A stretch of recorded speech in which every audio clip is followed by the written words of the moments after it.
なんかトレーナーさん宛てにお知らせが来てるらしいよ。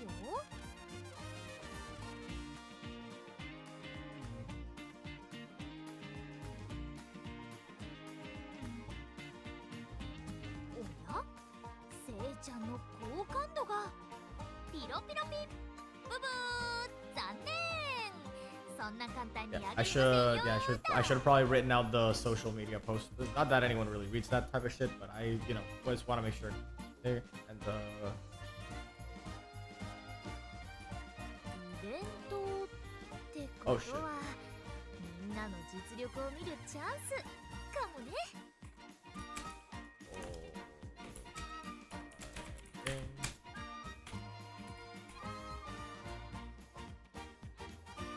なんか未読が10件以上たまるとさ、スマホを見るのすら億劫になるよね。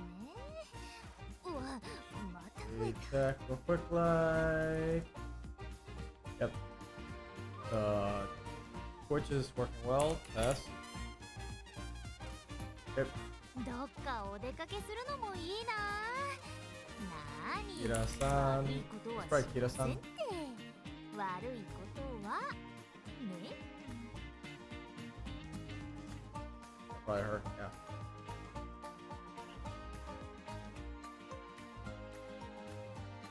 クラスちゃんを怒らせてはいけない。もう一度言うよ。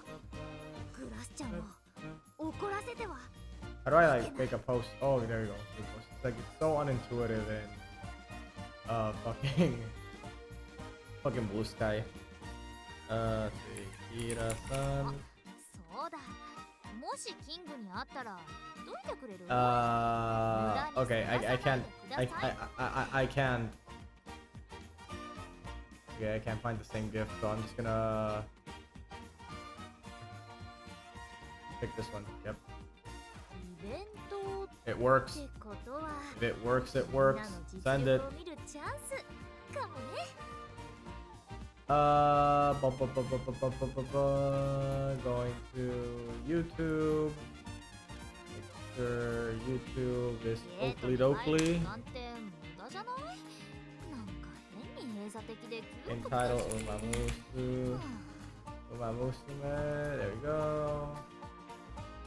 Setting.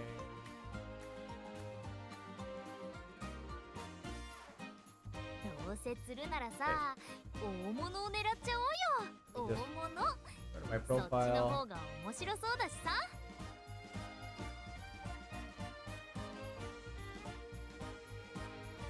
Okay. Take that. こ What's it called? の時期はやっぱサンマだね。 BSKY. BSKY. So it's like BSKY. からこそ釣りがいがあるっていうかさ。 BSKY. Go. Save. Upload default. Just ねえねえ、なんかトレーナーさん宛てにお知らせが来てるらしいよ。早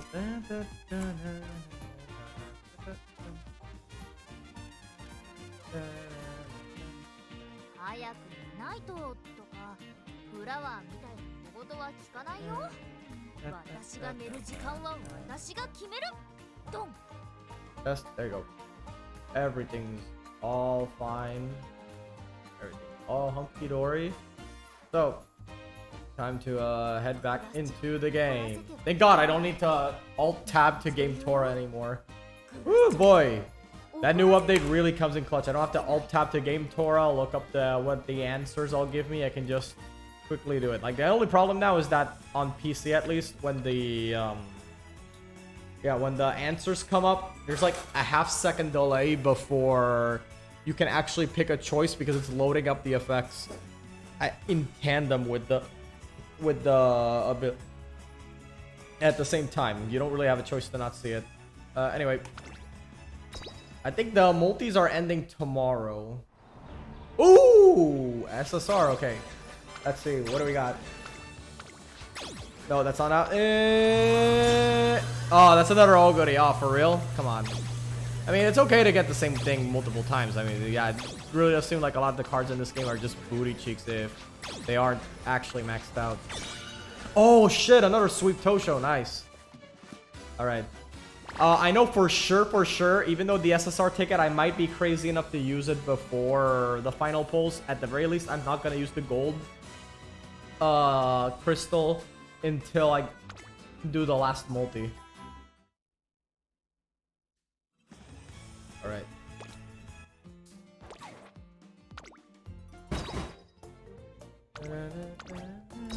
Oguri cap. Very cute. Okay. Or Symboli Rudolph.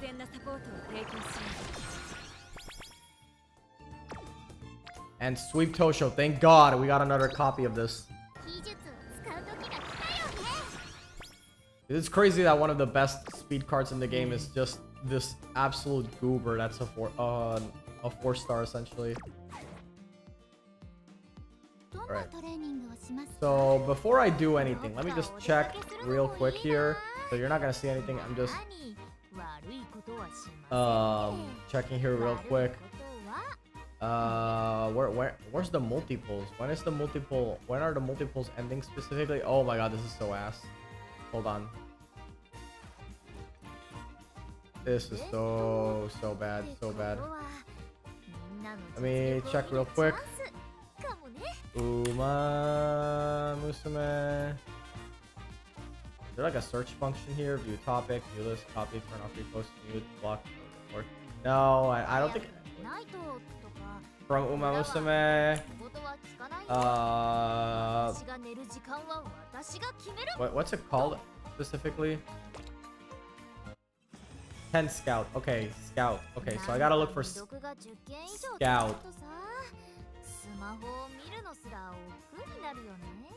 10 scout.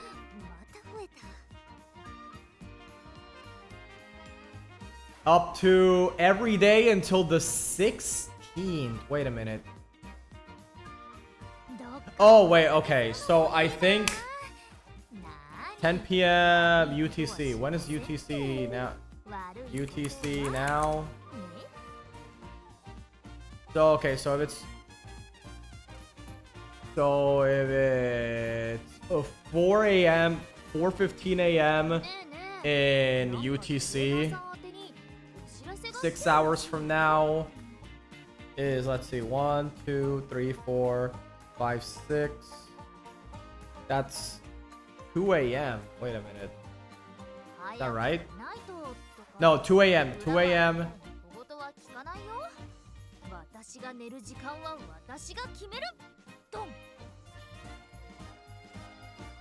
Yeah, I think I'm my math isn't mathing, but point is that this is, and I think there's like one more multi. Well, there's just one more multi before all this ends. Quite literally just one more multi. Yeah.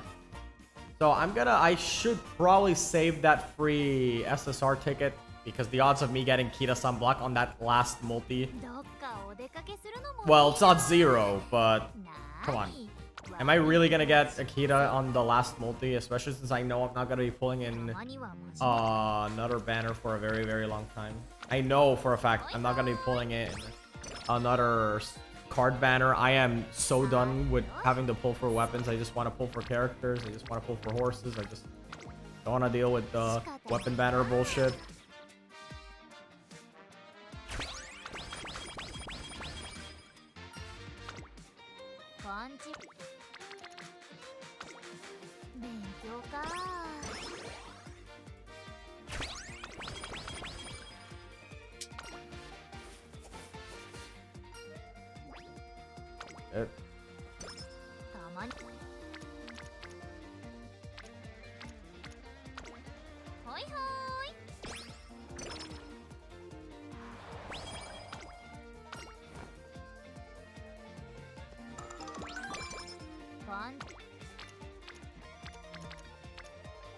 Yeah, I gotta raise the Rico card because she only gets to hang out. The R Rico card only gets to hang out, and she's in the green friendship bar. Oh, for real? Okay. Yeah, still need a little more. 4 hints for right-handed is crazy.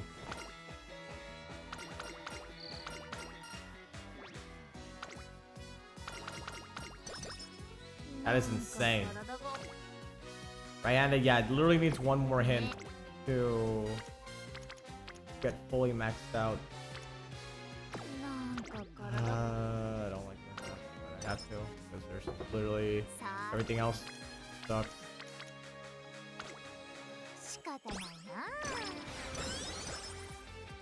Please appear in with Rico.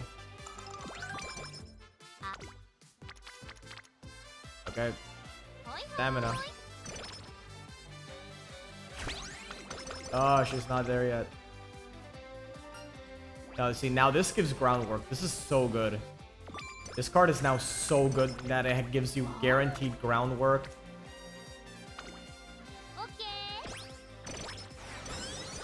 Alright, now we should get Rico. This should be pretty... Oh my god.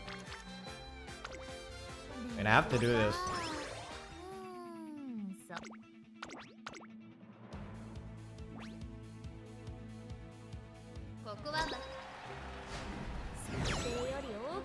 Alright.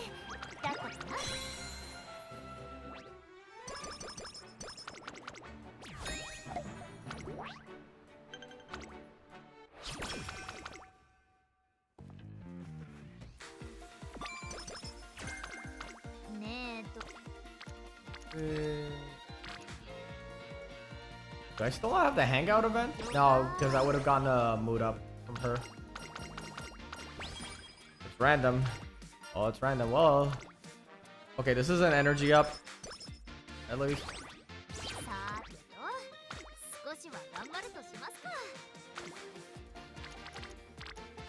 At least we're getting stuff in the wit card. Finally happening. Finally witten. I think I do need a second wit card. I feel like Unity with double wit is the move.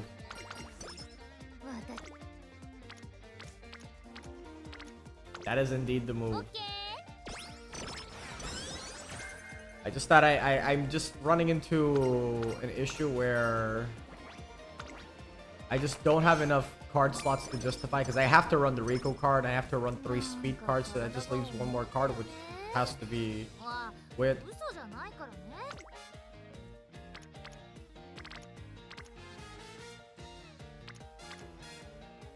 Ew.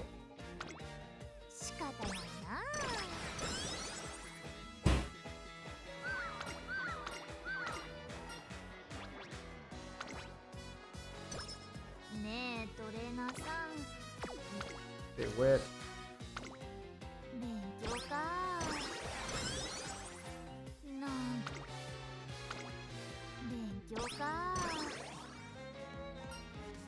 No. Gotta rest.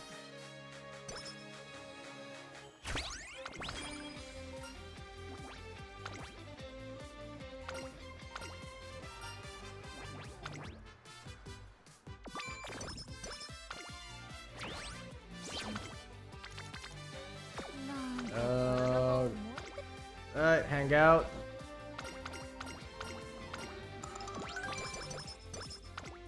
I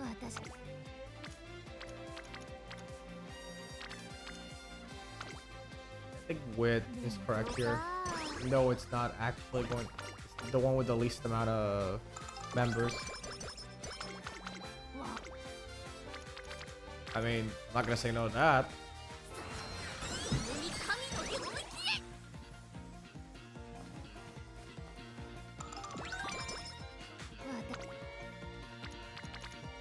Alright, so wit's actually coming in now. Finally, things are happening now.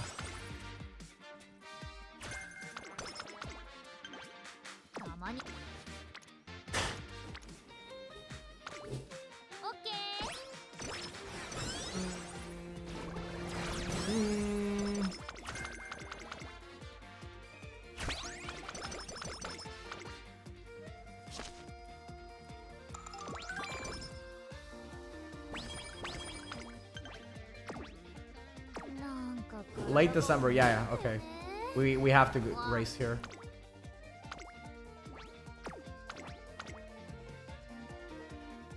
Don't mind me, just gonna win hopeful stakes and just grab me the fan count. Needed to keep going.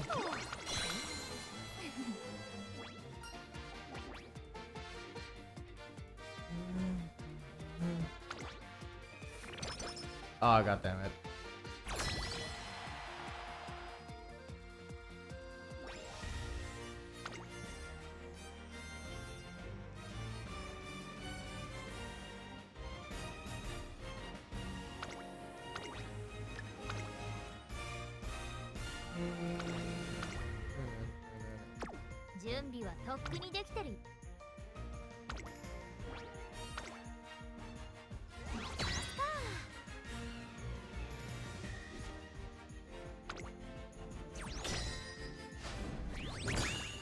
Oh, wow, we won. There we go.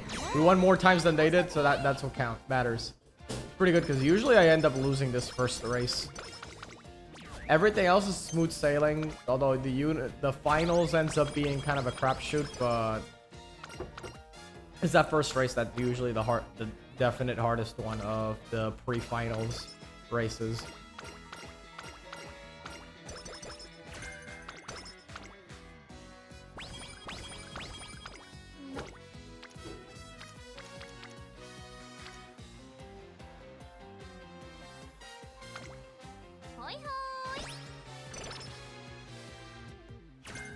Oh, what type of pony you doing? I'm just doing one more Sky career so I can grab the free SSR ticket. Trying to build one that's a good enough parent to work with Maru is definitely easier said than done. Because personally, I would prefer to have, at least for the upcoming Miles sim, I would prefer to have stamina parents.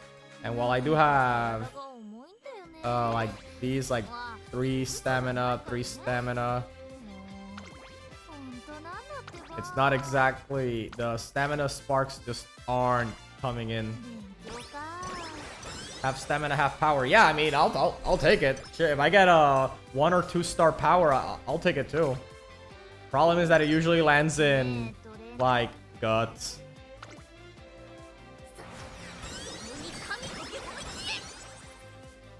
I just friend the power spark. Yeah, friending works for about 3 times a day.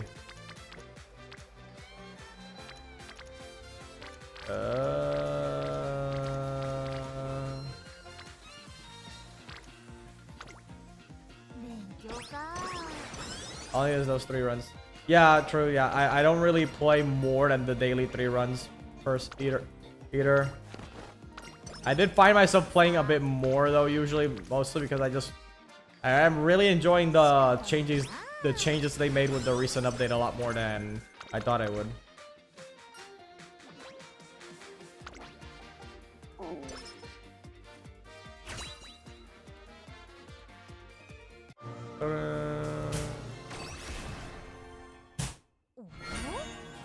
The current came out. What do we get? Wait, well, hold on. What do we get?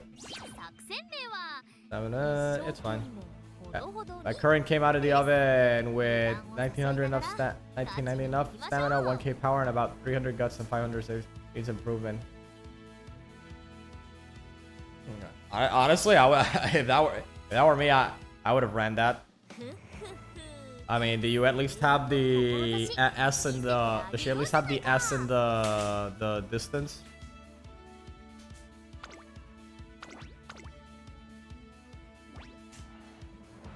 Oh, literally 1 point of speed away from max. Oh, that's crazy. That's crazy talk.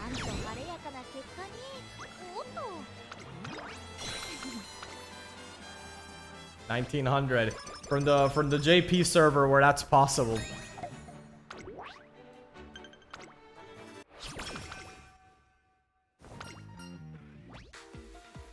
Energy. And roll any mile sparks. Yeah, that's what also sucks. That it just feels like if you don't have enough of the distance sparks, it just doesn't. It just feels like a total crapshoot trying to do anything.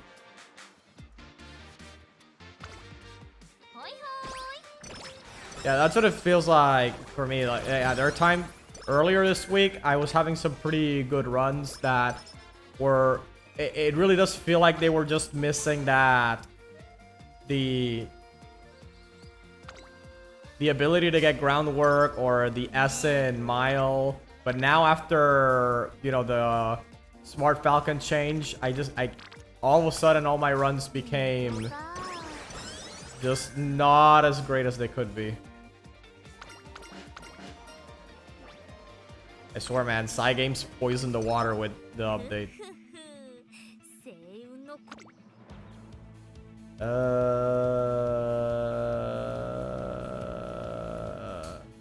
Eeny, meeny, miny, that one. Triple today, okay. Yeah, I got Rico off the free pull, so that's pretty good. Oh, 45 rice is really good. I heard allegedly power rice is one of the better power cards you can get. Even though power in general, from what I've seen, is just kind of mid as a card type, but out of all the power cards we have, that's definitely one of the better ones, I'd say.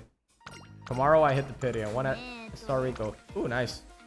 Are you gonna grab the last what do I say? The last one you need for? Yeah, nice. Yeah, for rice. I mean, I had a brain fart there. No way. But yeah, the last rice needed to fully max her out. And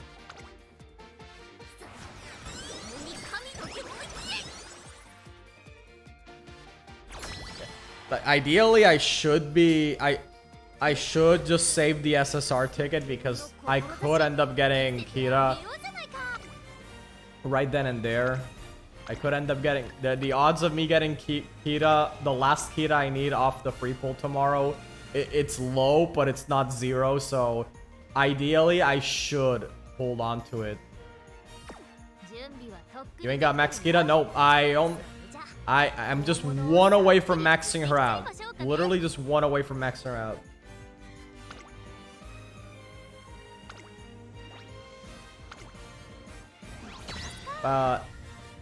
Yeah, the smart thing to do is save the SSR ticket until after tomorrow's free pull.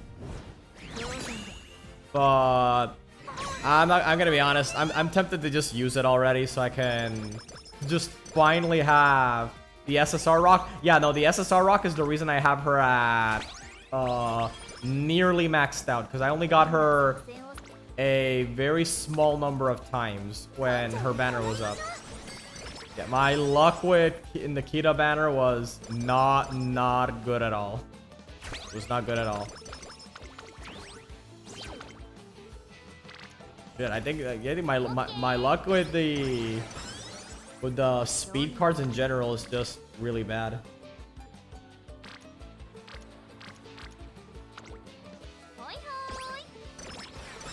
Because I only very recently managed to get the SR speed cards at higher than a single copy. Like, I recently maxed out King Halo. I recently maxed out Asian Flash. I have SRs. Oh, you have all of them maxed out? Or at least the relevant ones. The ones that appear on all the, like, the free-to-play guys. They just maxed out Sweep. Oh, nice. Yeah, I only got my second ever copy of Sweep Tosho today. My second ever copy. Flash, Narita, Halo. Nice. Nice.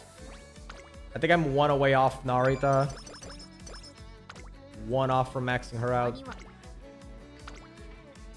I gotta check. Hold on.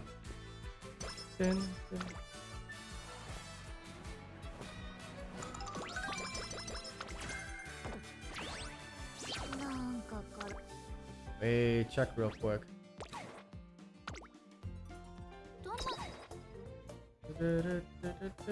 Right, so Asian Flash is maxed out, as you can see.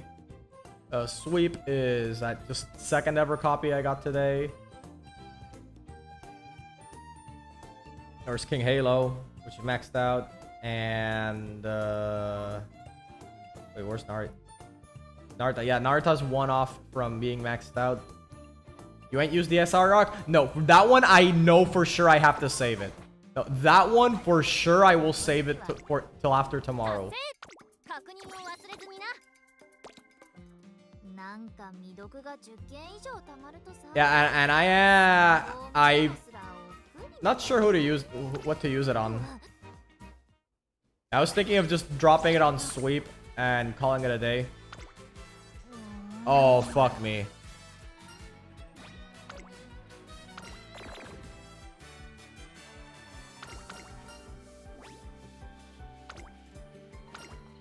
Yeah, you could sweep it, max out your with card. Oh, you mean this one, the yeah. Yeah, the Fukugitaru card. Yeah, I can see it. I don't know, maybe.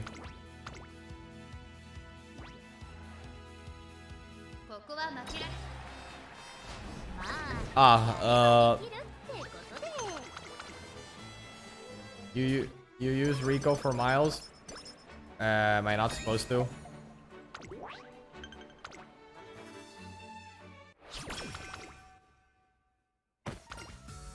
No, you can't. Oh, okay.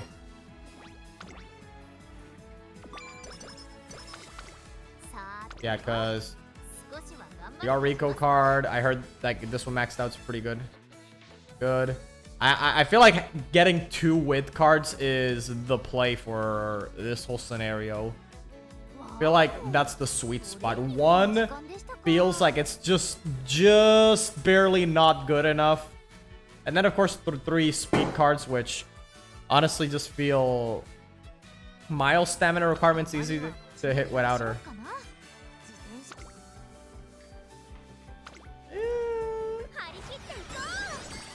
You know what? Yeah, I could try to drop it for the other wit card. Only run her for longs and mids. Yeah, that does make sense.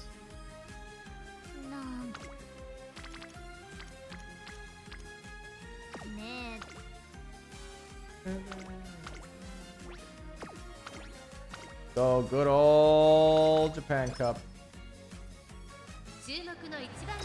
You feel it. Yeah, getting Max Kita means I can finally borrow other shit without feeling like I'm doing a challenge run.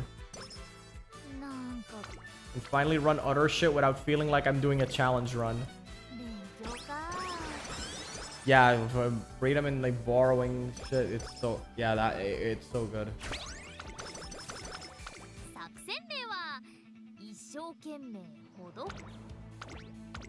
Shokenmen.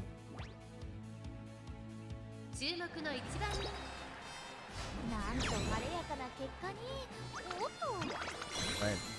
Borrowing Biko when I'm not borrowing cards. Yeah, I've seen people that card showing up in a lot of really good Umas. Is the Biko speed card actually really that good? Like, does it have any crazy ass skill or something? Pretty good, I see. Yeah,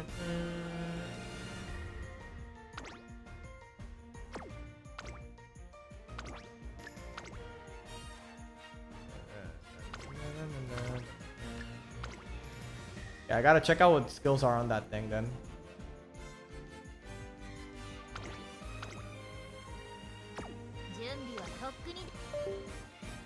Right. Don't tell me the odds. We'll win this.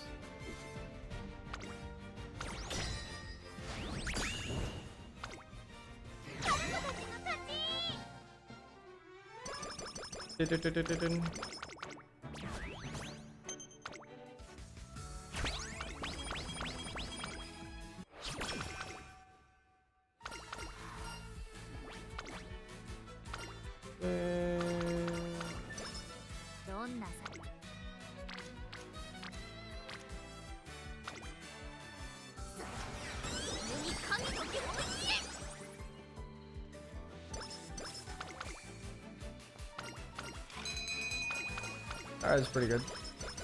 I actually did get the hot spring ticket with Sayun Sky last night.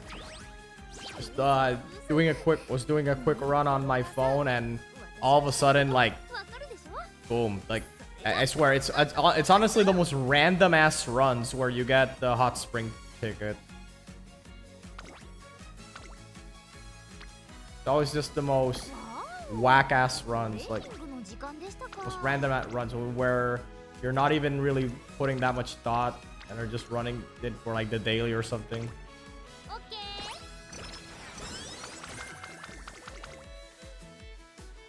I remember getting the ticket with nice nature twice and failing both.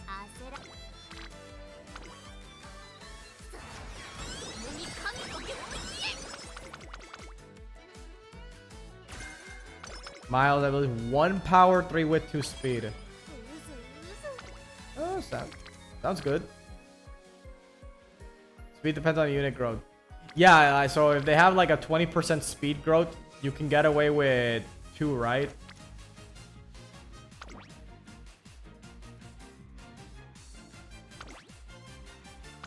Yes. Right.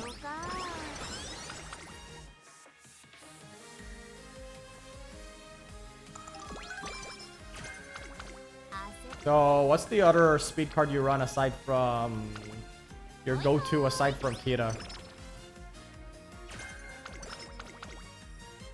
Is it like the borrowing Biko? Flash. Right. Yeah, at least that one I definitely have maxed out.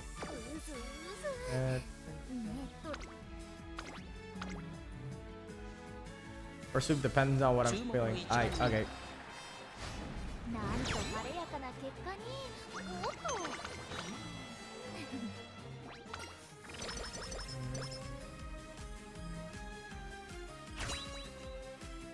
Sweep is more consistent training. Flash gives energy and moods.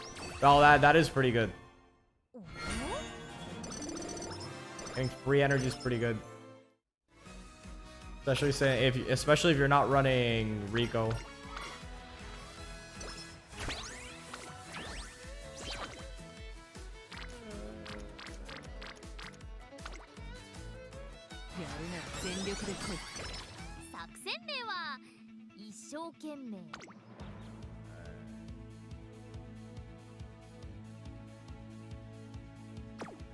I don't need anything else.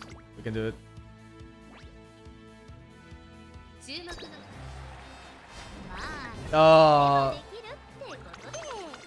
Sad.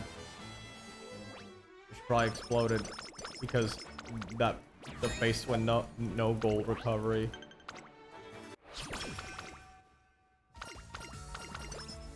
For my 1190 current earlier run, if I picked 10 piece speed rather than guts from a card event, I would have had it. Oh yeah, one of those choices in hindsight where, yeah, sometimes I'm like the opposite where I end up picking speed so many times I end up capping it way before the end. Then I just feel bad.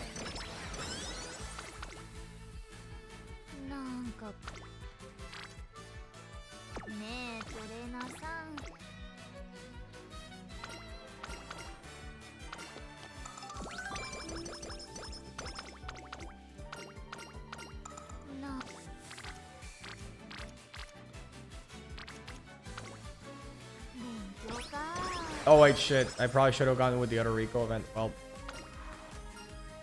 I forgot that we had to go for Takarazuka here.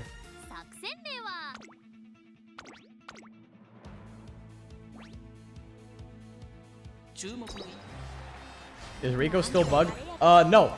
The R Rico actually got fixed. So the last event, it does work now. Yeah, I remember that it didn't work. Running into that on stream, but her 5th recitation bugs out. Yeah, it used to, but at least on the R version. The SSR version, I believe, worked just fine. But they recently fixed this, so now the R version last event does work.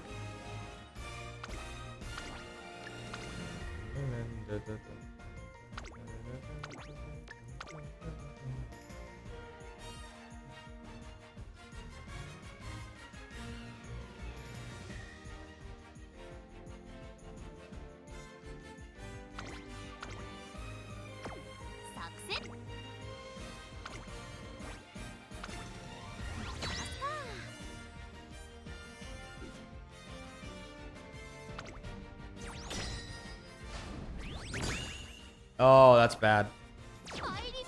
We're in the flop era now. I was doing so well earlier.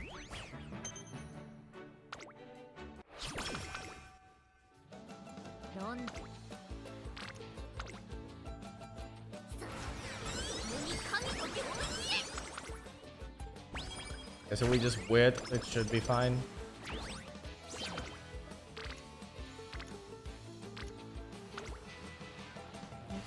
And Unity stats could look a mad couple of turns before you, then suddenly I just zoom. Yeah, it's like everything past. Yeah, the Unity stats look a bit bad at the start. Then all of a sudden, like everything from summer onwards, it's just smooth sailing. Take care of that.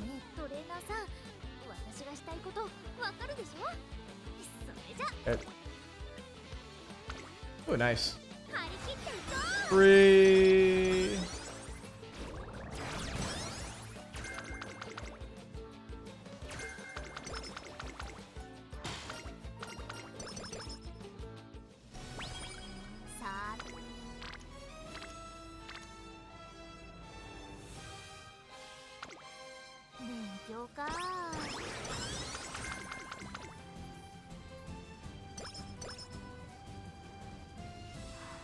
Because you got slow metabolism.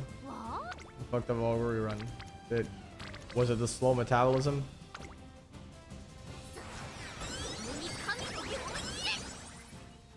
Worse. Oh boy.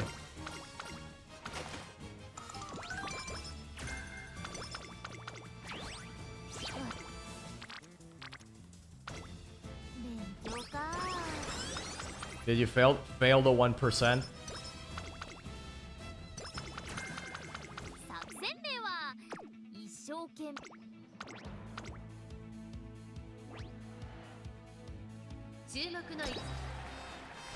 Or did you forget to take her out late? Since Curran has the same thing as getting 30k followers, I'm so used to Curran being able to get those followers on her last turn of her goal. Oh yeah. Glenn tried the same thing for Ogre and yeah. Because Ogre has you need X amount of fans by the end of December. Yeah, there have been times where I do something similar happens where I think, I'll just get all the fans by winning what's that one called? Hopeful Stakes, yeah. I'll just get all that by just winning Hopeful Stakes, and then you just lose Hopeful Stakes and you feel like a dumbass.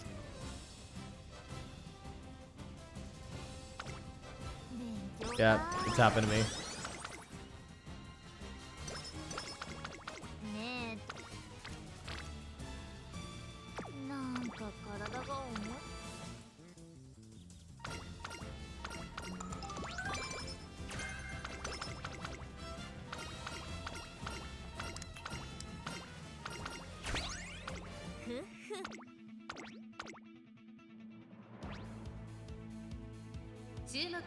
Bar and find motion for the green skills.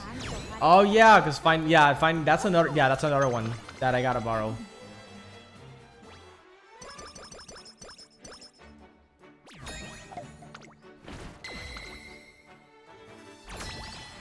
That was definitely on the borrow list.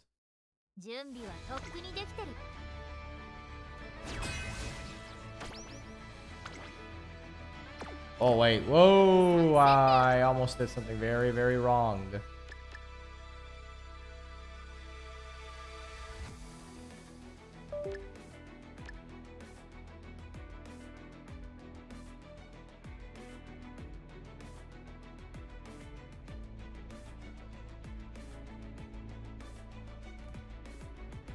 Her ass dodged all the Unity team training. I ain't chasing after her once Unity team pops in. Then she proceeds to never give me any skill for hints. Yeah, that's happened. That happens.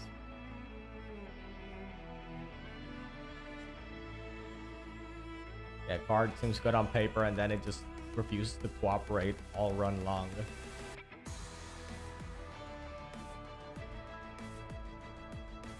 Did I not get that many green skills? Pretty sure I just didn't get any green skills. Damn. That's crazy. Maybe this.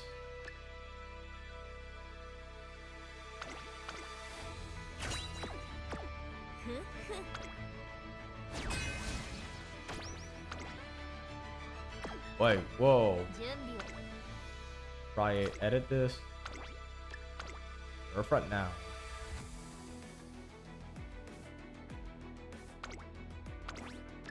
Paste now. Paste. Oh, she's also paste. Wait, there's already yeah, there's already paste. Never mind. Yep, looks good. Let's just run it.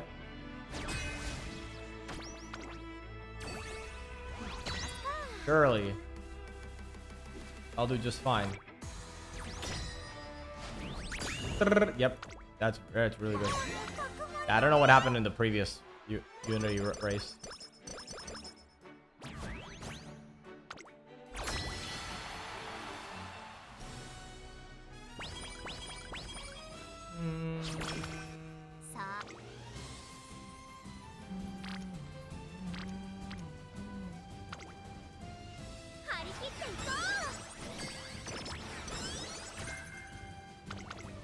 Right.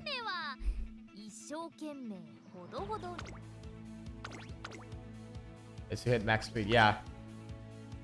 And we get at max speed pretty tight here. And I should be able to hit stamina from the 600 stamina from... You crunch about 60 more. 60 more? Yeah. So, yeah, I think if I heal here and then dump another one here, I should be able to get it, yeah. Heal here with wit, and then... Yeah, should be 60 more. Yeah, alright.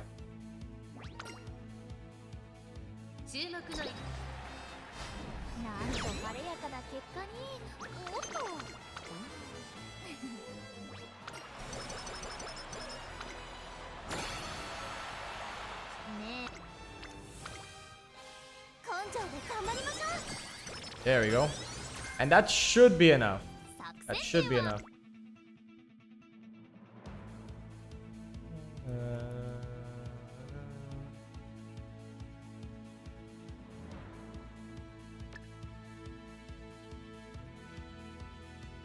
But I don't know, you might be a couple short. I hope not. I know that would kinda suck if I'm just off by like ever so slight of an ever so slight amount.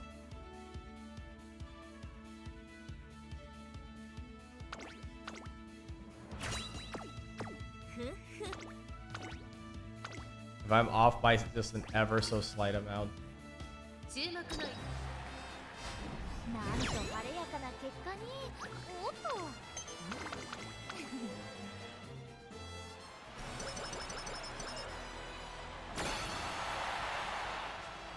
I remember thinking that the whole NPC mob Umas being the ones that you see at the finales, that was a like a visible glitch, but got it. Oh, damn, that's crazy. Literally one off. Literally one off. That's actually insane. Off by exactly one. This is definitely one of the runs of all time. See, none of this would have happened and she didn't fail training right before Kika show. None of this would have happened.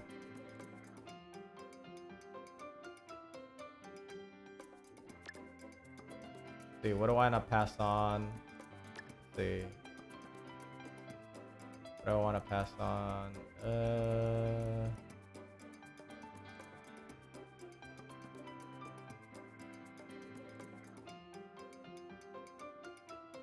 I think I'll just grab whatever, right? Yeah.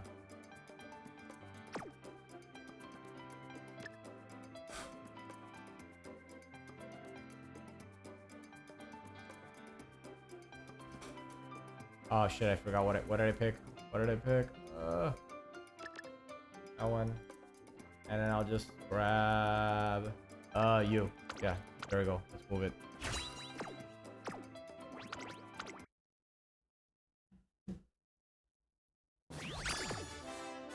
A plus.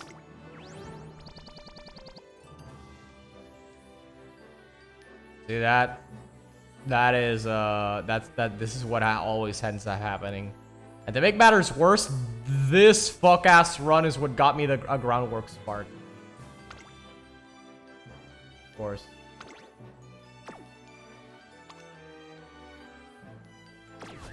Not that the other two are like any great, that much great outside of the triple stamina, but all I'm saying is that the spark rerolling can't come fast enough. Spark rerolling cannot come fast enough in this game.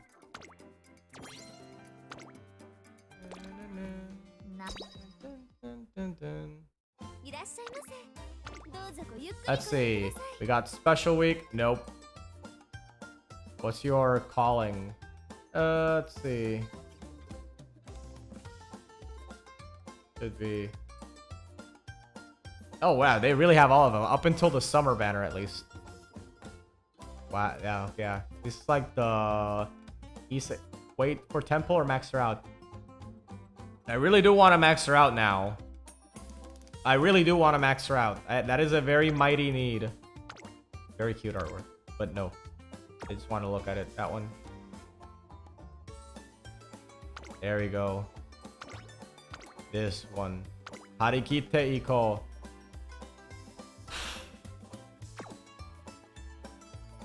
I have to wait.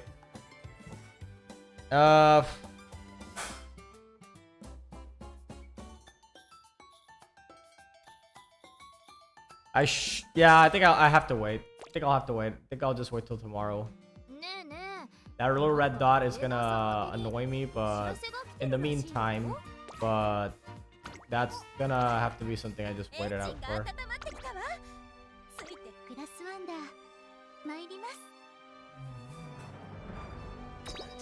I haven't done Maruzensky today. Good thing I just remembered.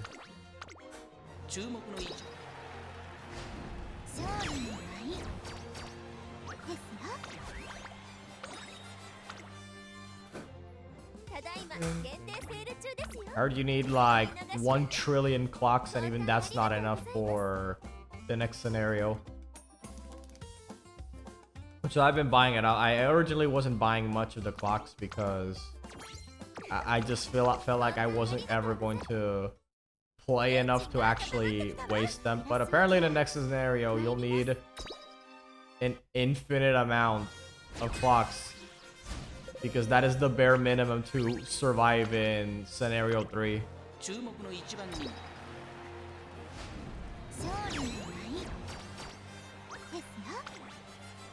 6 lanes is crazy. You didn't even get second.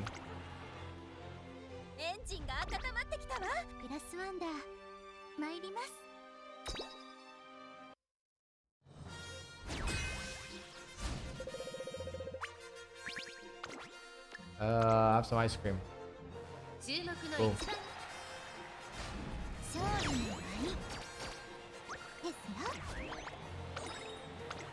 Yeah. I tried running that legend race with my other front runners, and suffice to say, it didn't really work out too well. Ended up having to be a late surger. I had to go for the late surger angle.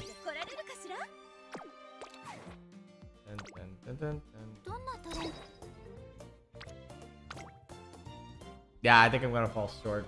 Yeah, definitely not enough.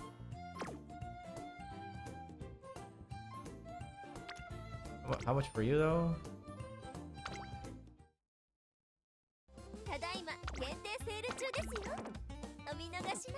74, and I spend like another 50. Yeah, it's not gonna be enough. Like 25 left.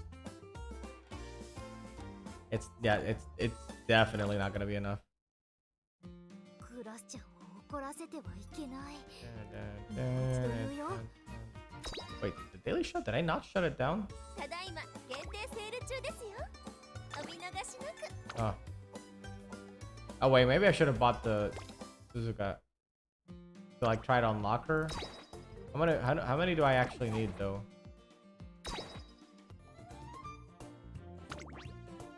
$85. Yeah, I was not. Yeah, I was no shot. I was gonna make it. 早く寝ないと。 Plus, I think it's better to just hold on to it so that you can get the next rarity upgrade as soon as you get the character. Although at least for 3 stars, I think the dynamic there is different because of how potentially rare they are and how the pool of characters is just gonna continue getting bloated up. Up. Hi hi. Sky desu.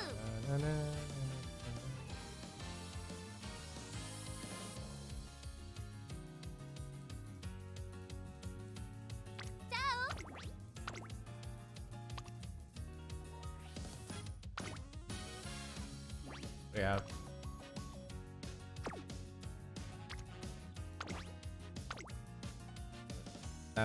stamina, power. It's so little though. Like anything a bit better. Stamina. Okay, yeah, this is much better for sure. That is much better. That's groundwork and everything.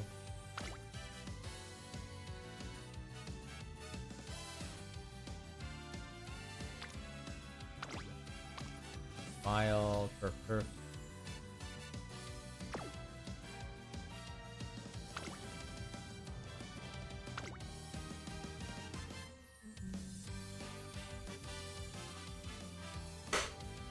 Let's see. I'll just go with another with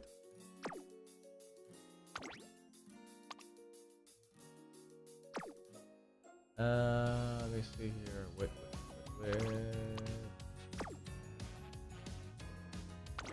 Is there one with the Hanshin race course, or is it just the one I already have? No, that's not it.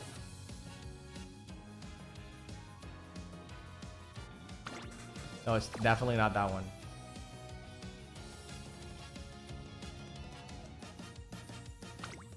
No, that's not. Go back. Kyoto, Sunny. None of those are what I want.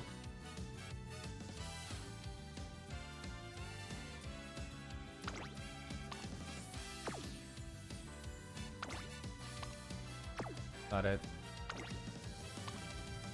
Not it.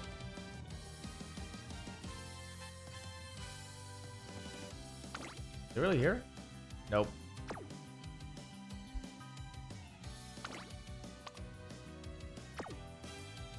Could have sworn I had a with card that said Hanshin race course. It's one of the things you can get. Right-handed fall runner. Crazy is that I actually want both of those. So I think I'll just grab. I might just end up grabbing. No, because then I need groundwork. So it has to be. Falcon.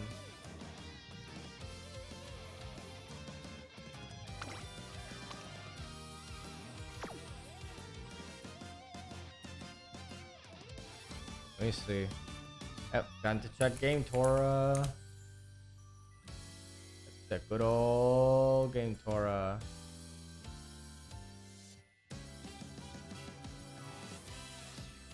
Skills.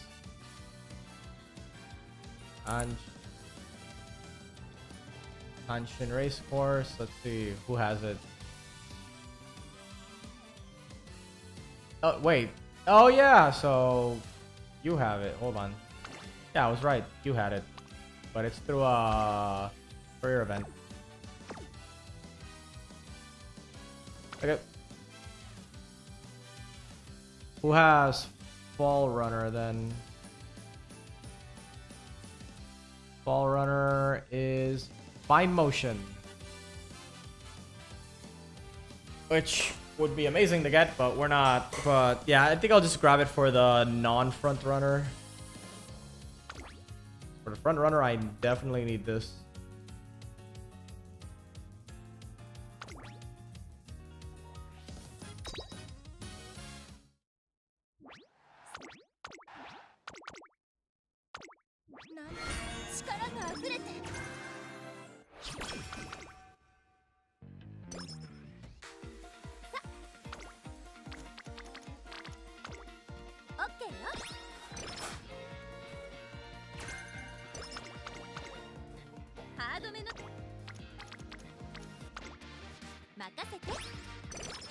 Love when they hang out in guts.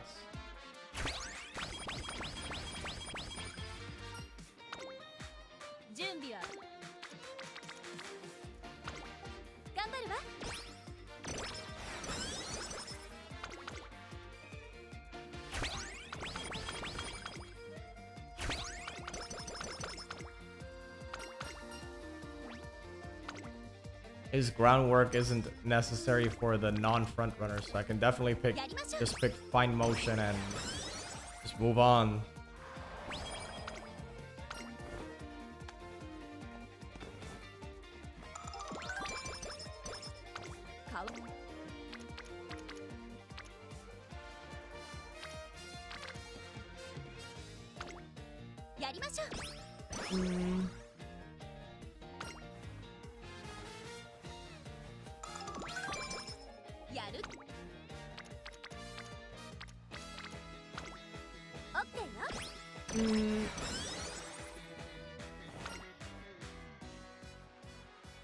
Oh, they got that event. Okay.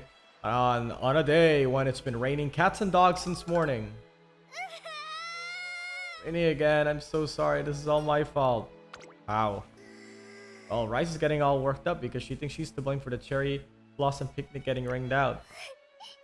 You ate last week and the week before too. It's my fault. I brought the bad luck again. That's not true. This event is over, but there'll be other ones. She's right. Let's go next week. Oh, I can't. You should go without me. It'll just rain again if I'm there. Oh, Rice. Do you know of any places where we can have a cherry blossom picnic even if it's raining? A botanical garden inside a greenhouse springs to mind, but I'm not sure it'd be wise to send them off such a heavy rain. If only there was some kind of flower garden we could go in any weather. Oh, I know. Guys, come with me. Wait, it's pouring rain outside. How do it out and the others run off into the torrential rain, worried about how they'll fare. I decided to follow them.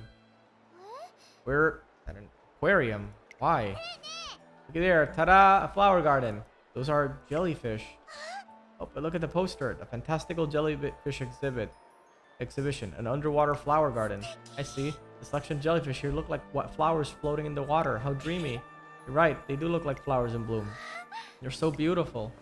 Right? Rain can't stop us here. Yeah, I was wallowing so hard in my sorrow that I couldn't come up with any other ideas. You're so great at finding ways to be happy with it. You're always amazing. Me. Power 10 and the support. Passing pro. What does this even do? Nothing great. So power for sure. Bright side. Yeah, you're right. I'll try to do that. I know. If you say you're happy, then more happiness is sure to come your way. Look at this. It's raining. I'm so happy. You should give it a shot too, Rice. Go on. I'm so happy. Here I am at the aquarium with Rice and Rob Roy. I'm so happy. Yeah, I'm so happy. Is it the power of words or Urara's positivity? Either way, Rice is positively beaming.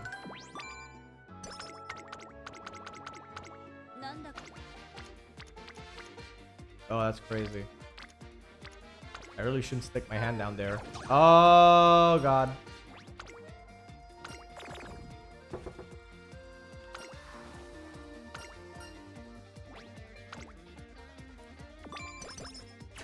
There we go. Easy peasy.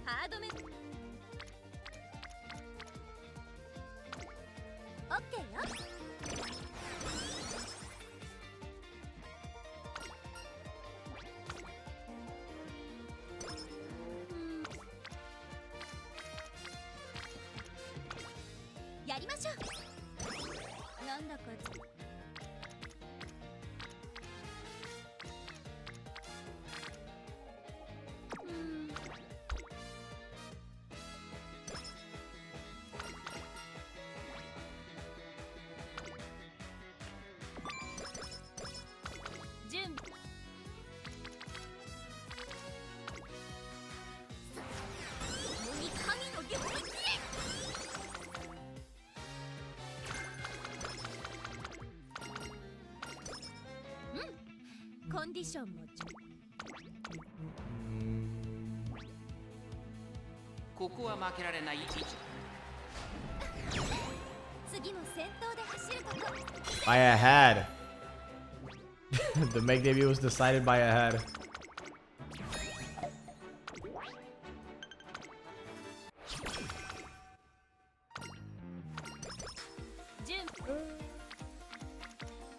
I guess I gotta do that.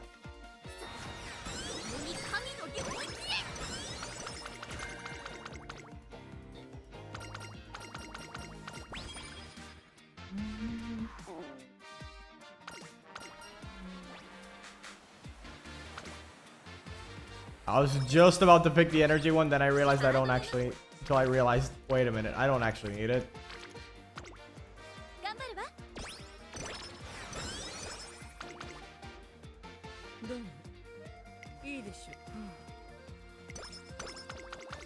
Two skill points only, for sure. For real?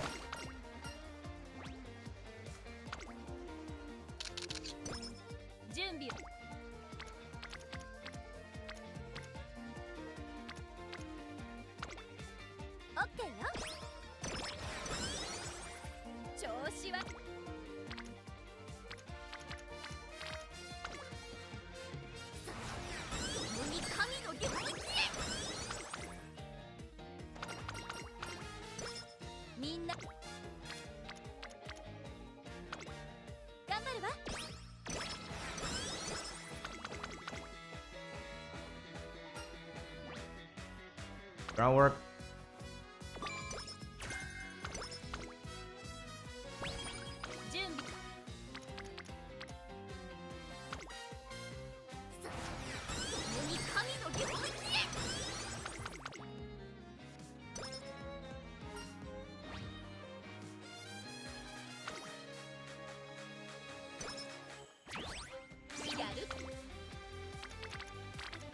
Okay, guess this is a wit maxing run.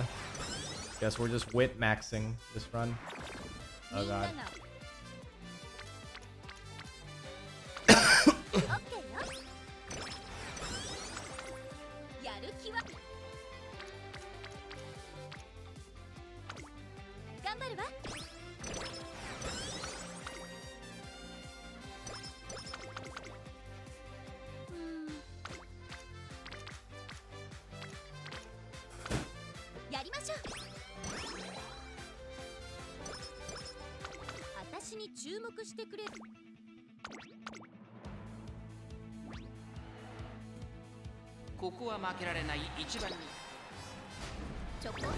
Oh shit.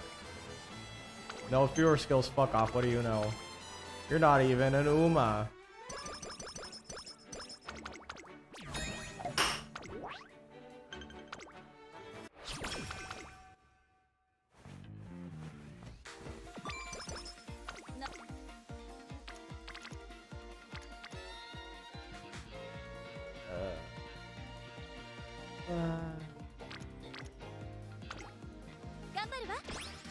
Oh, there you go. Thank goodness.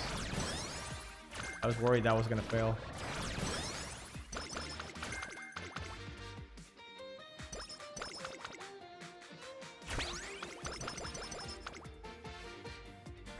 All right, we should win this.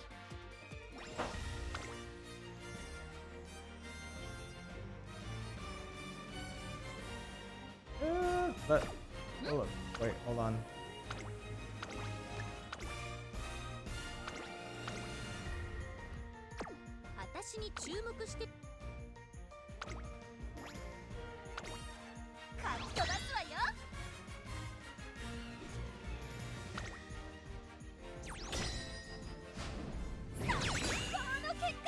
All right, we win.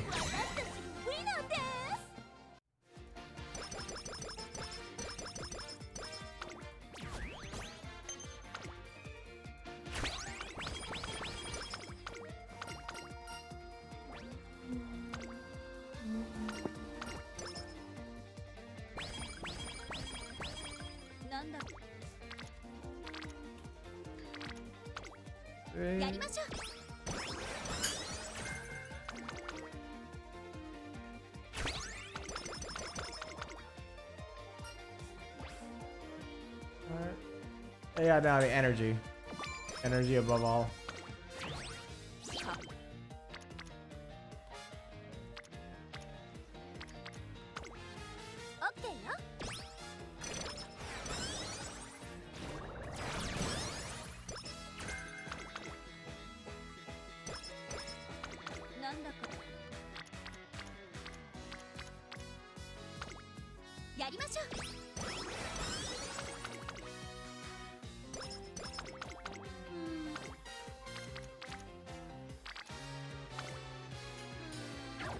Failed.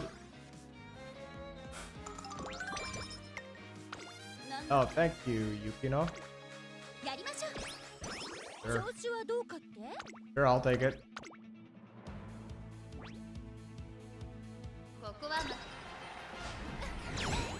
次も先頭で走るとこ見せるわね。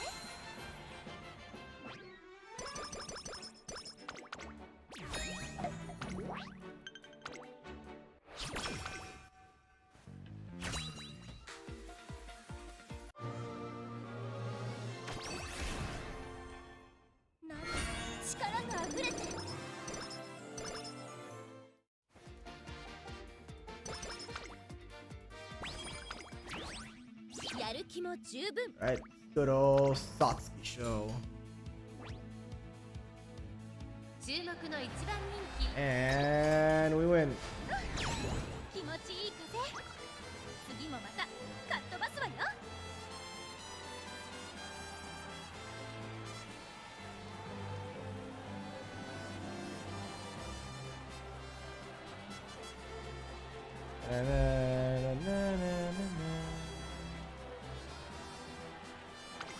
Oh, by a neck. I just noticed.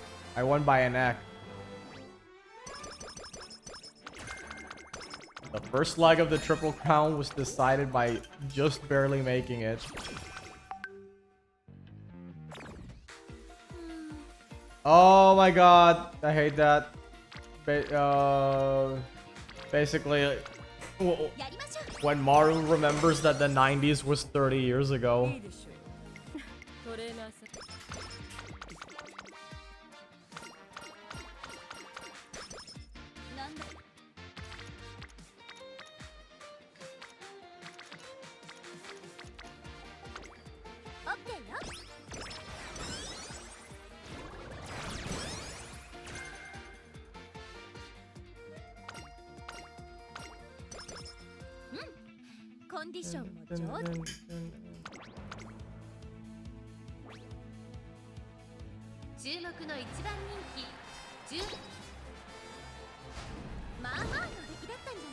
Of course. Oh, wait. I mean, okay. I lost to Ayabe. I'm okay with that. I am super okay with losing to Ayabe.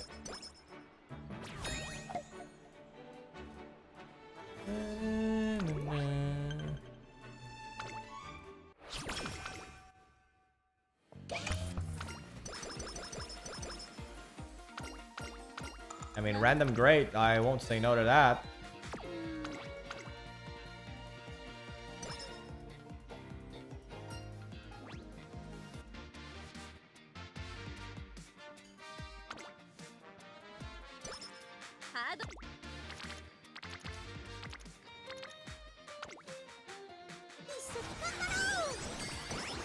I preferred a little more in the Unity training side, but alright.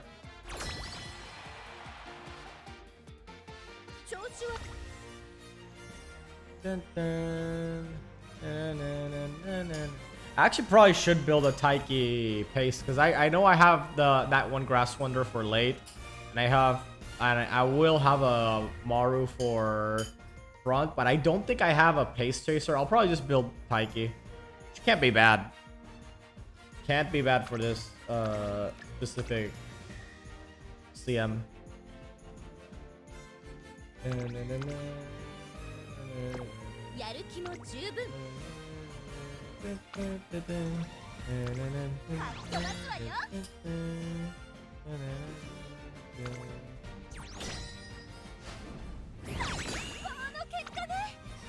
Easy clap.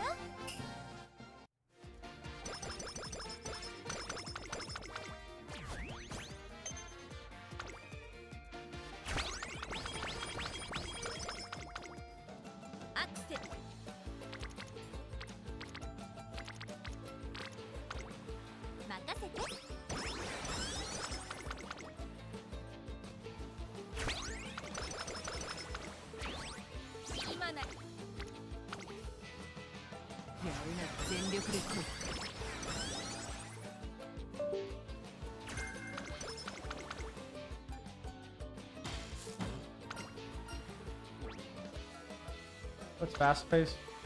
Front runner. Better front. Oh yeah, is this just escape, the baby form of escape artist?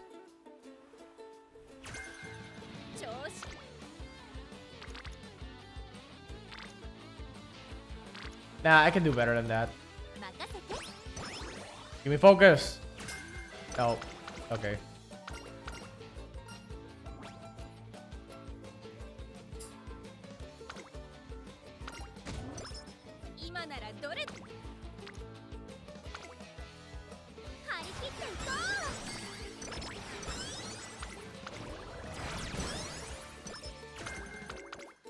We got front runner savvy too, so we definitely have enough greens to trigger groundwork.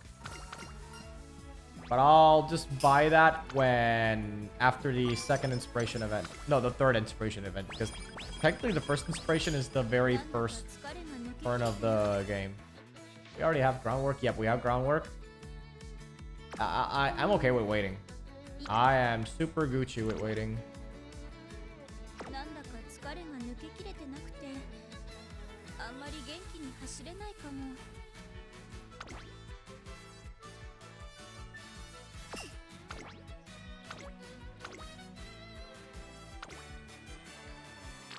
Oh, that sucked. That kind of sucked. Not being able to take advantage of that. Rest.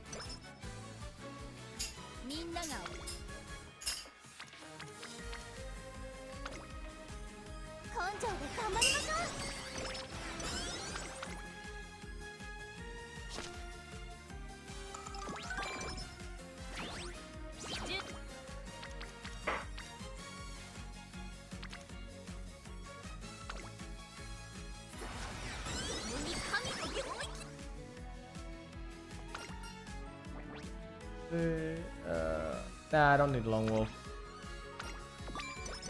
Give me the raw stats.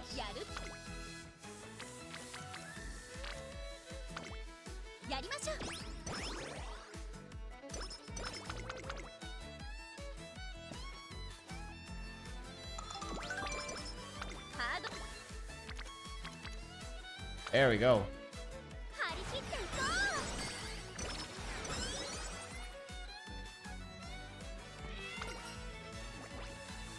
Energy 10.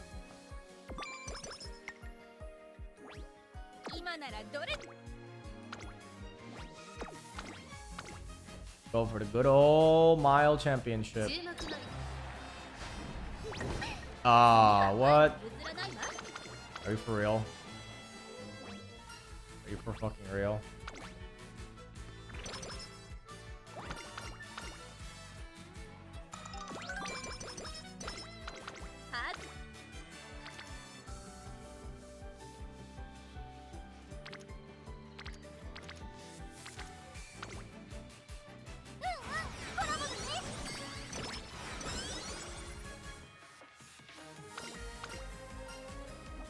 All out!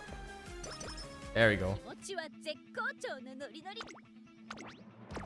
Oh wait, her ult literally doesn't work because I need this, and I'll just give her that, and that should be enough. Her ult literally was not working. I was wondering why was she jobbing so hard, and that's why. That's fucking why. There we go. Easy clap at the Arima Kenan. There you go. Now it should be smooth sailing until the end.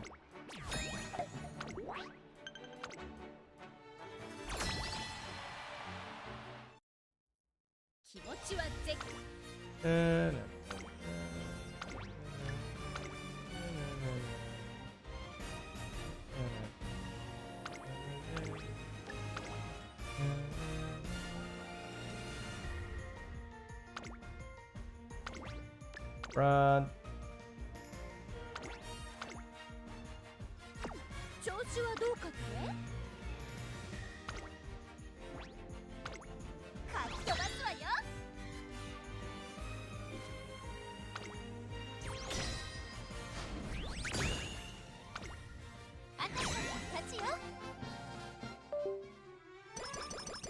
Not bad. Although, if I don't get the that mile inspiration at the end, it's definitely gonna hurt. 'Cause this run so far has been pretty good, I would say. Just missing that mile S for me to truly be okay with it.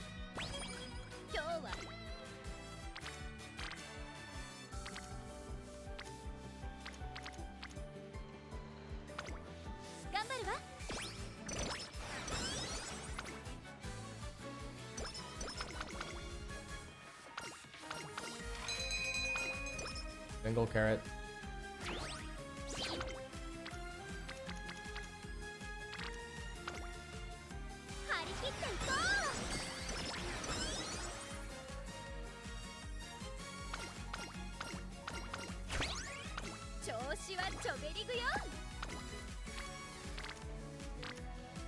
This seems to be orange, right? I can wait on that. Surely. I'm just not gonna not get her to orange by the end when I'm so close, right?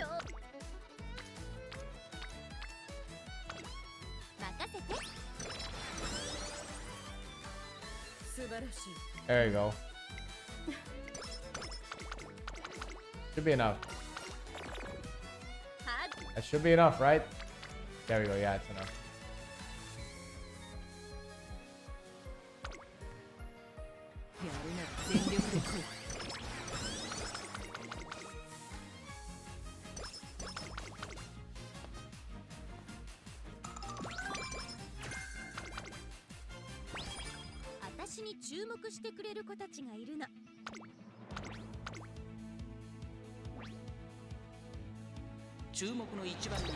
And win.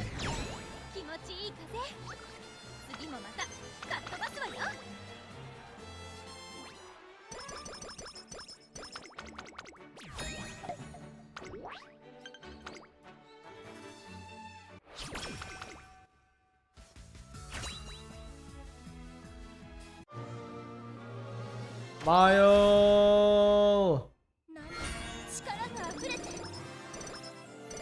Not a single mile.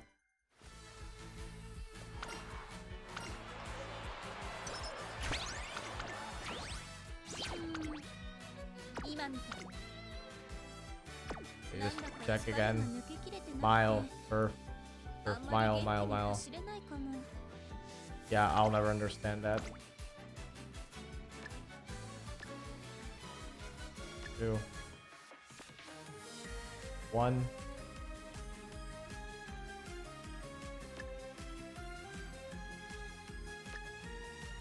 Two, 3. There you go. You got all 3 skills needed for groundwork to proc. Right-handed, sunny day, and front runner.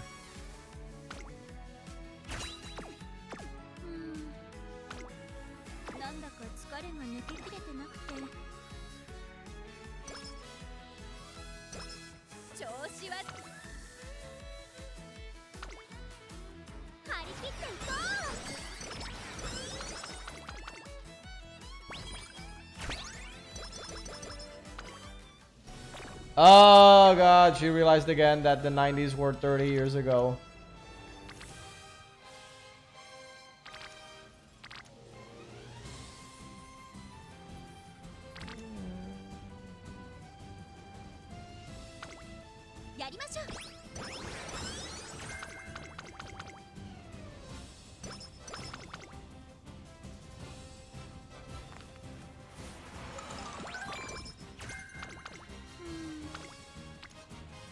Oh, nice. Good that.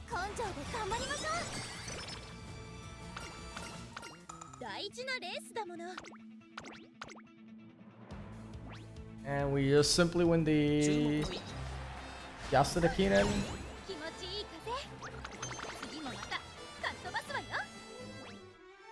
I think I could have just saved the sunny days instead of buying that. I could have waited for Hanshin race course, but I guess it doesn't really matter.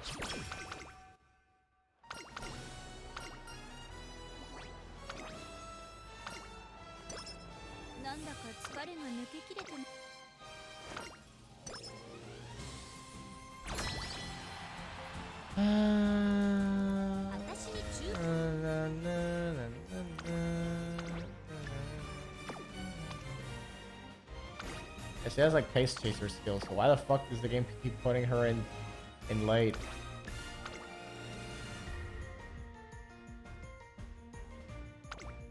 Dude, what are you? Late surger savvy, but also hydrate. Okay. I mean, you're in long, so you may as well. I guess it doesn't really matter.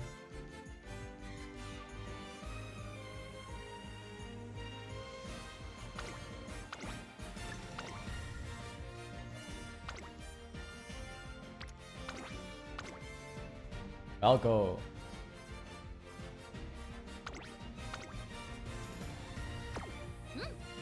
コンディションのちょかっ飛ばすわよ。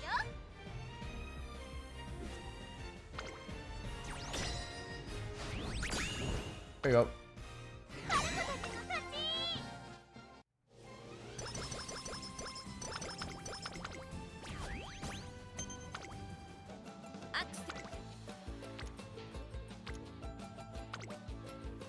張り切っていこう。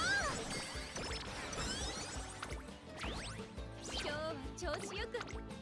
レッツゴー。アクス。 There we go.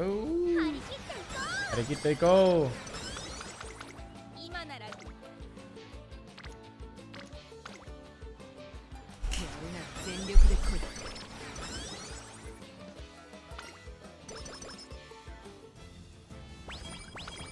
みん。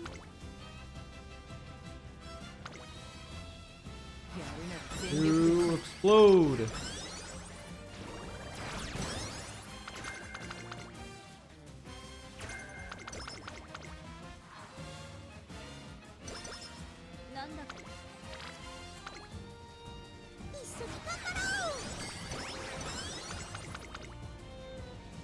Oh my god, she keeps realizing the 90s were 30 years ago.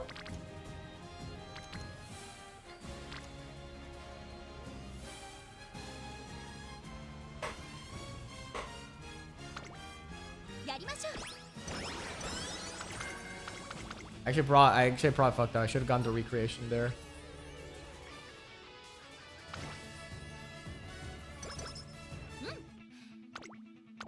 I'm thinking I probably should have gone to recreation there. 注目の位置。気持ちいい風。次もまたかっ飛ばすわよ。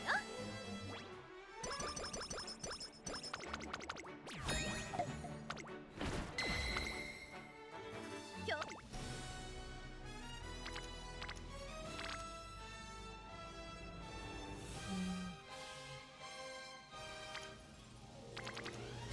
今日は調子よく。 Oh, I'm doing it. 行きましょう。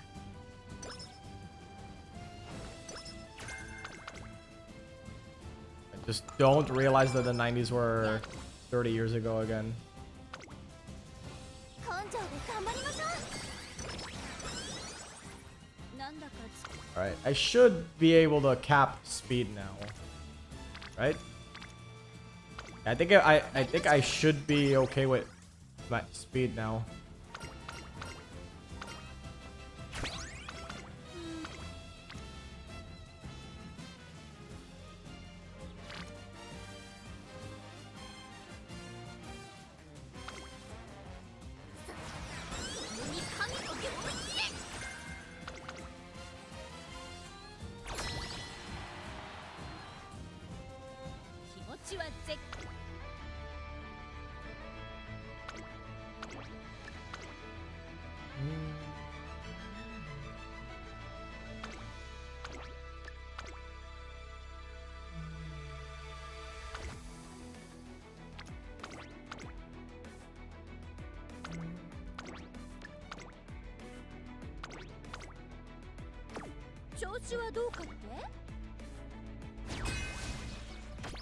Alright. It should be an easy clap.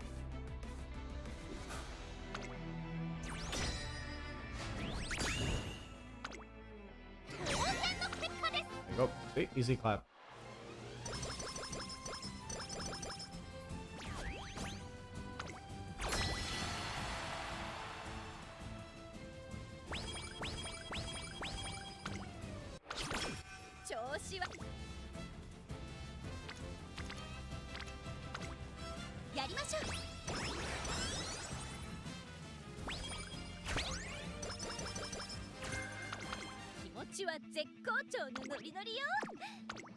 What does its on do? Increase velocity. Okay, and I don't think I need that. 準備バッチリ最高に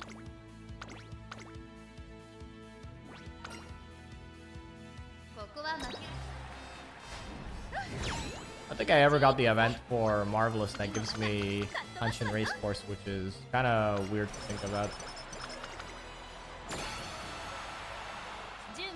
Oh no, I'm capping speed 100%. I don't need to touch that stat ever again.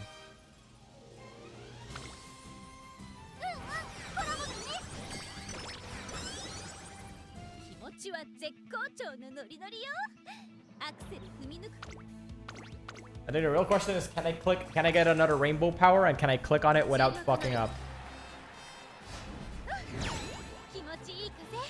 I think I just need one more rainbow power. All I need. Oh, I didn't get it. Oh, that just sucks. I don't think I hit. I mean, I think I cap it, but only if I hit this. Oh, there we go. Yep, there we go. I hit 600 stamina. Honestly, yeah, pretty good. All in all, I'd say it turned out to be pretty good. Okay, let's get a recap on the skills. Angling, scheming, groundwork. 3 skills that will be active. The heals. So I'm thinking the rest should just really be... yeah, it should just be the speed skills, right?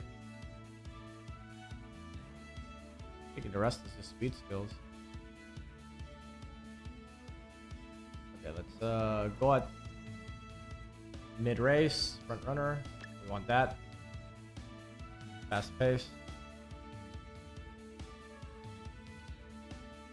Increase passing ability, no. Runner straightaway and corners. I'll grab both if I find nothing else of value. Then I guess tail hell high. And I just use whatever I have left to improve these two. Yep, makes sense to me. Send it.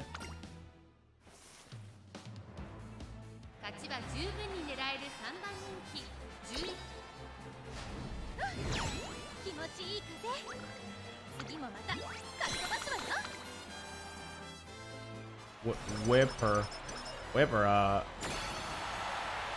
I don't think they do that in this universe.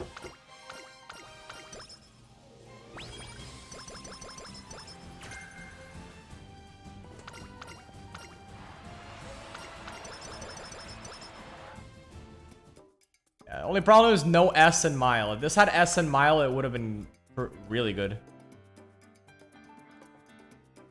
Yeah.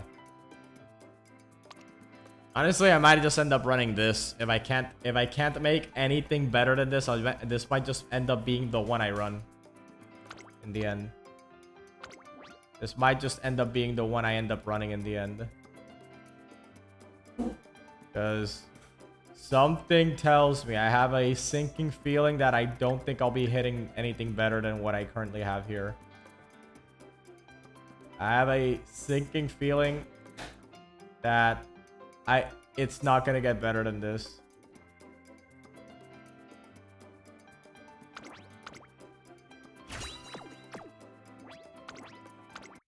Right?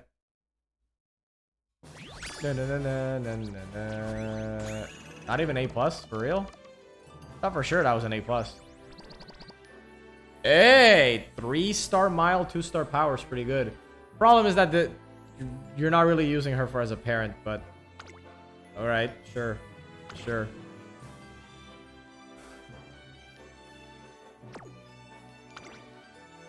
Let's give you the rice thing. That's what I'm using to note. Use her if no S mile.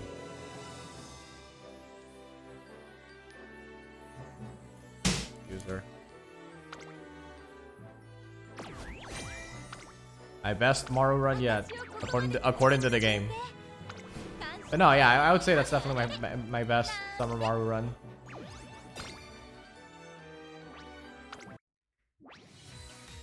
Is there anything else?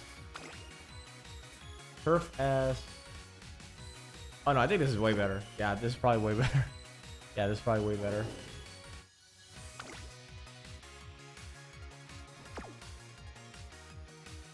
Yeah, never mind.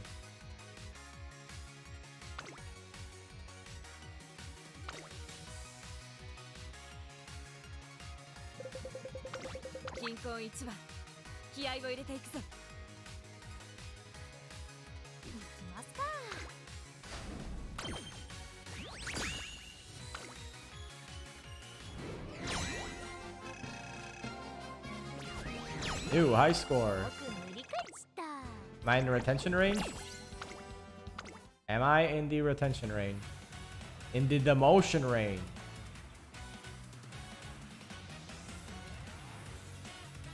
I don't get it. Current retention line 0 points. What do they mean by this? What do they mean? I don't get it. How is 0 points the retention line?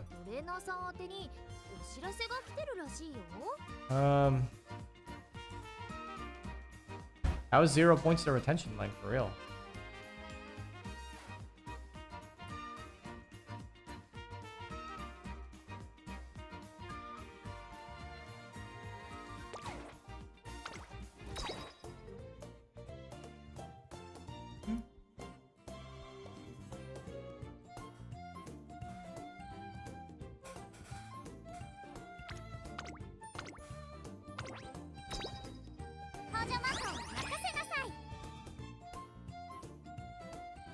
I could uncap it since I'm pretty sure I have like the thing here, but I think I'll hold on to it for now, and at least until I can confirm for sure whether or not I will get another one tomorrow.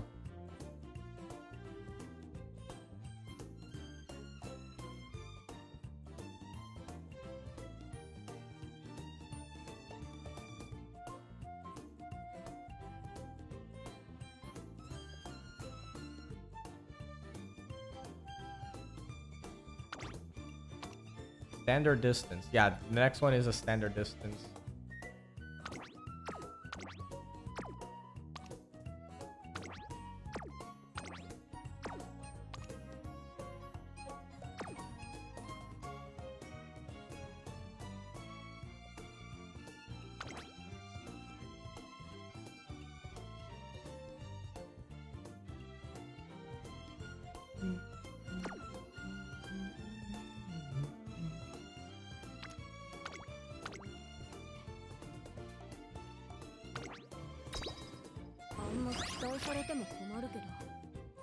I think that's it, because it's really just King Halo, Narita, Aishin, and Suktosha that are the relevant speed SRs.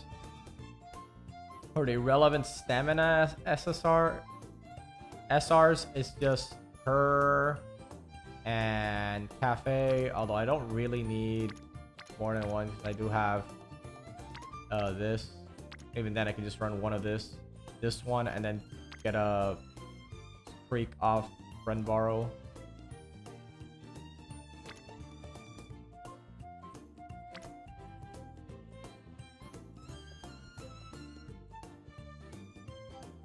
Power.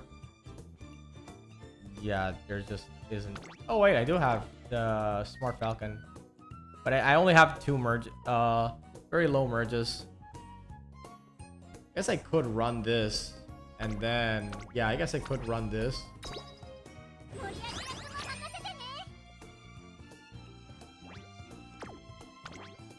see. So the stamina bonus, gauge.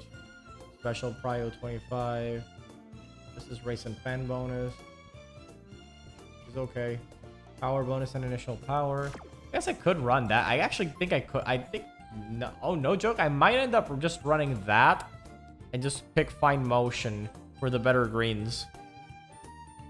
And of course, because Fine Motions is great in general, I might just run that actually.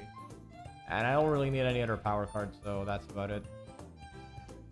I could just borrow a rice shower if I really need another power. Guts. I got her and I got her. That's it. For wit. Yeah, I should level that up. That one up.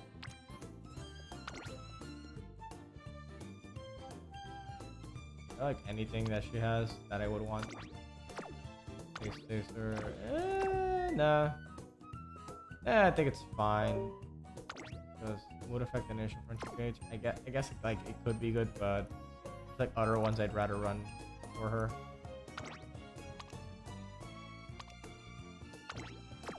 Light savvy. Oh. Yeah, so it's like marvelous and Fuku and that. Yeah, I would say I have already my fill of wit cards. I don't really need much else.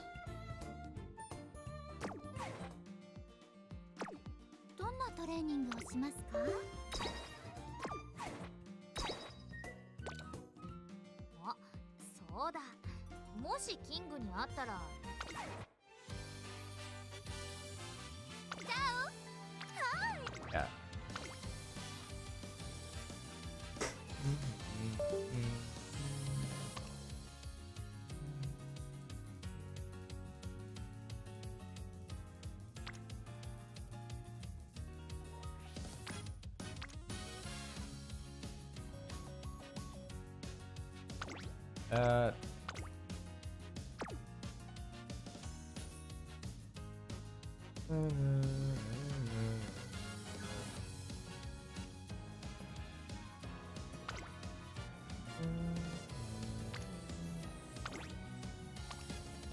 Mile, Earth.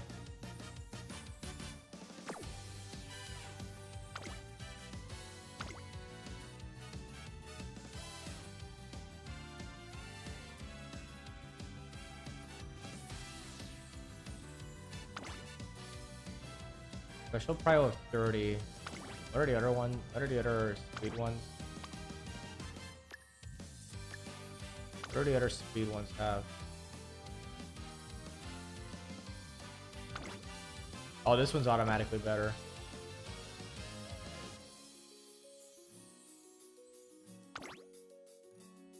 This one's also automatically better. So I'd say Asian for her. Yes, probably Asian. 35.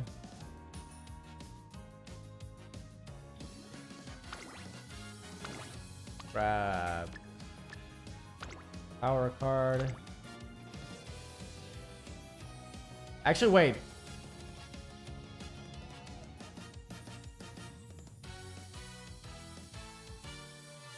Wait, this is, I don't need groundwork, so why the hell am I running this? Yeah, I don't need groundwork, so why am I running this?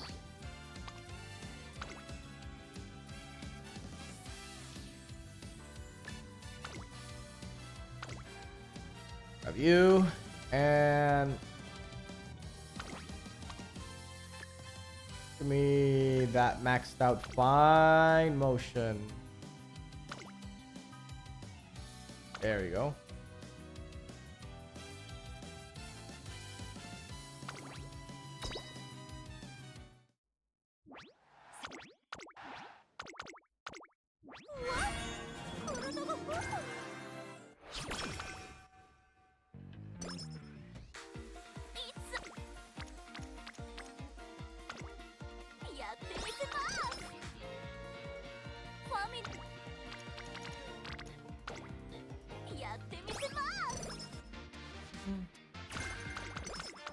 It's one. That's one. Yeah, fall runners, absolutely necessary. Very important. Right-handed, very important.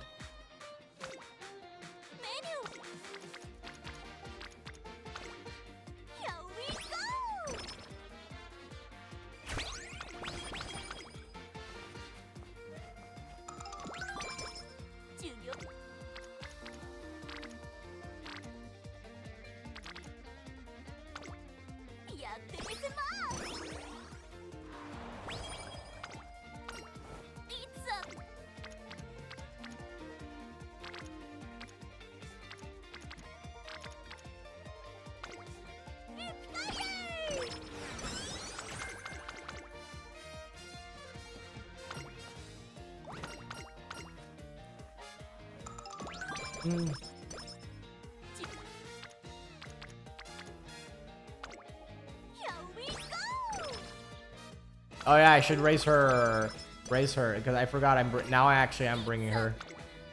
Gotta raise her up.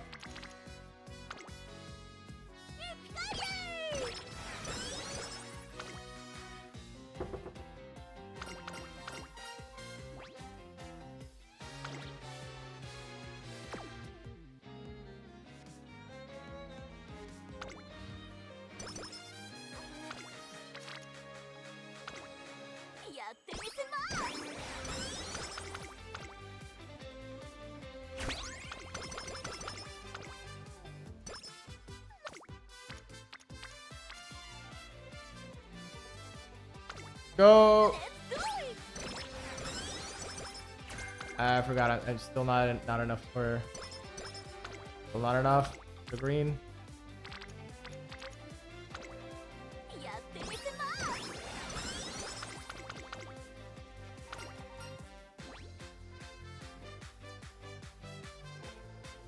Ready for takeoff. Oh no, I have to do this for sure. Holy. 4 cards in one go.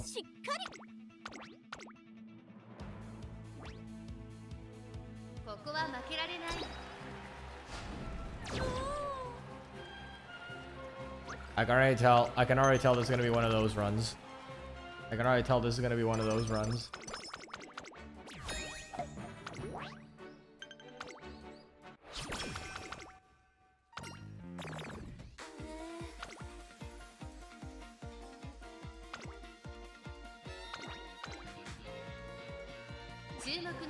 A dirt race. There you go.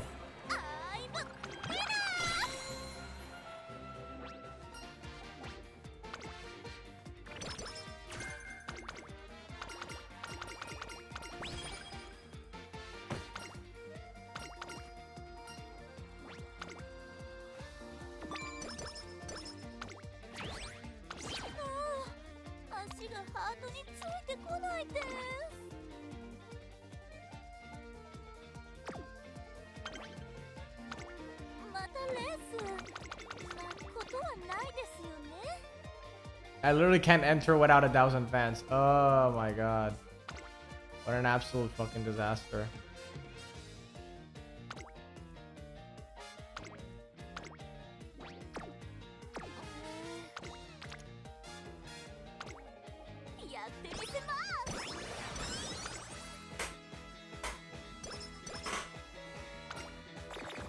And I thought the run was going good early on. Thought it was going just fine. 4 hints of right-handed.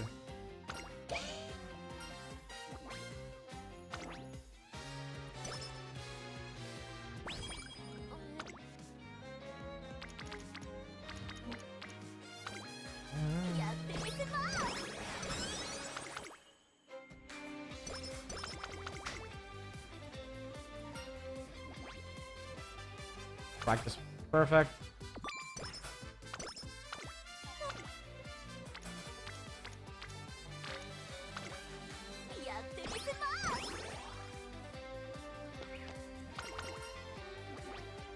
Energy 15.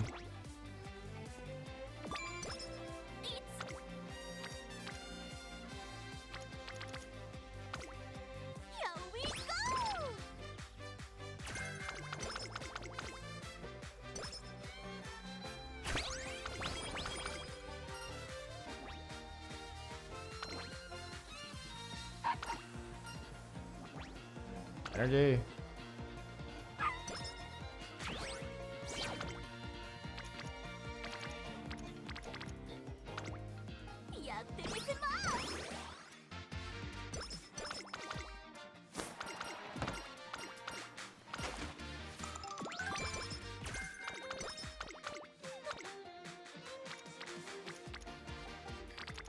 Okay, do this, and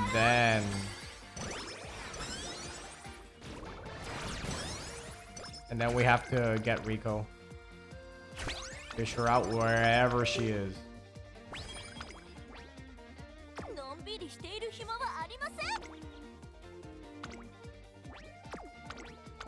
Okay, we have to win this one. 注目の There's just no way, right? There we go.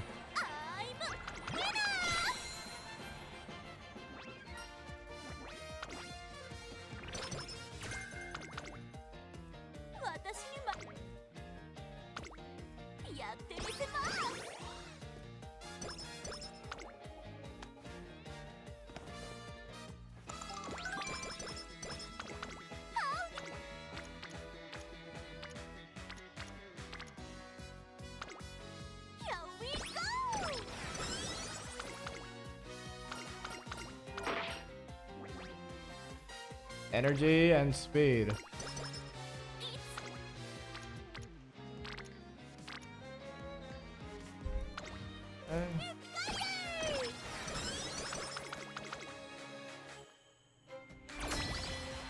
The Unity Cup should be open right now.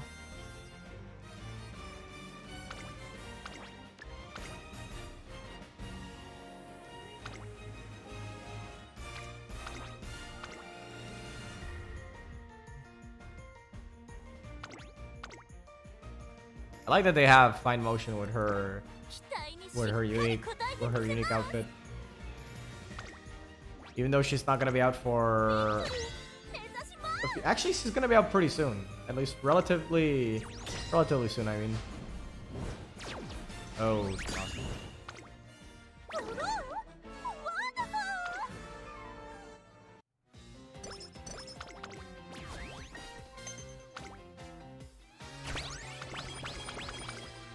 if I remember correctly, Fine Motion was released around more or less the same time that Christmas Augury would be out. Not the exact same time, but I believe the banners should overlap in global. ここは負け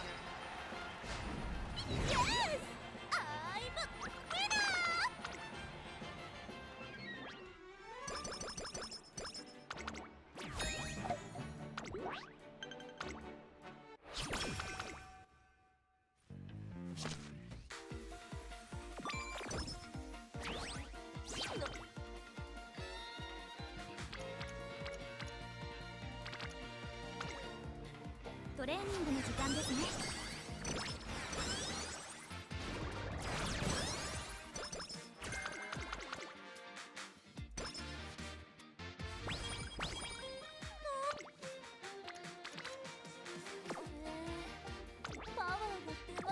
Oh wait, I still haven't unlocked it? What the? Oh man. Hey, she's even in the green too.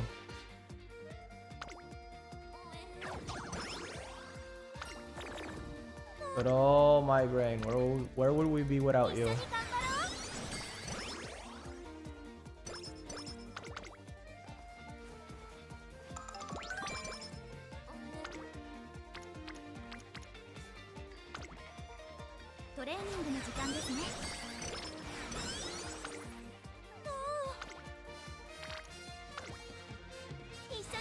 I'm gonna have to max out the fucking card at this point.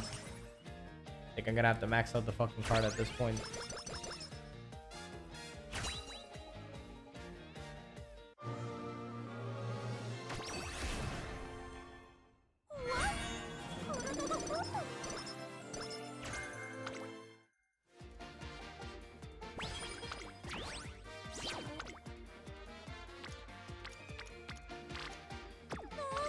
Are you serious?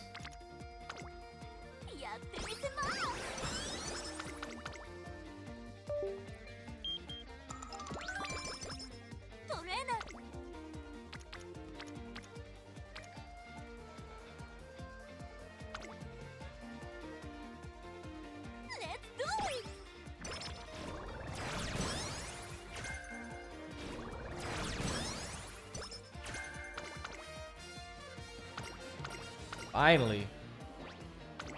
Bit late, but finally comes out.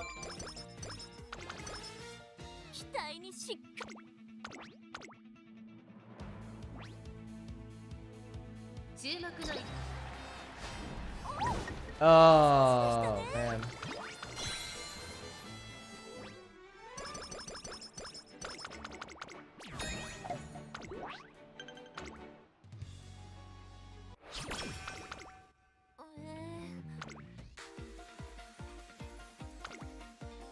Esarakin in one turn. パワー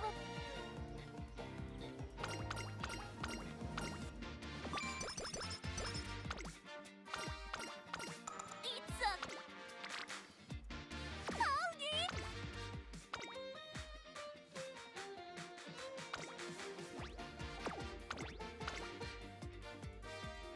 注目の一番 Oh my god. Keeps jobbing here and there and everywhere. なん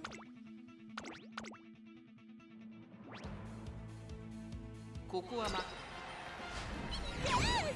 I'm a winner!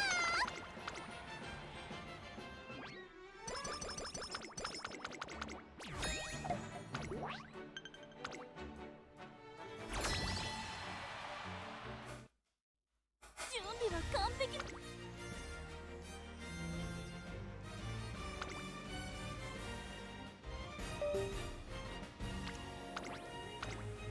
I want her to be at the ace.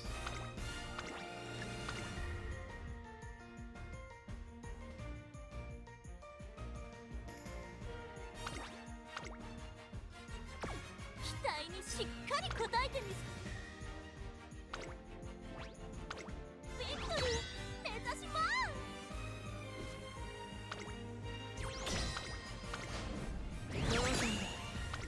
All win. 私たちウィナーです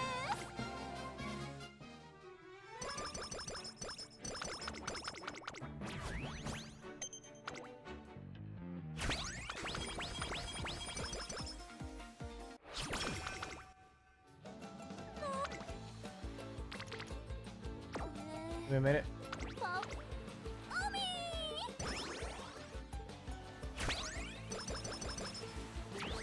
ーのんびりしている暇はありません何でもトライさせてください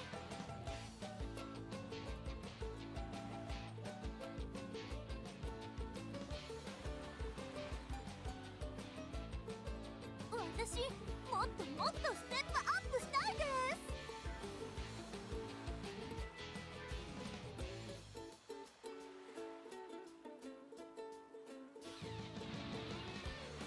私に任せてくださ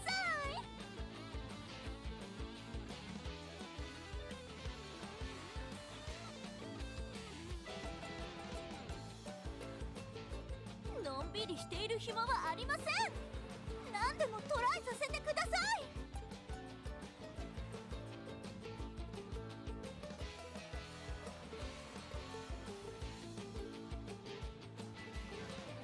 私もっともっとステップアップしたいです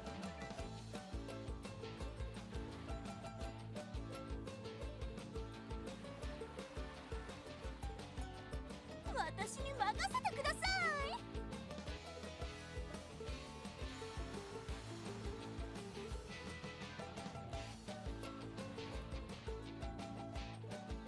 のんびりしている暇はありません何でもトライさせてください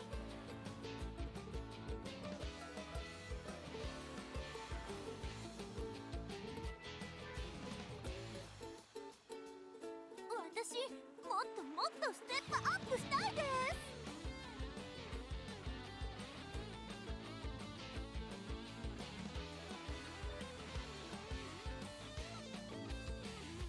私に任せてください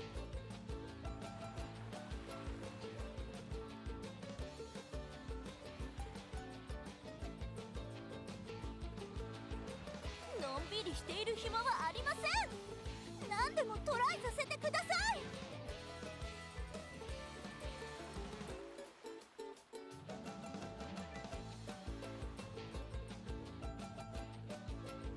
私もっともっとステップアップしたいです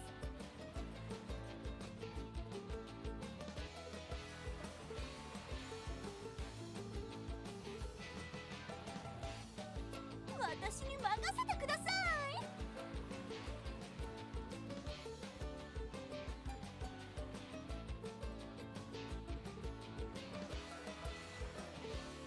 のんびりしている暇はありません何でもトライさせてください。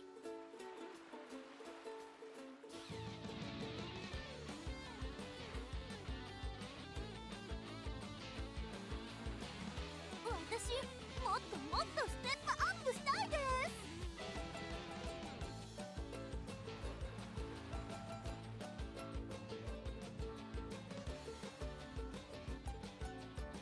私に任せてください。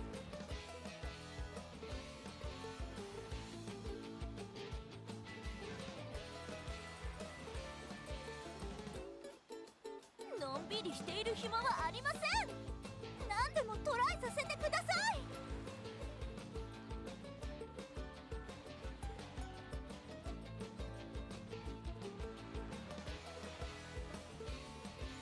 私もっともっとステップアップしたいです。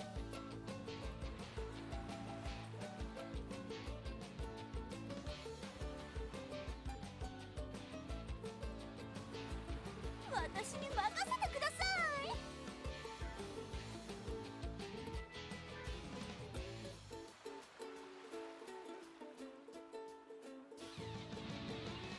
のんびりしている暇はありません。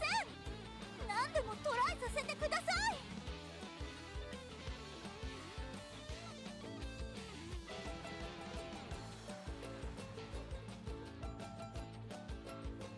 私もっともっとステップアップしたいです。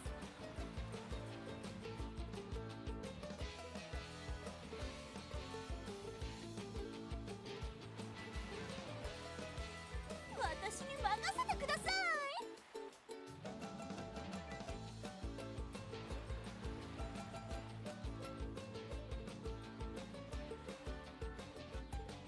のんびりしている暇はありません。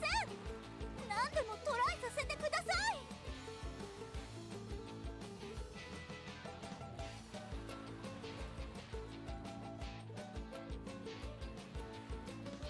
私もっともっとステップアップしたいです。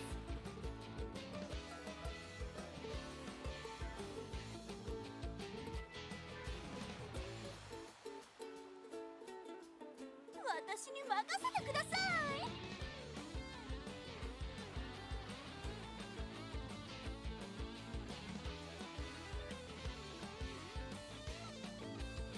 のんびりしている暇はありません。何でもトライさせてください。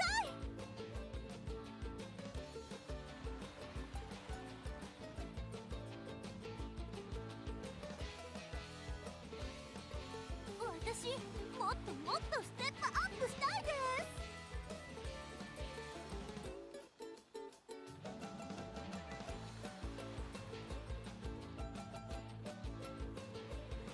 私に任せてください。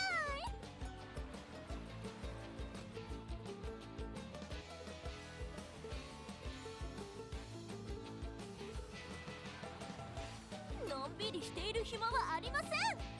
何でもトライさせてください。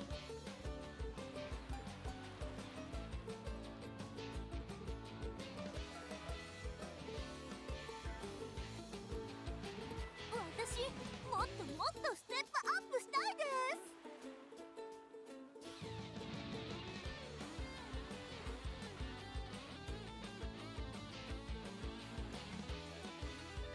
私に任せてください。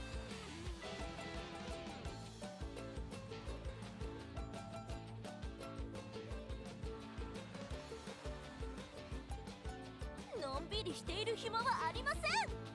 何でもトライさせてください。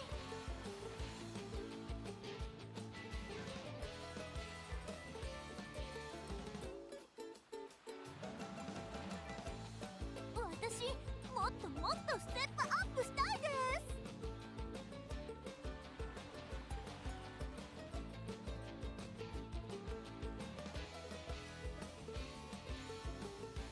私に任せてください。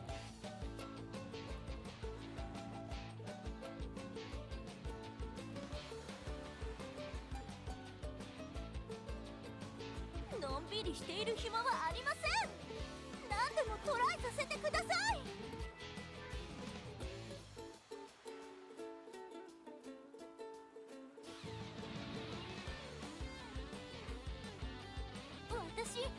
ともっとステップアップしたいです。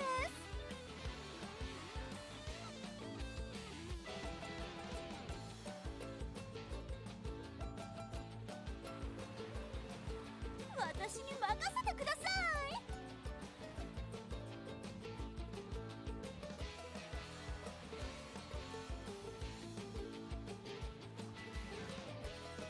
のんびりしている暇はありません。何でもトライさせてください。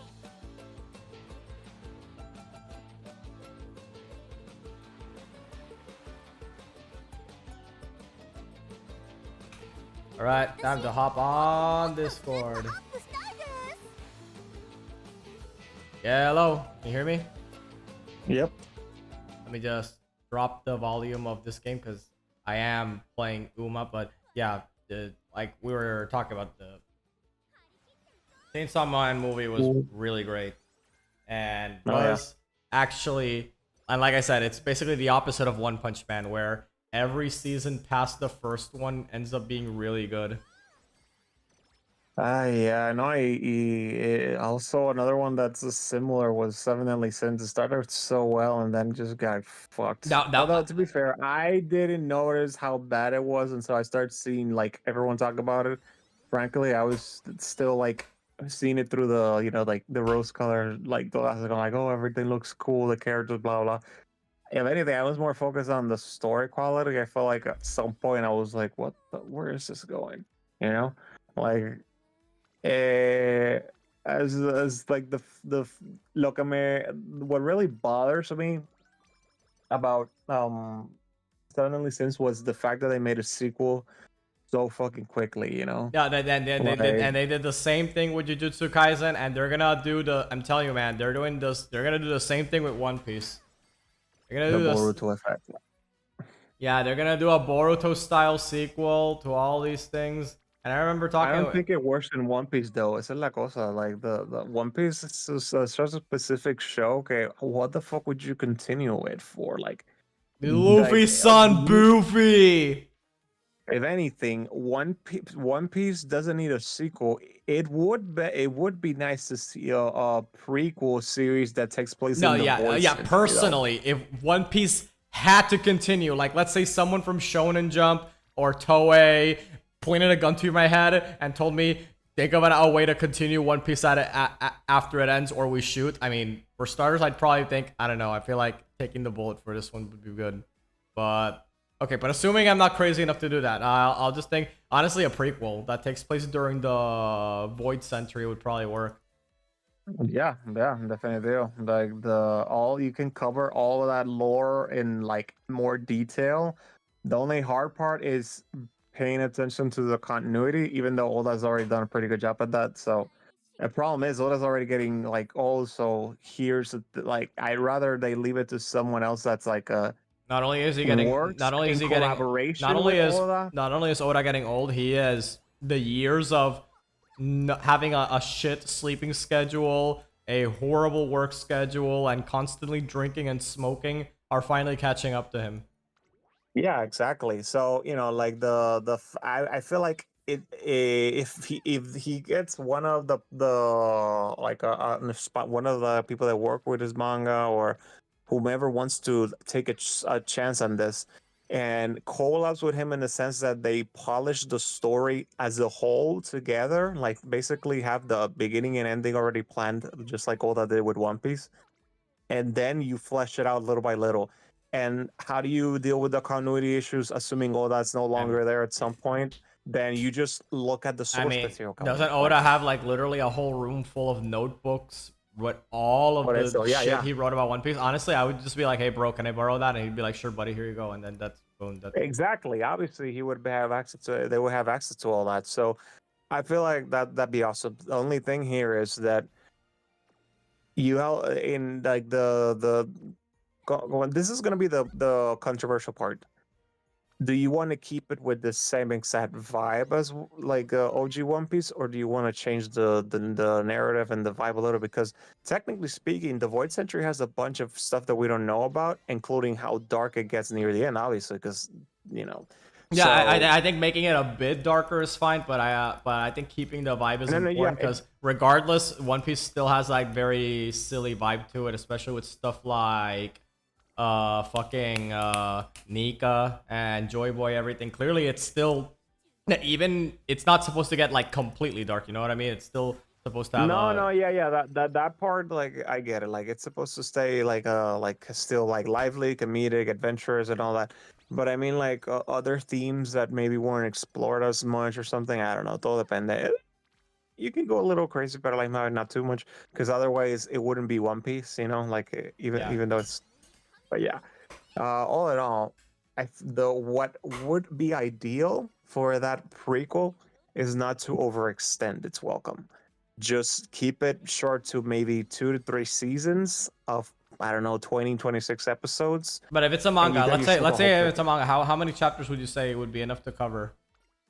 If it's a manga, probably, let's see, like maybe as long as Demon Slayer, or like a little over 200 chapters, maybe.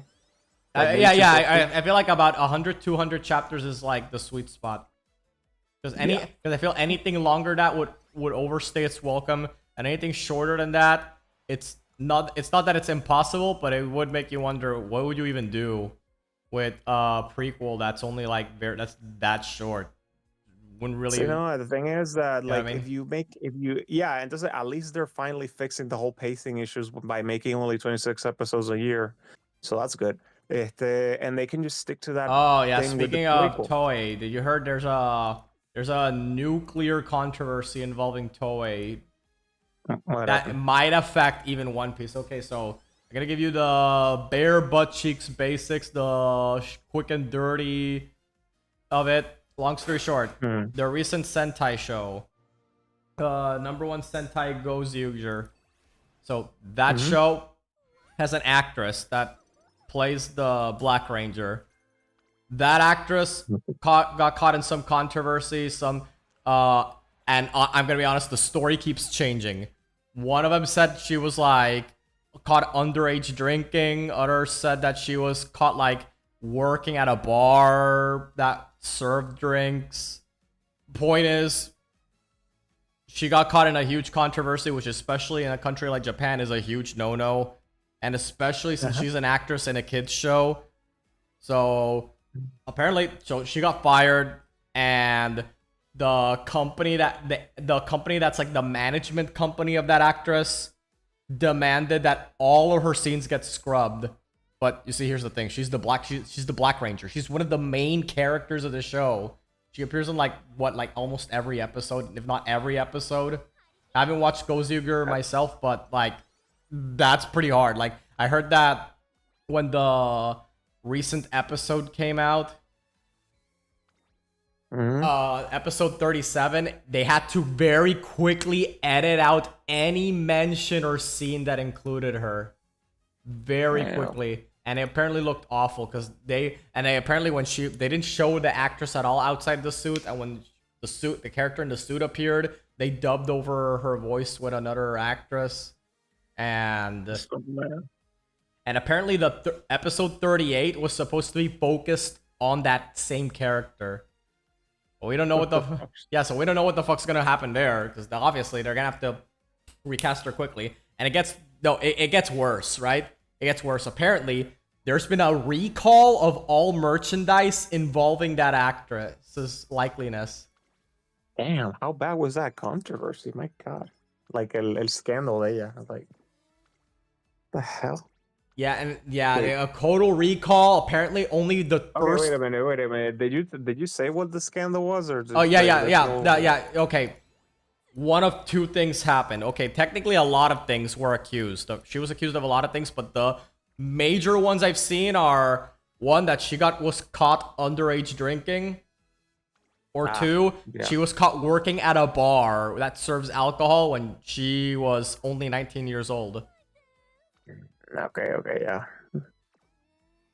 You would think those are like misdemeanors at best, but you know how Japan is so uptight, so yeah. Especially when Toei like wants to project this image of like, oh, this is like a kids show. These are all the actors have to be like role models for kids and all that. Yeah, okay, I get that part. That's like, oh, Yeah. that you know, okay. I The mean, problem is not that they give a fuck about the whether she's doing it or not. It's the problem and how it reflects on them. That's what they care about. But yeah, yeah, yeah. Basically, they're throwing her under the bus just to make themselves look better, which is pretty exactly. bad. Very Which is Disney. yeah, yeah. Toei is definitely the Disney of Japan. I would believe that. Well, And at least there's been a in the TV part, fucking so Nintendo's the one in the greed part. yeah yeah. So Toei had not only had had to recall a lot of merchandise, they also had to recall a lot of the what do you say? The episodes, the Blu-ray, because apparently only the first 12 episodes have been released in Blu-ray. And that apparently that's And gonna be whoever got their hands on the OG Blu-ray is gonna have to sell that thing for a lot of money now. It's like that's like yeah, that's like actually crazy. Like it's Lost gonna be like media. actual lost media, legit. Yeah, you're gonna have to make gonna have to blame it on Jorge, the YouTube channel, to make a video about Go Zuger now. Mm-hmm. But it's crazy. It's like they're gonna recall. Apparently they're gonna edit every single episode. To reshoot all of her scenes or edit her out of all the scenes. That's crazy. I feel sorry for whoever has to do that because they're basically not gonna sleep. And apparently it's a thing that's the whole thing is estimated to cost like literally billions of dollars, billions of US dollars, and apparently it gets, if you believe the rumors, it's affecting all of Toei. Like, because Toei isn't just like Super Sentai, it's also like Kamen Rider, Ultraman, and Godzilla, and One Piece, and Precure. It's like a lot of things. And so One Piece, in the context of like what I started this whole conversation of One Piece, that's going to be very negatively affected. Only time will tell, So like keep in mind that One Piece was supposed to turn into a seasonal anime by next year. Now though, we'll probably be lucky if it even gets enough episodes every year, because Jesus Christ. I mean, they're gonna take a break in January, and they were supposed to start on April with that stuff anyway. So maybe by that point, it'll blow over. So, I mean, it's like 3 months of time. No, the crazy thing is that apparently, like, there's also like lawsuits going on. Like, Seiju wants to sue Toei, but Toei also wants to sue Seiju because of this whole scandal brought a lot of like slander to them, and okay, and then there's like and then apparently there's also like toy companies involved that want to sue them because like keep in mind this was the holiday season. All of a sudden, a lot of those toys that were supposed to be in the stores, well, they're not there anymore. Yep, no, I get it. That is crazy. Yeah,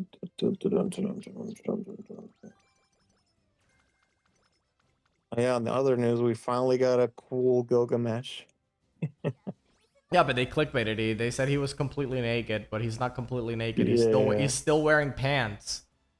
Yeah, I know. I clicked on it literally because I saw it in the title. I was like, oh, I gotta see this. What the fuck's going on? It's like, oh, hey, FGO. I didn't know FGO turned into that kind of game. No, not really. So I was like, damn, they got me.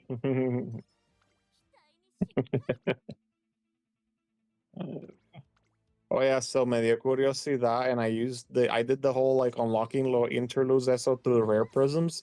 So they're permanent, dude. Even when you unlock them, they don't go away. You can literally do the story, get some quartz, and they stay there. I'm like, hello, Hisui. What's up? We're on stream right now. We're on stream right now. But right now, dude, I gotta tell you the controversy involving Toei, because long story short, one of the actresses in the new Super Sentai was caught in a underage drinking controversy, and so she got fired. All the merchandise involving her got recalled. They have to reshoot and recast every episode of the series that has her, which is like almost all of them. And the whole and there's lawsuits involving Toei and her management company, and the whole thing apparently is gonna cost like billions of US dollars. And the reason why, and that's gonna affect everything of Toei. Like even like the One Piece anime is gonna end up getting affected. Like you could end up getting, even like the new there's a new Godzilla movie that's supposed to come out. Like, is it even gonna come out anymore? Like, hopefully it will. Godzilla. Wait.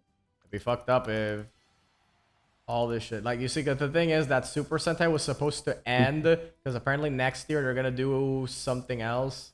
My money's on is that they're gonna call it Power Rangers, but in Japan. But yeah. But regardless, is that honestly, even if Super Sentai wasn't ending next year, it's definitely if it wasn't already ending next year, it's definitely ending now because of all this controversy. Oh yeah, did you guys know that they're making an anime that's very like the whole concept is Among Us basically?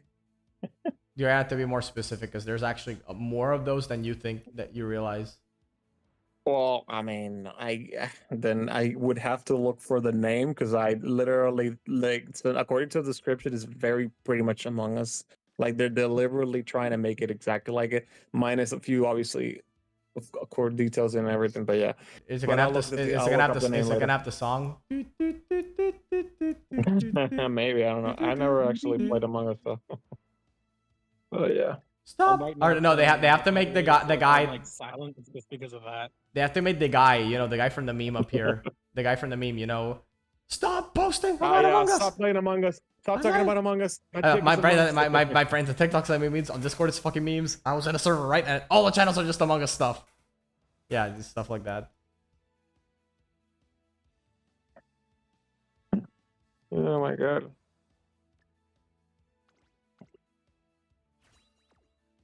Kukulkang is broken.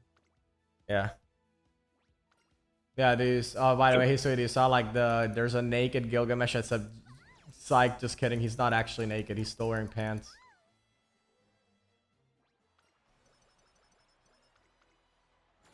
I think he said he had to mute himself because he was gaming or something. No, more like he's muting himself because he's gooning too hard to the thought of that. Okay, it's one thing for me to goon to Ozzy. I am never gooning to Gil. Let's get that clear. I mean, yeah. You're the one. I find it hard to believe when you decided to pull for him, even at random. Okay. I don't really blame you. I prefer Ozzy over Gil. I mean, we all do, but yeah, but I get it. No, dude, like I decided to do some. ¿Cómo se llama? Estos quests that basically give you the cards for farming materials, even though most of the time people don't even use those. But anyways, the point is that I started doing those quests. I forgot what they're called. Mostly because they were giving out cords for doing a few of them, for just accumulating missions, and they're actually pretty fun because they're actually hard. Anyways, point is, for like a good chunk of them, I just use Kukulkan, and that shit basically like destroyed everything. It was still hard, but the amount of damage that Kukulkan does is crazy, and that's an MP1. I am definitely gonna try the Kukulkan to at least MP3 at some point because that shit hits like a truck. AOE is like it's probably one of the best. You basically have pocket ORT. Let's be fair. Mm-hmm. I mean, it's just crazy to me, man. It's crazy. Oh my god! But yeah, but yeah, that's pretty much what I've been doing in FGO. Just like doing whatever gives me quartz, because Lord knows I'm gonna have to have enough to get minimum MP2 Summer Rush. Beast Rush. Oh, I'm taking like a small break from it. Like farm. I mean, dude, I don't blame you. I don't play that much. I literally just log in every day and almost never play except when there's missions that give you quartz. That's it. I don't even do the story until they give me quartz to do it. But to be fair, the only reason I don't do the story like as consecutively as I did when I was playing the Lost Worlds is because so far the first ordeal call like story is pretty ass. Like only a few moments where it's like kind of interesting, and then it goes back to being shit. So yeah. That's crazy to think about. Also, on like the other thing I was gonna say about Kukulkan is that she literally has a passive that turns any invincibility shield to the caster shield. I thought it was just like one time. I like how with you her said. I skill, like and how you that's it. said Castris instead of Castria. No, oh yeah, I said casters lol, Castria, but yeah. Sorry, like two mixing up the games now. Anyway, but yeah, basically, like the fact that she has the passive that turns any invincibility shield into the ultimate shield, I was like, yeah, that's cracked. But yeah. Aside from that, yeah, you know, like there's not much going on. I mean, obviously, I'm playing the other games, but I only played three mobile games, and that's already too much. I mean, yeah. Plenty, Trust me. man. Don't play more than that. Trust me. As someone who No, I will plays more not. than that, Trust me, don't I play. will not. It's a horrible idea. I'm just trying to figure out which skills to pick here. Maybe this. And holy shit, I really don't have options.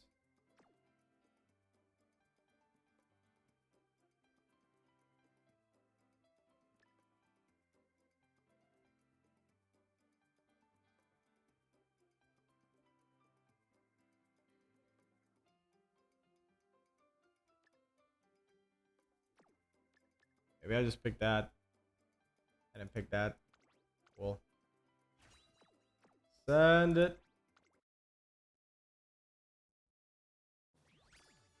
Dun, dun, dun.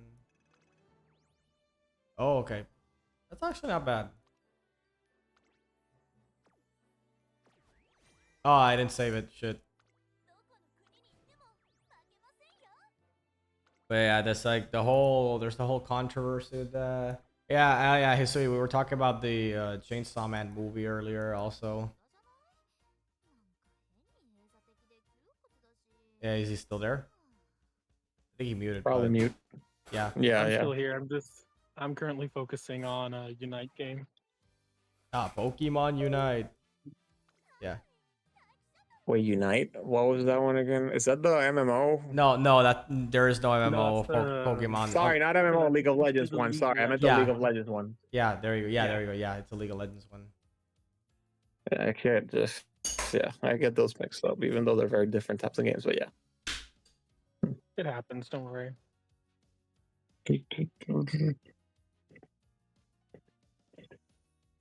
If you ever try to go back to League of Legends, just know that we're here for you. I never played it. I will. The only League of Legends like content I Arcane, consume is the series. Yeah, the series that are gonna come out in Arcane. Yeah. I will say this though. I was say for the okay. Going back to Pokemon is what I was gonna do. The fucking Ditto Animal Crossing or Minecraft game being $70 and only a key card in the physical. A key card. Oh my god, yes, it's a key card. Oh my god. It's like, a game. what the actual fuck? That's officially the first Pokemon game that you'll never own physically, for real. As Oh, in the game won't be in the card. that's so bad. That is so bad. Because every game, Like even Pinball had a physical copy. even Pokemon Troze had a physical copy, and I know because I saw it in GameStop once. Yeah. What? It's Snap, dude. I had the cartridge Oh, for like, Snap. yeah, all those. It even spin-off came. games had a physical copy. It even came with the microphone that you hook up to the controller. Yeah.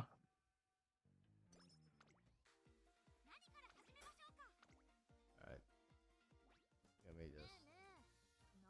me just set up. I think I'm gonna set up a different game here. Hold on.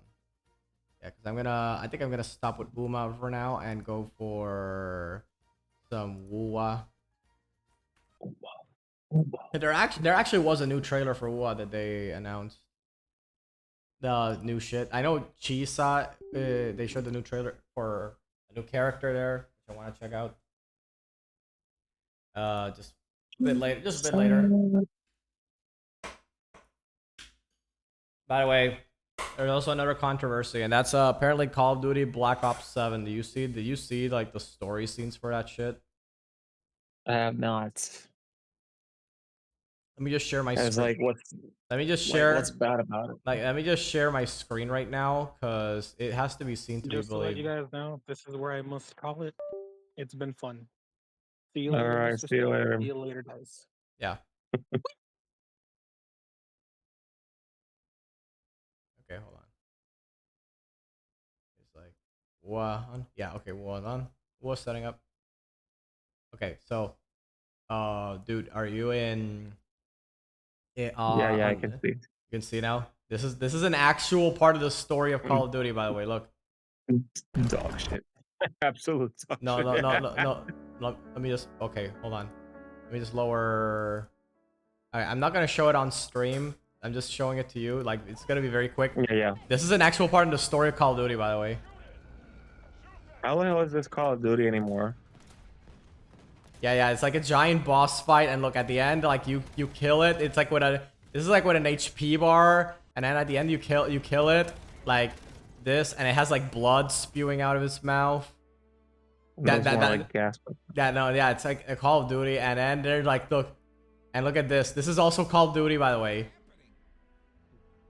Let me just lower the volume. This. I mean, I know the Call of Duty had the whole zombies thing. No, so that keep part looking. is No, fine, yeah, but this look at this. He's like in a flower monster thing. this isn't even Call of Duty anymore, my guy. Yeah. This looks like an enemy, and that. So yeah, I remember reading the comments somewhere that said that. See, Call of Duty is now a gacha game story, because dead ass that monster I just showed you. It looks like it could be like some shit from Wuthering Waves or Honkai Star Rail. Yeah, it really does. Man, Yeah, remember? crazy. You see, because Call of Duty does have like unrealistic things, but it always felt very grounded in reality and took Yeah, its it's like zombies is fine, you know, that kind of stuff is like, you know, normal. But like fucking like giant ass mechas and like mechas, I guess you can like half and half, but like that weird ass cyborg robot and then the whole like alien stuff, I'm like, okay. Zombies, I'm fine with. Aliens, you're already going to sci-fi territory. That's a completely different genre, which Call of Duty is not or has not been all this time until now. yeah, and So that's why it feels off, you know? I If you remember had already established that from the beginning, sure. the funniest thing is reading another comment that said that the Call of Duty devs are so overworked and are so tired of Call of Duty that they are trying to turn the game into a different, like they're trying to make a different type of game. They're literally trying to make anything To that be isn't. honest, Call of Duty is very like I wouldn't say it's dead, but it's definitely dying to the point where the developers are desperate to just continue to do whatever it takes to get people back into playing it. But honestly, I feel like Call of Duty should just cut their losses, stop, or go back to the roots and just focus on the typical endgame content, which was zombies and shit that people like. You know? But they're not gonna do that because this makes too much fucking money for them to stop. We need to get a new game every single year because this is just Pokemon, but for kids that think they're too cool for Pokemon. I mean, they will stop when the sales go down, but you know, to the point where nobody's buying them. But yeah. I feel like the other thing that fucks it up, I don't know, it's like these other games, shooter games that have come out, like if they, what was the one that's making headlines everywhere? The fuck, I forgot the name. Apex Legends, you know, like that's a big one. Fortnite, Momento, you know, like, but yeah, that's very crazy. I'm trying to see capture. I can't seem to capture the game. I can't seem to Maybe capture the game. Yeah, for wait, some reason one my of those games that has like restricted. no, I was in like the game isn't being captured by OBS. Okay, yeah.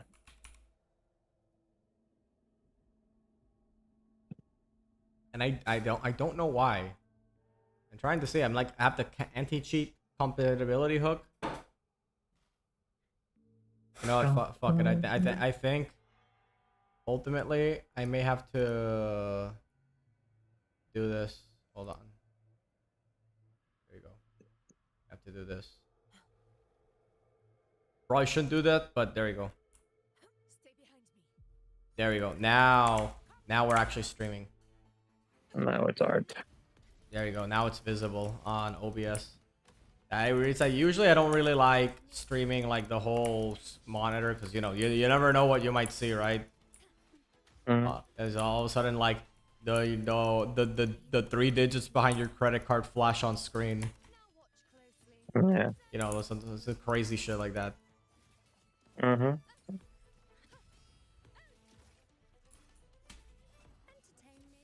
But yeah, that's like what I find really unfortunate about the whole situation, that they're making this game that clearly shows that they should be making a different series. Oh yeah, for sure. That stuff Why are seems they just fine. going to the Dead Space territory? You know, like if you're gonna add all that shit and you're still a first-person shooter, can just go into a different game or something, or like I don't know, man. The space, Or like transition. Huh? yeah, or like it could be more fantasy based. Have more, Yeah, more man. Like there's all kinds of things they could do, but you know. they could have more fantasy elements to it.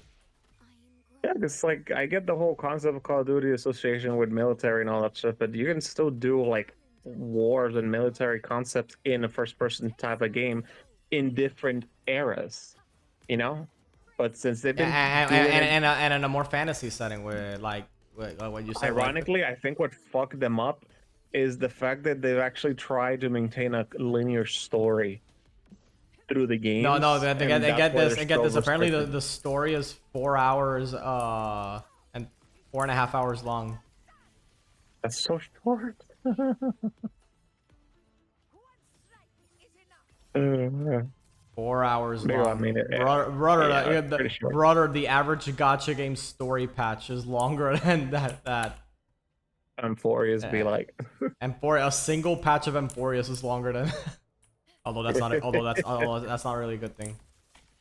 No, it's not. But yeah, But at least we're finally leaving Emphorius and we're getting to the good shit. Back to Pinakani. It's so funny to me. They're going back to Pinakani. Like that Emphorius was so shit. They have to go back to Pinakani to remind people why they like this game in the first place. Up until this day, I think Pinakani is still, at least in my opinion, the best story patch they've done. Oh yeah, no, for sure. I agree on that. At the absolute top of the game.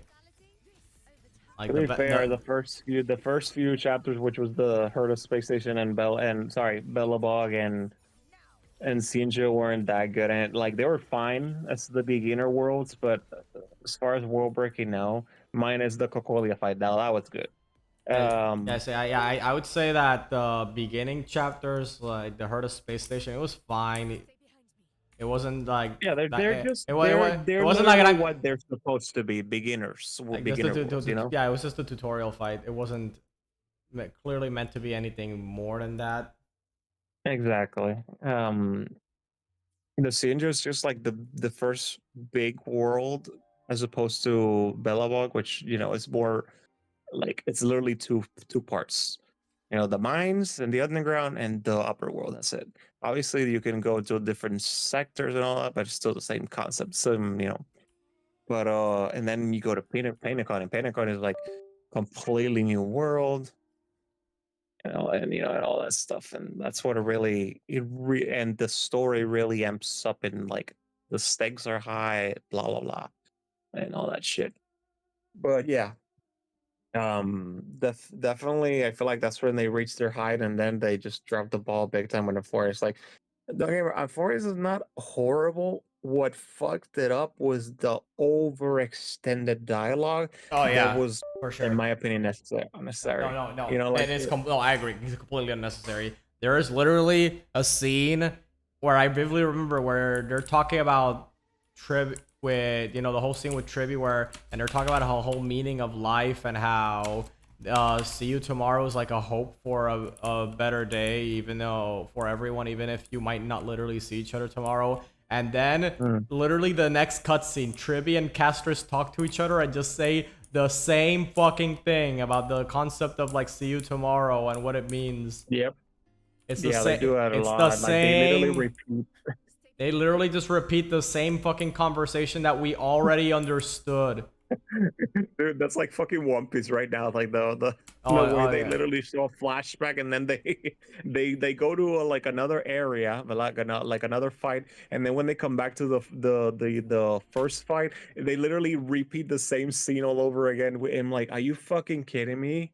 You're wasting precious minutes of the episode. I'm literally repeating the same scene multiple times. Remember in the gear, yeah, it's stuff like that, and there's also just a bunch of unnecessary dialogue. Like, remember when Maide was explaining the story about the people he traveled with and how they all slowly died one by one, and then literally after, and that literally I think that part was great. What ruined it for me was that at the very end, Finon literally tells him, and I'm not even joking, something like, "Wow, you must have felt very sad after that."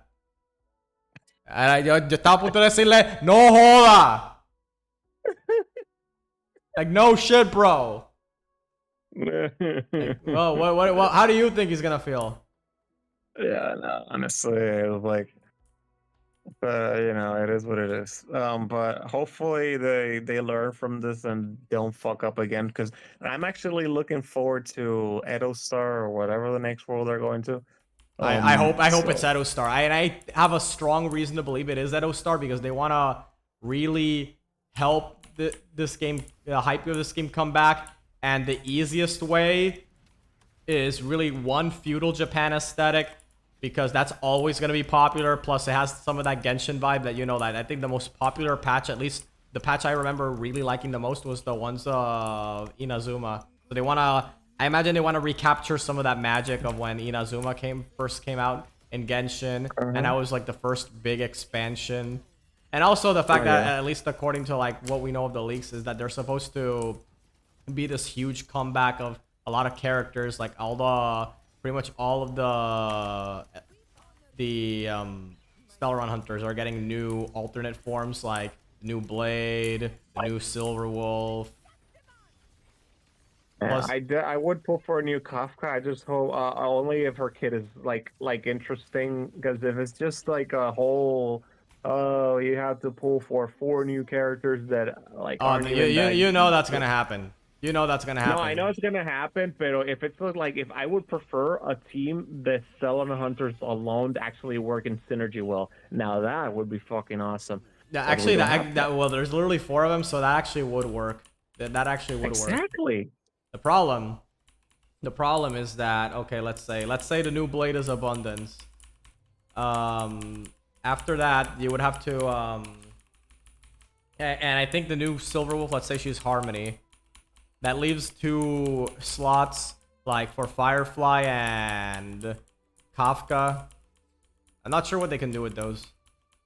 Okay, dude, like Kafka's the main DPS or the sub DPS, doesn't matter. Firefly, since we still don't know what the fuck's gonna happen with her, she could just be a secondary, like a DPS that buffs the main DPS, but also does her own attack, Yeah. Honestly, I feel like the best way to make a character different in an alter version is either one or two.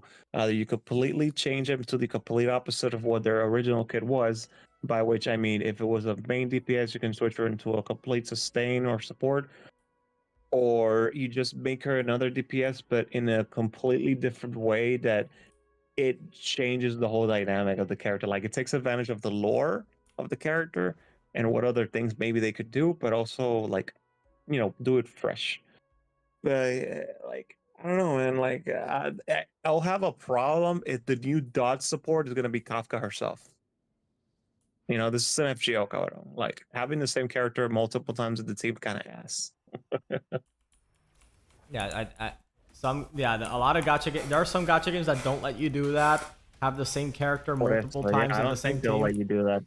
I think they do let you do that in Star Rail, right? Because you can have every version of Danny in the same team, if I'm not mistaken. I mean, they are very different characters, so that makes sense. But yeah, okay. Well, there you go. Like, I'm worried that they're gonna do that, and that they might turn like Kafka into another dot unit, but just better. And I feel like it'd be really. I feel like it would be very boring if they just make her dot again. If they really are going committed to the whole concept of making a new edition of all the Stellaron hunters that coincidentally work well together, kind of like how Emphorius did the whole concept of the how do I say it, of the Chrysalis heirs all working well with each other, especially after Casters came out. That you would think that they would really want to push that and have them synergize with each other. Like have like they can have Silverwolf have some support that's similar to like Castress, that she buffs, gives a different buff to all the members of the Stellaron hunters.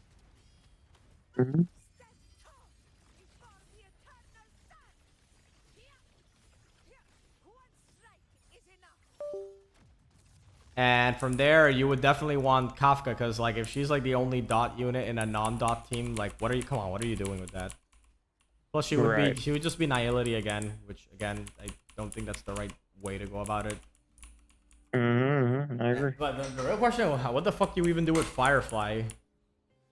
I mean, assuming Firefly ends up not being sick anymore, she's still gonna use the suit, so Yeah.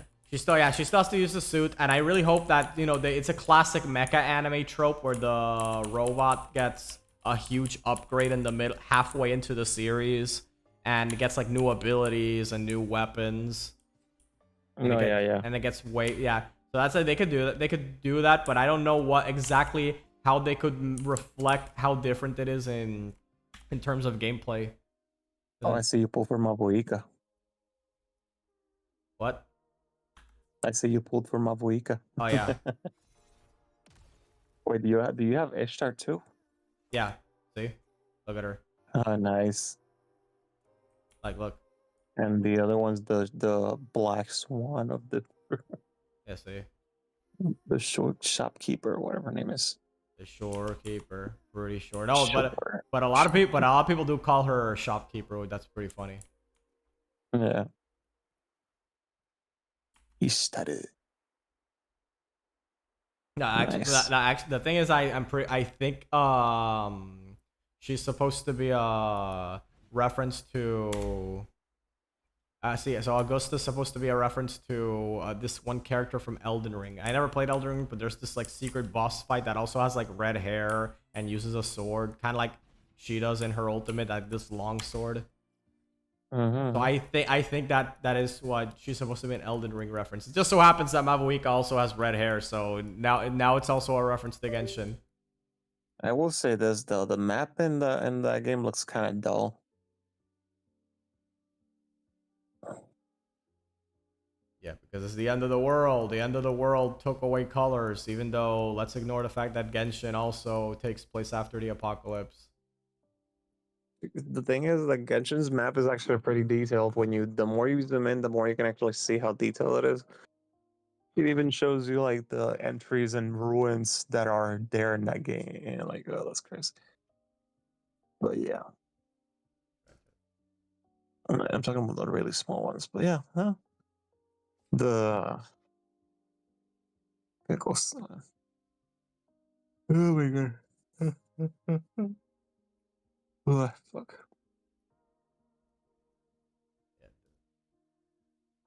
That's what's been going on. Just the nuclear controversy surrounding Toei and how it can affect all their profit margins, everything, and as well as the controversy surrounding the new Call of Duty game, which is really funny. That it basically turned into a gacha game story.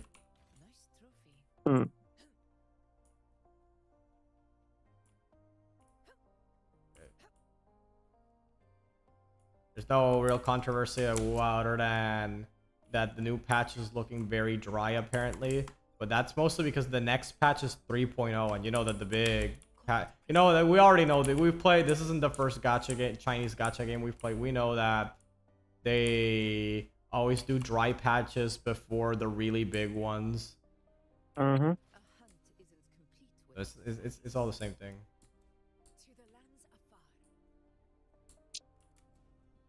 It's all the same. Like that. That's something definitely I've been talking about with other before.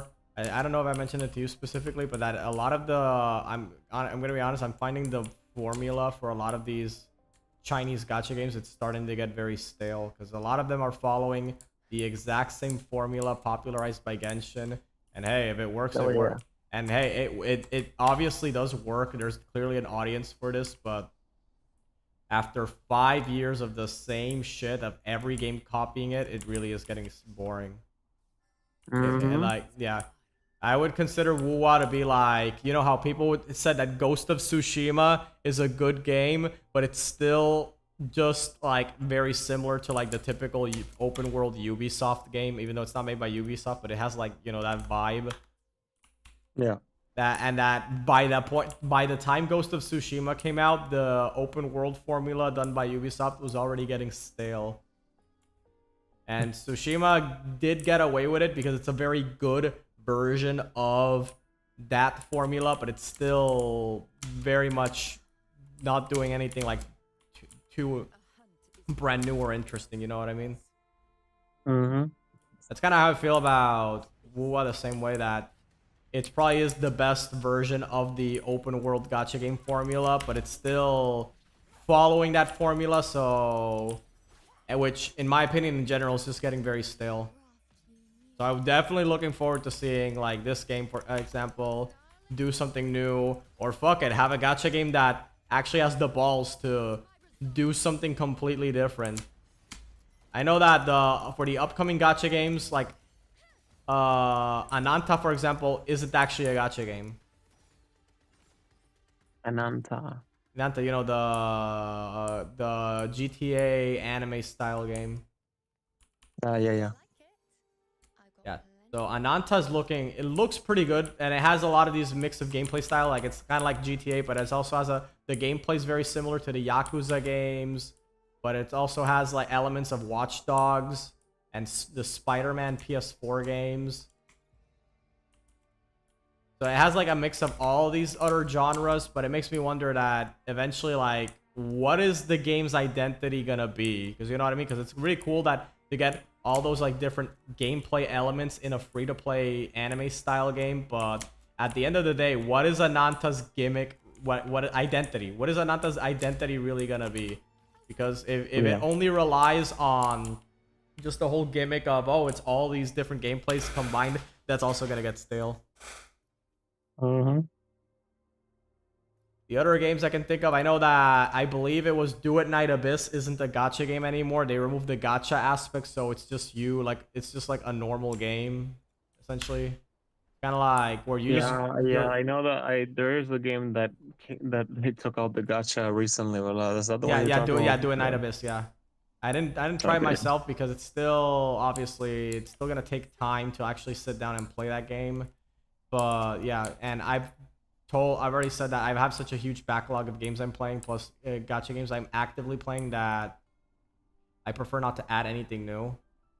No, for sure. Like legit, it's something I'm gonna talk about in my Umamusume video. But one of the reasons why I stuck with that game is because that game actually is doing something very unique that I haven't seen other gacha games do. It has its own clear style and like vibe that a lot of gacha games are sorely missing. And the crazy thing is that Umamusume isn't even a new game. It's a game that came out in 2021. That's like by gacha game standards, that is like an eternity ago. That is like, we're talking like about an NES game by gacha game standards, because that's how fast the world moves now. But yeah. But yeah, I'm just very stale on it. Like, you know, the Persona 5 gacha game, for example, it's very similar to Honkai Star Rail. Like, very similar in terms of the gacha style, the presentation, even though obviously the presentation is borrowing from Persona 5, but you could tell it's clearly also borrowing from Honkai Star Rail, which is part of why why I'm saying this whole thing about the Chinese gacha games getting very stale. Mm-hmm. That even something like as popular as Persona 5, it just ended up copying the same formula that was established by all these other Chinese gacha I mean, games. it's kind of hard not to, since it's what's basically proving to sell Yeah. and what. Yeah, but that's what I'm getting at. But that's what I'm getting at. Vinara is now following. Hold on. Wait. The same thing, Oh, kind wait. of gets boring. Dude, hey, hold on, dude. Hey, Vinara, thank you for the follow. Hey, dude, how are you? I'm doing fine. Yeah. Steven, I'm sorry. What are you saying? No, I'm just agreeing with what you're saying, that the fact that every game that comes out now has the same concept makes it no originality, which basically means you don't even have to play all these gacha games to get the same experience. You can just a few, and already it's like you're playing all of them at the same time. Because the only difference is the characters and maybe a little bit of the like where the story. The story and the vibe is what's different. But ultimately, like the formula. Yeah, but the gameplay is what's important at the end of the day, because that's what you do most of the time. And you know, seems like you're playing for a. Oh, sorry, is that I'm also reading the chat, dude? Oh, hold on a minute. Seems like you were playing for a while now. Yeah, I actually started playing wuwa recently. I'm just chilling, like exploring for shit in the background while shooting the shit about gacha games. Oh yeah. Anyway, Stevens. Yeah, that's what I was getting at earlier. That basically. A lot of these gacha games have that one like gimmick, that one thing that makes them stand out. Like how wuwa compared to Genshin is more of a character, has more of that character action gameplay vibe to it. But ultimately it's still following a lot of like these very familiar like mechanics, like gacha mechanics and gameplay beats. It's something that I've also... It's also what I mentioned that what was I gonna say? Oh yeah, it's also the fact that it's something that I've seen pointed out that I can't help but notice is that a lot of these gacha games that are coming out all have a very similar gameplay of an action RPG where you swap between a party of 3 or 4 characters, where you constantly do like ability ultimate swap to the other character, ability ultimate swap to another character. You know what I mean? Like it's like like wuwa. Like wuwa's is very fun, but even I gotta admit that oh shit, yeah, it gets old fast. I get it. Yeah.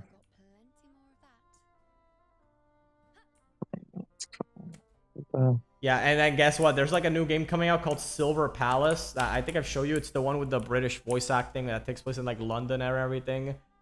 That also has the swap gameplay.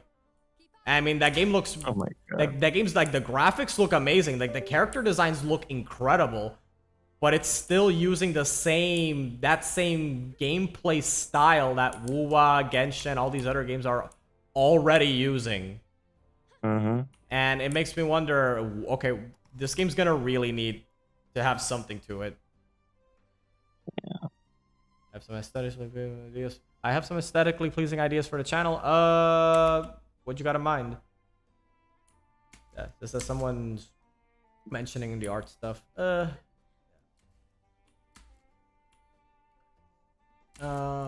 right. So, what was I saying? Okay. So, yeah. So Silver Palace like looks really good, but it's still like what I'm trying to say, that it's still just the same basic formula that admittedly does work, but obviously it works. I mean, obviously if it didn't work, no one would be copying it. Like, then what the fuck, right? But for me it's getting very stale, and it's really getting to a point where a lot of these games are really gonna have to start doing something, because it's just gonna get very, very boring. I mean, at a certain point, the market's gonna be so saturated that they're just gonna that gacha games will die at some point, and well, not die, but like definitely not be as popular as they are, and the new thing will come around. What the new thing will be, I don't know. No, I don't think the gacha games themselves will die out. I actually think gacha games have a very long life to them. Yeah, that's what I said. Like, it's not that they're gonna die. It's just that it's not gonna be the same. Like, how do I say it? You know how everyone is trying to make a gacha game now because of what's new? At some point, gacha games are not going to be the new thing. They're going to still be popular enough that people still make games like that, but not the main focus anymore. You know, like they're always trying to make whatever is the new market popular concept, whatever. But yeah, I don't know. Is that kid just use the data altered? Yeah, the fuck. Mighty Hydreigon. Yeah, Vinara, yes, I do have a Discord. Just send one through, just post it in the chat and I'll add you after the stream is done. Oh my god, which one of these cockamamie buttons was the... There you go. Yeah. Man, having the stream with the whole monitor showing is really annoying because I have to like make sure nothing is being shown as I'm clicking through like all these tabs, because you know I only have one monitor. I have to make sure I only have one chance for everything. Yeah, there's like the gacha games, like the gameplay is starting to feel very samey between all of them, and the gacha mechanics are the same. Like it's always like the 50-50s. Like I remember the first time I played Genshin, playing I know the first time I played Genshin, I thought to myself, wow, this is like so good. This is like,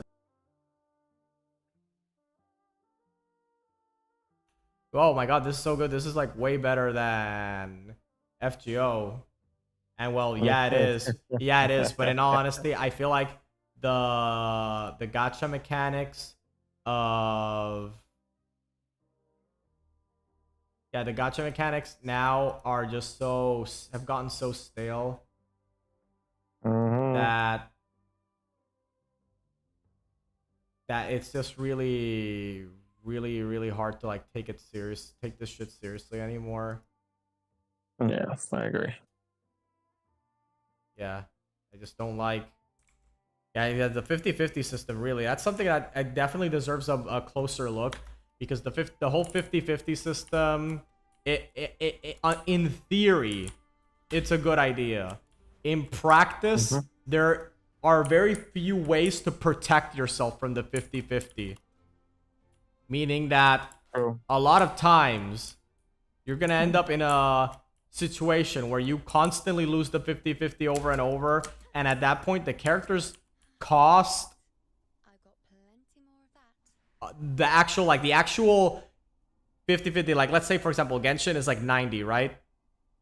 And so to reach the pity it would be 180, right? The hard pity, that's the actual cost of the character. It's not 90. If you constantly lose the 50-50 over and over, the actual cost is 90.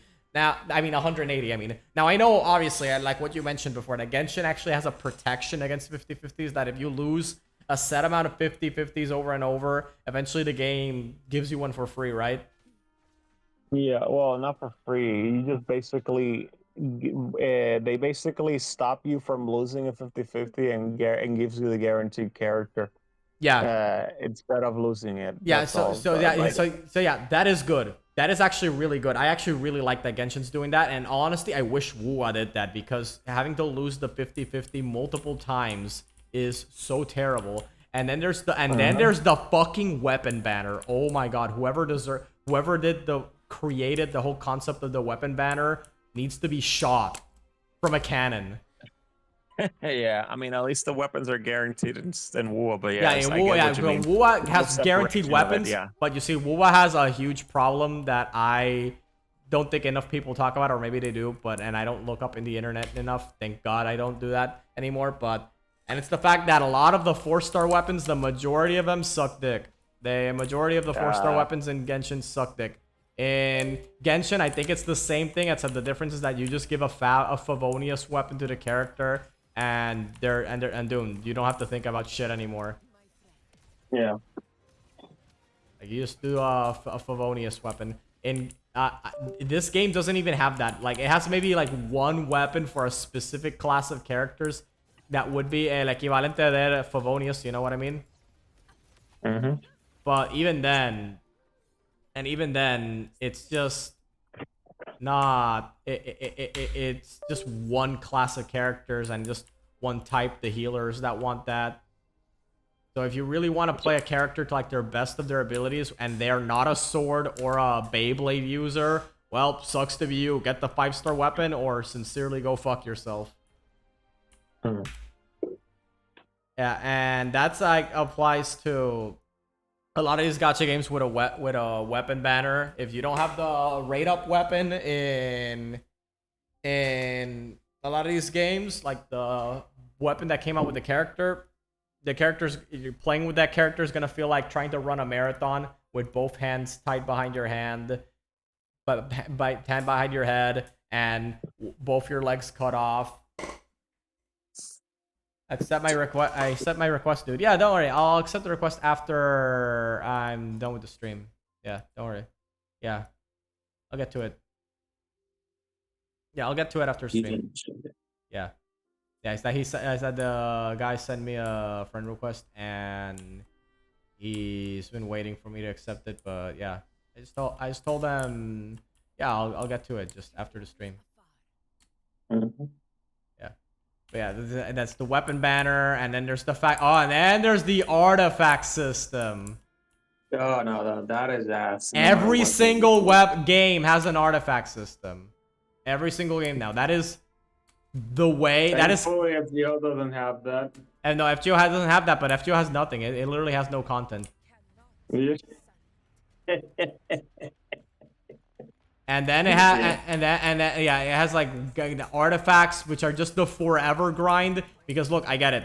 For these type of games, you need to have like some sort of like grind that to always keep people involved. Because it's like what I think the way to develop a developer for these type of games described it is that they have to develop content like a carrot on a stick that keep people chasing after that carrot on the stick, because content will always be played faster than the developers can complete it. Yeah. So that's like so stuff like artifacts is just their forever grind. The problem is that it's really shitty forever grind, because you just stay grinding. You could dump your entire stamina, your entire daily stamina on a bunch of artifacts. You check their substats, they all suck, and it's like, congratulations. Your entire stamina bar for that day, it was wasted. You literally wasted your entire stamina that day. And you had no progress whatsoever. Mm-hmm. And then there's the end game content, which, look, I actually like that there's end game content in these games, like FGO could never, but what I don't like is the fact that it's timed end game content, which really fucks the game design. Think of a boss fight like in a game that isn't the gacha game. Think of, like, for example, Yozora. Yozora is fucking awesome. He's literally, I wouldn't even call him, he's not just, in my opinion, the best boss fight in Kingdom Hearts. He's deadass one of the coolest boss fights in any video game I've ever played. And get this, if Yozora, that same fight, was in a gacha game, it would be fucking horrible. Because Yozora's constantly teleporting out of the way. He's constantly keeping out. He can, like, capture you, reduce your HP that out of nothing. In a gacha game, you need two things. You need to make sure everyone in your party is alive. I need to beat it in a time limit, because that's every gacha game has an end game content that is essentially just in a time limit. Yep. Nope. I agree. And that also gets that makes gameplay design very stale, because now you have to take into account that, well, you got to make sure that the boss fight you can beat it quickly, or else the players are gonna say it's dog shit game design, when no, it's not that the boss itself has dog shit game design. It's the entire thing, the whole thing being timed, having a time limit. Exactly. That is what has remember Treasure Cruise with the fucking turtle time, the raids bosses, all that shit. Yeah, I remember the raid bosses being pretty fun. No, what I mean is how they were timed. Like, if you didn't play that day or farm them, you're fucked. Oh, no, yeah, the turtle time. Oh, yeah, turtle time was horrible. I'm glad that doesn't exist anymore in any other gacha game I play. But, like, I'm glad that... Yeah, no other gacha game I play Having has to do that. the same boss multiple times just to get the skill books and hope that you actually get the skills. Yeah, the skill books, that was essentially back in the day, that was artifacts before artifacts, because imagine, you think about it. Basically, yeah, the skill books and multiple I would copies of the argue that's a little bit worse than artifacts, because you only have a very limited time to farm the raid boss, and then you have to Exactly. hold all those skill books. You have to hold all that shit and then wait until the double skill up chance. And if you couldn't max out the skill by then, well, guess what, buddy? You have to wait till the next time the raid boss came back, and then wait for the next time it's double skill up book. Yep. It's just ass. Oh no, it was complete ass. It was absolutely terrible. Mm-hmm. And when artifacts came out, it really does feel like not like a bunch of nothing grind where you just waste your stamina, because the whole point of these gacha games is that you make small amounts of progress every day. Even if you didn't make like a huge leap forward, that just logging in for like 5 minutes, you are building your account in some way, shape, or form. The problem with the artifact system is that a lot of times it doesn't feel like I'm actually building or making significant progress. It does end up feeling like I wasted all the stamina that day on literally nothing. Yep.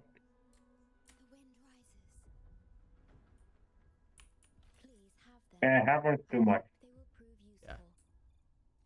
Yeah, I would say something like Honkai Star Rail, for example, mitigates the amount of grind you have to do by just making it auto battle, having those, so you can just auto battle the artifacts, and I think you can do like repeated artifact runs like through auto battle now, right? Yeah, which is good, but the thing is that's not solving the core issue of artifacts. That's just what I see it as a band-aid solution, because you're not addressing the problem. You're just making the problem less painful to go through. I mean, Dragalia had something like that too, so right? Dragalia didn't have artifacts actually. What it had, it was having to grind the raid bosses for the materials and using the materials to make weapons. But then you just use the weapon. But then they introduced the 6-star weapons, and then you just farm that directly. Because they fucked up Dragalia. There were a lot of these boss fights were designed so that you play them with the intention of getting stronger weapons to fight the stronger bosses. But then they made the 6-star weapons, which were all farmable, by the way. But you could literally just farm that and through auto. So you didn't actually have to learn the fight. You didn't have to do, because the auto would just keep auto repeating, and you don't waste stamina when you lose. So if your party has like a very low chance of beating it, you just auto it. Because Speaking of auto battle, the one game that had such shitty auto feature was the one where the one that's light novel characters. Crossing Void. Good old Crossing. Oh, The problem with Crossing Void is that it repeats all your actions from the previous instance of auto battle, which on paper sounds awesome, but in practice, in a turn-based RPG, you can't accurately predict everything that will happen all the time, because there's too many variables where the boss decides to change its pattern, and then all of a sudden, if the patterns were too different, then you literally had to, it would screw everything up. You literally could not Not use... just that even if the boss follow all the same patterns, the RNG point value sometimes changes the damage value. Oh yeah, if it changes the damage value, that also fucked you up. So there were so many things that could fuck up your auto battle instance. Deadass, they should have just given like skip tickets. They should have just made skip tickets for Crossing Void. Now Crossing Void is dead. Now Crossing Void is dead. Now Crossing Void is dead, and now we have now we have literally nothing. It's really sad. I mean, yeah. I remember I remember playing it mostly because it was one of the few games with Valkyria Chronicles content. Valkyria Arcade Chronicles was kind of dead. Yeah, it is kind of dead right now. There's no new entries. There's no news of any new entries. I don't even think it's getting like re-released on like the Switch 2 or anything like that. Like not even that, not even the courtesy of having a Switch 2 game key card release. It's just dead. But I think it's mostly okay because at least that series has had 4 good games. So, which is more than you could say about a lot of others. On the other hand, Sakura Wars not only like it's dead and it has only a small number of games that were actually translated into English. Oh yeah, I remember when they got the new game out, but like that died out pretty quickly. Like, the hype Yeah, because the new game only came out on PS4. It was a PS4 exclusive JRPG. And normally you would think, I mean, that doesn't, what does that matter, dude? Persona 5 was also a PS4 exclusive, and that sold extremely well, yeah, because Persona 4 had something that Sakura Wars didn't have. Persona 5, I mean, had something Sakura Wars didn't have. Marketing. It had really good marketing. Everyone and their granny knew that Persona 5 was coming.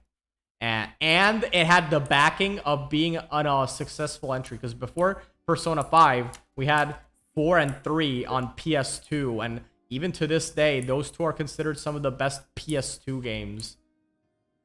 Shin Megami Tensei will never lie. Yeah, those are still... So, Persona 5 has a legacy and had marketing. Sakura Wars has the legacy, but none of its games are officially translated into English. Except, like, the 5th entry, which is the one with the cowgirl. and from Project Cross, I remember. Yeah, I remember. And the new one for PS4, and above everything else, it just didn't have a lot of marketing. If it had marketing, maybe it could have been more successful. Personally, like, as someone who likes the series, I think it does have a more niche appeal compared to Persona, because Persona, I know people like joke about Persona 5, the Persona series being like a dating sim with a side dish of a JRPG in it, but Sakura Wars unironically is just that. It's like dead ass, like, doesn't even try to hide the fact that it's just a dating sim with a strategy RPG attached to it. And I think, and I'm personally, I'm fine with that, because it's like really fun and it's really good at what it does. The thing is that type of genre is obviously not going to have a lot of appeal. So I guess Sega knew that and they didn't market the game enough. But at the same time, they were... What the fuck they thought was going to happen when they just released a PS4 exclusive game with no marketing. No one in the West has ever played a Sakura Wars game. I think the most popular Sakura Wars game is, and I'm not even joking when I say this, Project Cross Zone. Like Project Cross Zone, that's the game that really got me hyped to try out Sakura Wars, because that one really did go all in and showed off a lot of the characters of that on the world of that game. Like, that game did more to advertise the series than Sega did. Which really says a lot. Yeah, and then the crazy thing is that new Sakura Wars game, it was only released on PS4. It doesn't have a Steam release. It doesn't have release on like the Xbox, the Switch, not even Epic Games. It's literally just a PS4 exclusive. Okay.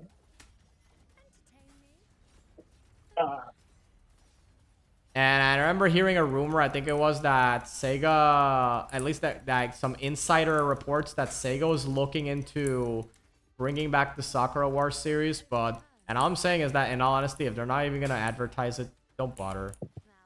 Yeah, I agree. Yeah, because if you're going to actually take this shit seriously, you have to take this shit seriously. You have to really lock in, advertise this very well, show everyone that, yeah, no, this series is like worth a damn. This is worth caring about. And actually release it on multiple platforms instead of only the PS4. Exactly. And actually, but I think more importantly, instead of a new game, I think what they should do is re-release the old games and actually translate them into English.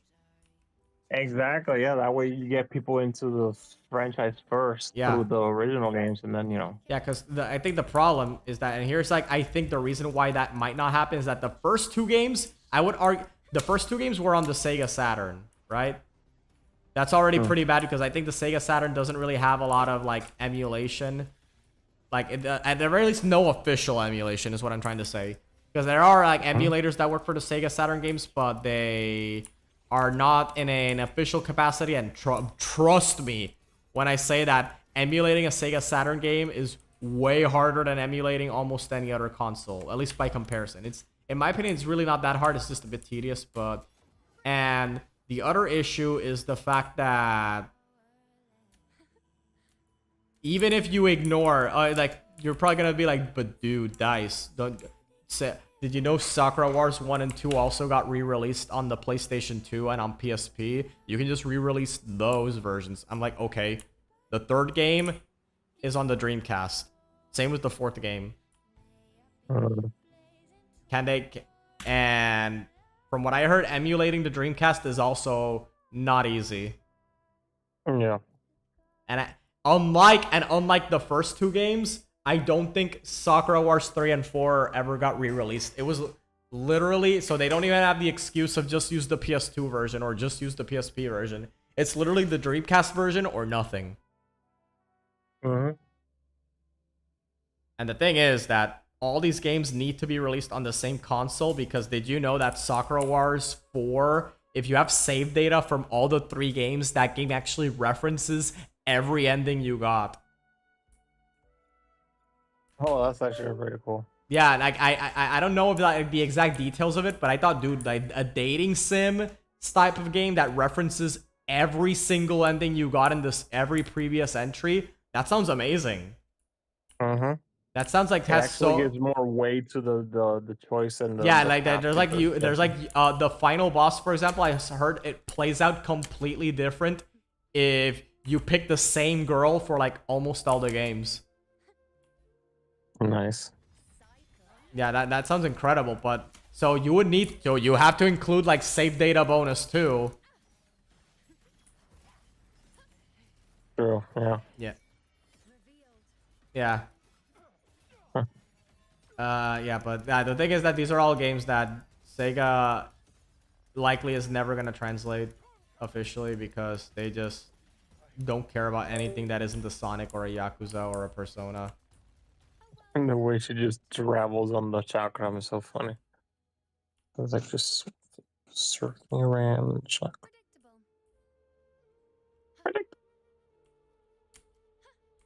No. If only climbing were that easy in Genshin.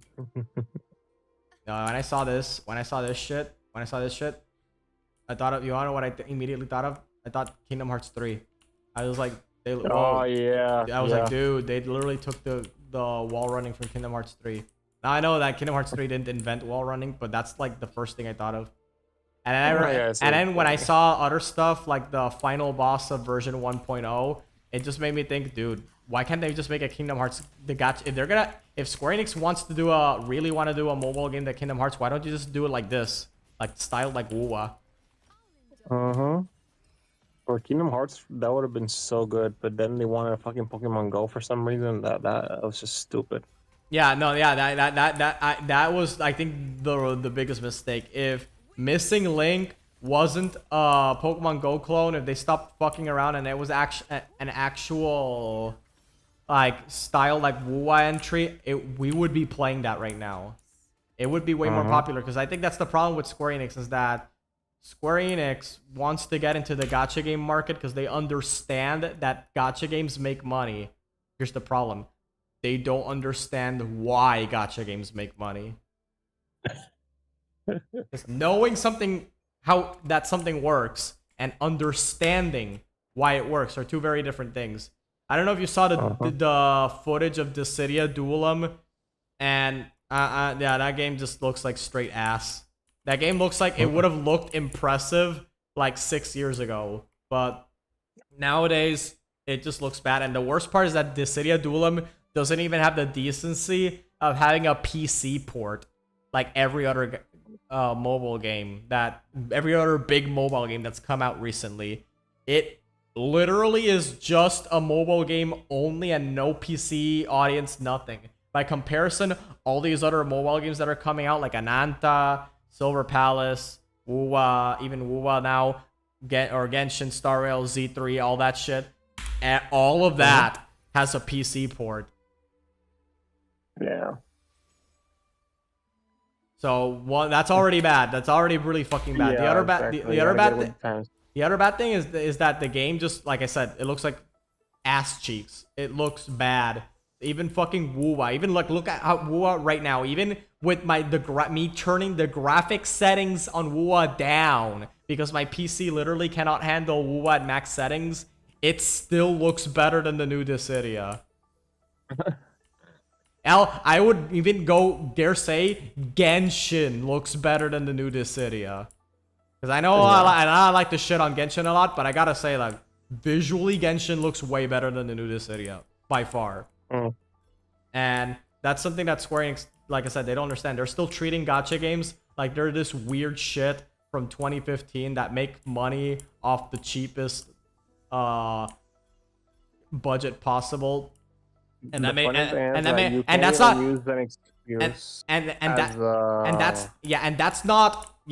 not entirely wrong at times, but it's also completely ignoring that ever since games like this have come out, gacha games are now like actually people are taking the development of gacha games seriously. That you don't have to just that you can actually make an experience comparable to a console, like a full console game in a gacha game. And that's what I gotta wonder. Why the fuck would anyone give Dissidia a shot or even the new Kingdom Hearts game when they got games like this? When they got games like Silver Palace and Ananta coming out? I think the problem is that they focus so much on the trying to make a new type of game, to how do I say this, to basically not seem like they're just copying another formula and oh yeah, we're just doing something new so people don't get bored because it's just like the other games. But here's the problem: like you can try creating something new, but if you don't understand the concept of why these other games are popular in the first place, like you said, then it's never gonna really pick up, you know. But Yeah. The funny thing is, Square Enix the games for the Square Enix are actually really popular, like Final Fantasy, you know, the fucking Kingdom Hearts and all that shit, and yet they have yet to make a good solid game in terms of gacha game. It doesn't even have to be a gacha game. It could even be like Do It Night Abyss, that you can grind for all the characters, like just by playing the game normally. They can do that type of game. Problem is that and they can make money out of skins alone, honestly, with those characters. Yeah. That's what I'm trying to say. Like, literally, like, people spend a ludicrous amount of money on skins alone. I mean, I did in fucking Azure Lane, so yeah. Okay, hold on. And for ships, I never even used. Keep that in mind, okay? It's just the artist. Hold on a minute. I think I need to change the title of the stream. Hold on. I've literally been streaming like Wuwa for like I think an hour, and I still have the same title of the Umamusume. I don't know, like let's say just exploring and chill.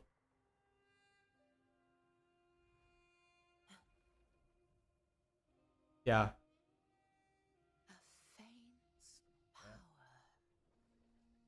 Anyway, yeah.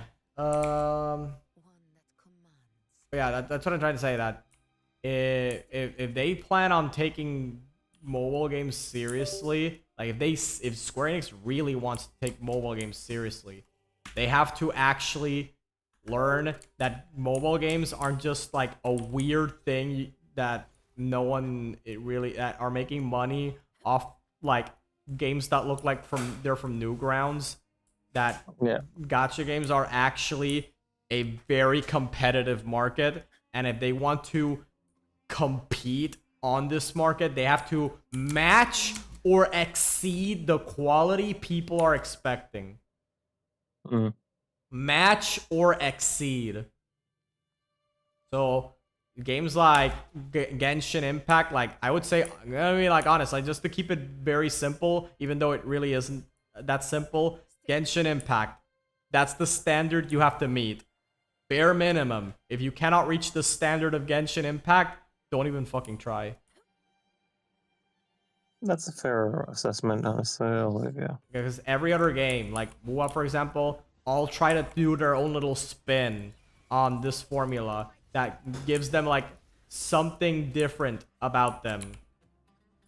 Something different. So even if Wuwa doesn't appeal to someone, not everyone that plays Genshin, it will appeal to certain other people, at least some people, and it'll appeal to people that maybe weren't interested in Genshin in the first place, but are now interested in this.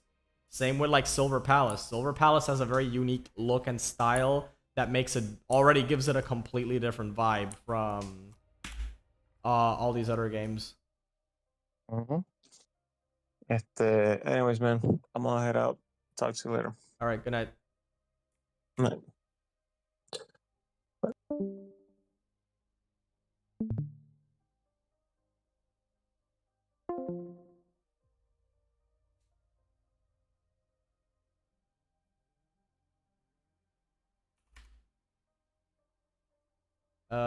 Wait, hold on.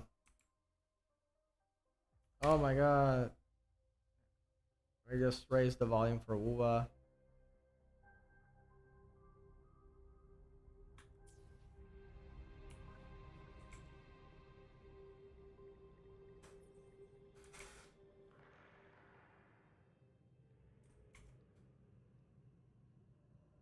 Alright, there we go. I got our fix. What's wrong? I think the problem is that I made the very big oopsie doopsie. I made the very big oopsie doopsie that I am not running OBS as administrator. And because I'm not running OBS as administrator, it's not capturing Wuwa. I think that's the problem.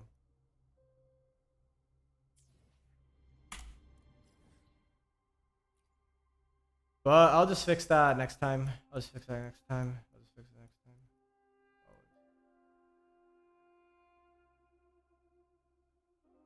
am I missing? What the fuck am I missing for 100%? Sonic casket? I don't think... Is that it? Am I missing the caskets? Yeah, I guess that's what I'm missing. I guess that's what I'm missing. I guess that's what I'm missing.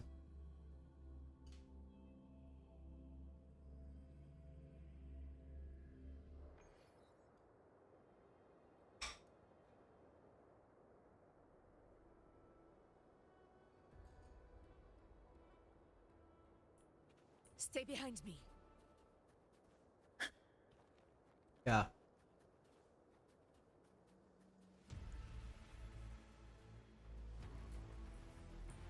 To the lands afar.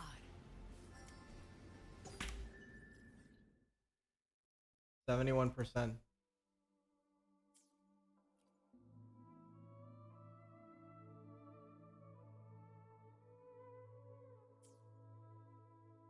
And it's been a while since I really sat down and explored Wuwa. I forgot how fun just exploring this game was. Actually, should probably sit down this. Now that I'm reaching sort of a stopping point with Uma, I should definitely go back to Wuwa.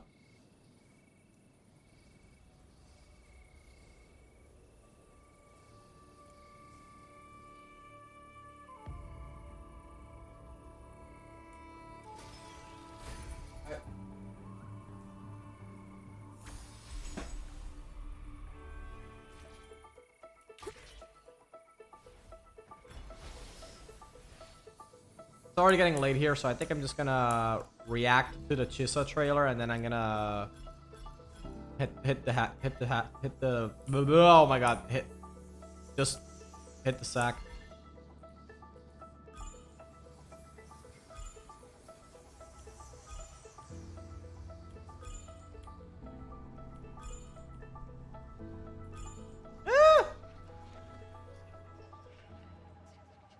That's so unfair.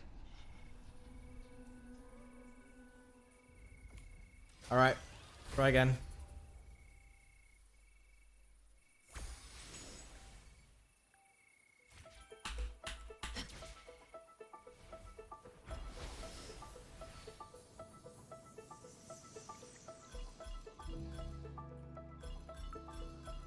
Oh my god. I didn't reach it.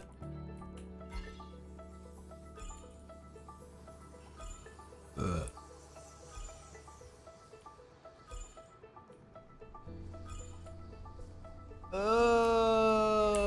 There you go.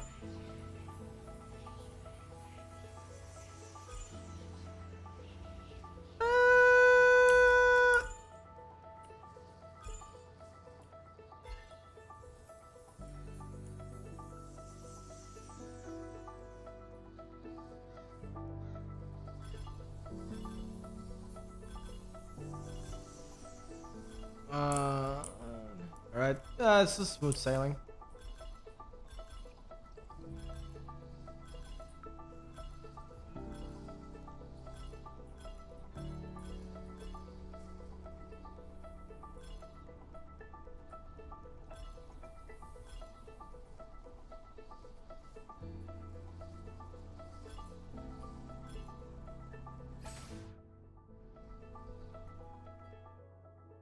Right. To the lands afar. Oh, there's like another chest there. A hunt isn't complete without a prize. I should probably do the new dude's story. Nice trophy. Little like mini quest. Probably do the new dudes. Not now, but eventually I will do Stay that. behind me. Alright. I think this is a good parking spot.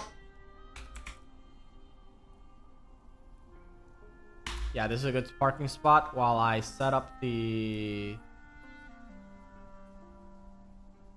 exploring, reacting to the new trailer and just exploring. A faint power. All right. One that commands attention.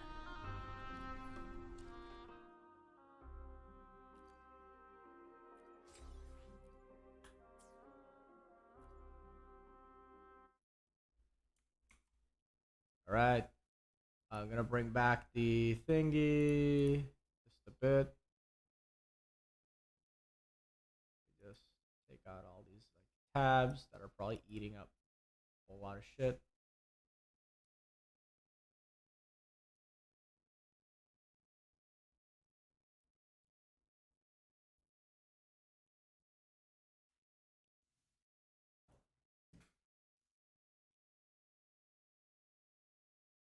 Let me see. Wuthering Waves official trailer. I want to see the live stream. I want to see the whole live stream. Well, not the literal whole live stream, but you know, just the relevant parts, the parts that actually matter.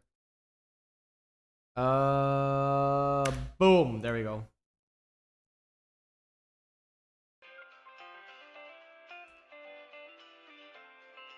When does it start?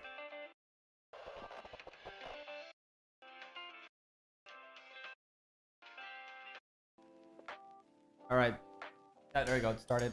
Now we get to see all this. 漂泊者们晚上好，欢迎来到明朝2.8版本前瞻通讯，我是策划西瓜。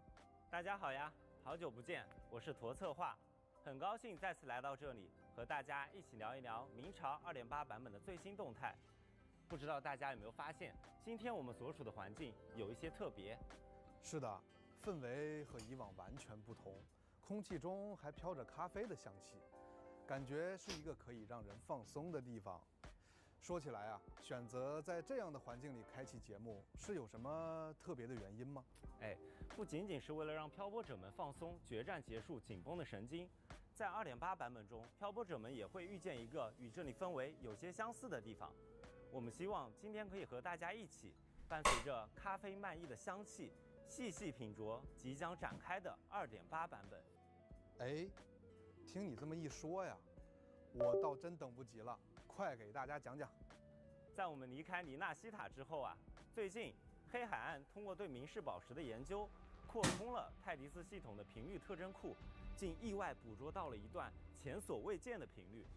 在黑海岸的持续追踪中，一个通往未知索罗拉的裂隙。They're switching between the male and female protagonists just mid trailer. It's pretty trippy. 没错，相信屏幕前的漂泊者们也对此充满好奇。这个神秘的索洛拉又会引出哪些新的挑战在等待着我们呢？话不多说，就让我们跟随2.8的版本 PV 奔往琥珀之都来了解 The city set in amber. 内容吧。 New trailer. Oh, there she is.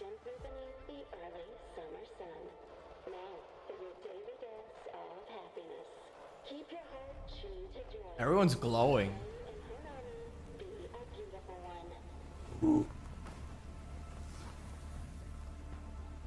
Yeah, I'm really liking the style of this area. It's like not quite cyberpunk, but it's like has traces of it. Time and space are brittle. Delicate threads, twisted webs, a deadlock. It's trapped in a formation. It shouldn't even exist in this world. It's true. I'm the guardian of Honami. But by the time I woke up, the city was already like this. I will sever this deadlock. Like in her voice.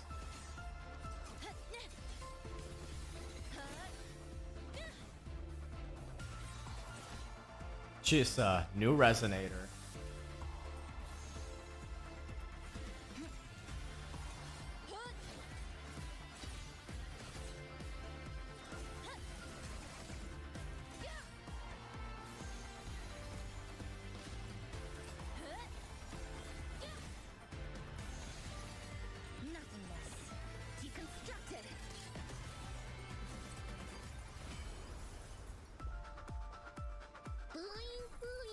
Everything's working.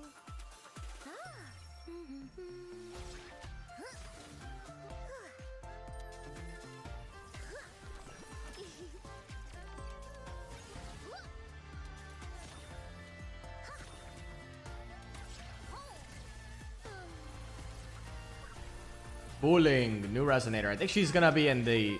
Is she gonna be in the second half with the rerun, or is she gonna be alongside Chisa? She shocked herself. Trapped in amber. The people here are caught in one moment, reliving the same day over and over. Oh, it's a Groundhog Day episode. Maybe she brought me here because she knew that's where you are.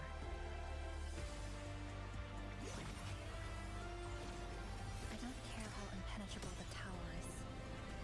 I'll cut a way right into it.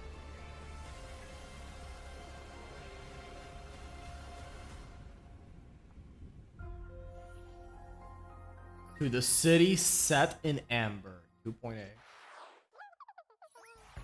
欢迎回来，在2.8版本，漂泊者将通过这个出现在黑海岸的索洛拉入口，进入神秘的石系废都。石系废都，意思是这座城市被困在了时间的缝隙中吗？光听名字啊，就让人觉得有些好奇了。从刚刚 PV 里展示的场景也可以看出，这座虹彩流溢的都市似乎已经荒废，确实像是被封存在了琥珀之中。驼色话，快给漂泊者们介绍一下吧。石系废都其实曾是一座无比繁荣的商业都市，它真正的名字是碎波市，但在数十年前，碎波市就因悲鸣而毁灭，被永久封存在了索洛拉中，逐渐变成了如今的样子。昔日繁华的商业建筑长满了荒草，海水淹没。Yeah, it's like a very post-apocalyptic, but also almost peaceful vibe in the city. It's like it looks really nice. 不时地为这里带来更多不稳定的意象。 Also like very Japanese, like with the koi fish, the whole like Tokyo Tower in the background, the trees like similar to the cherry blossoms. 岂不是非常危险？但看起来啊，街道似乎也不全是荒废的状态，而且人们好像还是在这里正常的生活。 Yeah, it's definitely a very almost post-apocalyptic Tokyo sort of vibe, but still peaceful type of vibe. 这些似乎照常生活的人们，也已经不再是曾经的他们了，而是被称为往人的存在。 They are known as the left behind. Really? The left behind? I don't know. I feel like you could have gone with a better name than that. Kind of like the abandoned. I know maybe that sounds a bit too bland, but it's got to be better than left behind. 异常的频率、末日的都市、循环的时间，看来啊，这些都将在新版本和大家一起探索。不如啊，就先把全新的潮汐任务给漂泊者们端上来吧。好的，在2.8版本中，潮汐任务第2章第12幕，曙光停摆于荒地之上。潮汐任务第2章幕间，星光流转于眼眸之间，将于11月20日开放。漂泊者将来到石系废都碎波市，在这座红彩流光的末日都市里，试图粉碎笼罩着这座城市的悲鸣。已经开始期待全新的潮汐任务了。对了，投策划，关于前面提到的咖啡厅，这里是不是该给漂泊者们展开介绍下了？它究竟有什么特别之处？这个咖啡厅 Chrono Rift Metropolis 步行街，可以说是我们在碎波市的秘密据点。哦，秘密据点。说到这个，在这么危险的环境里，为什么唯独这里有安全稳定的状态？甚至我看到还有好吃的蛋糕。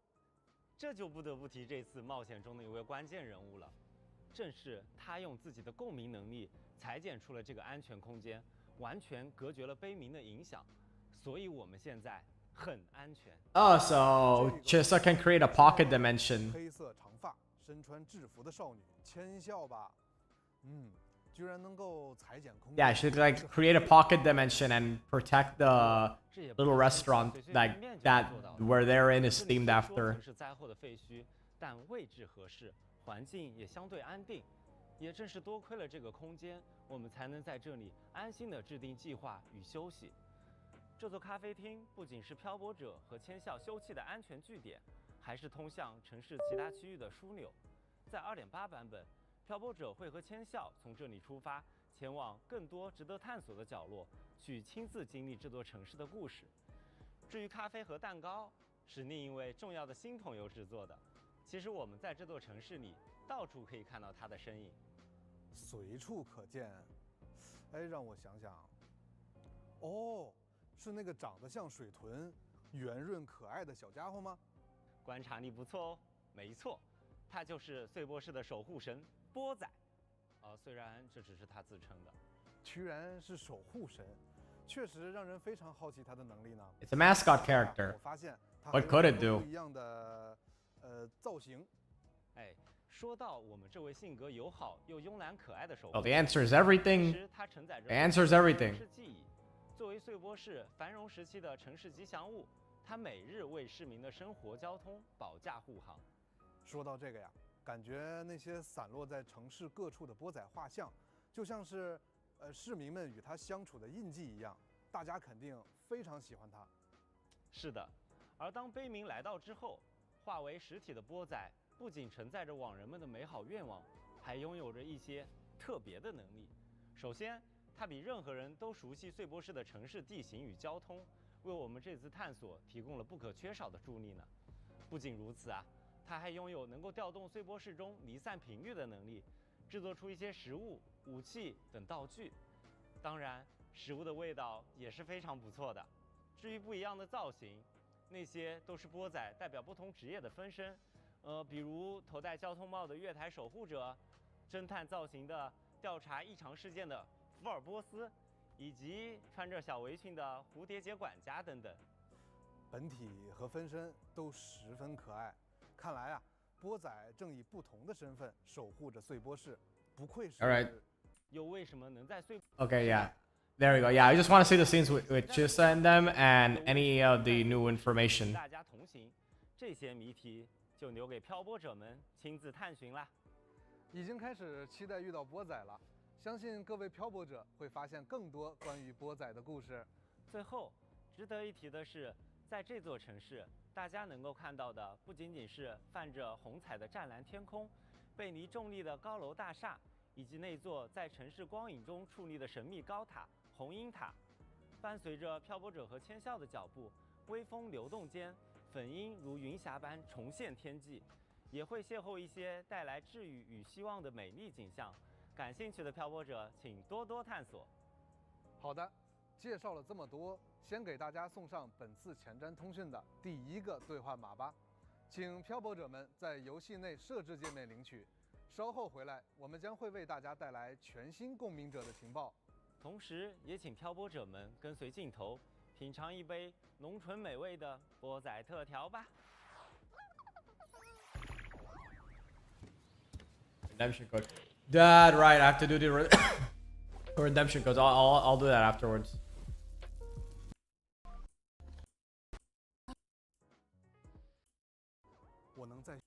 Yeah, this is like a whole lot of yap. Just yeah, there. Oh yeah, that's her gotcha animation.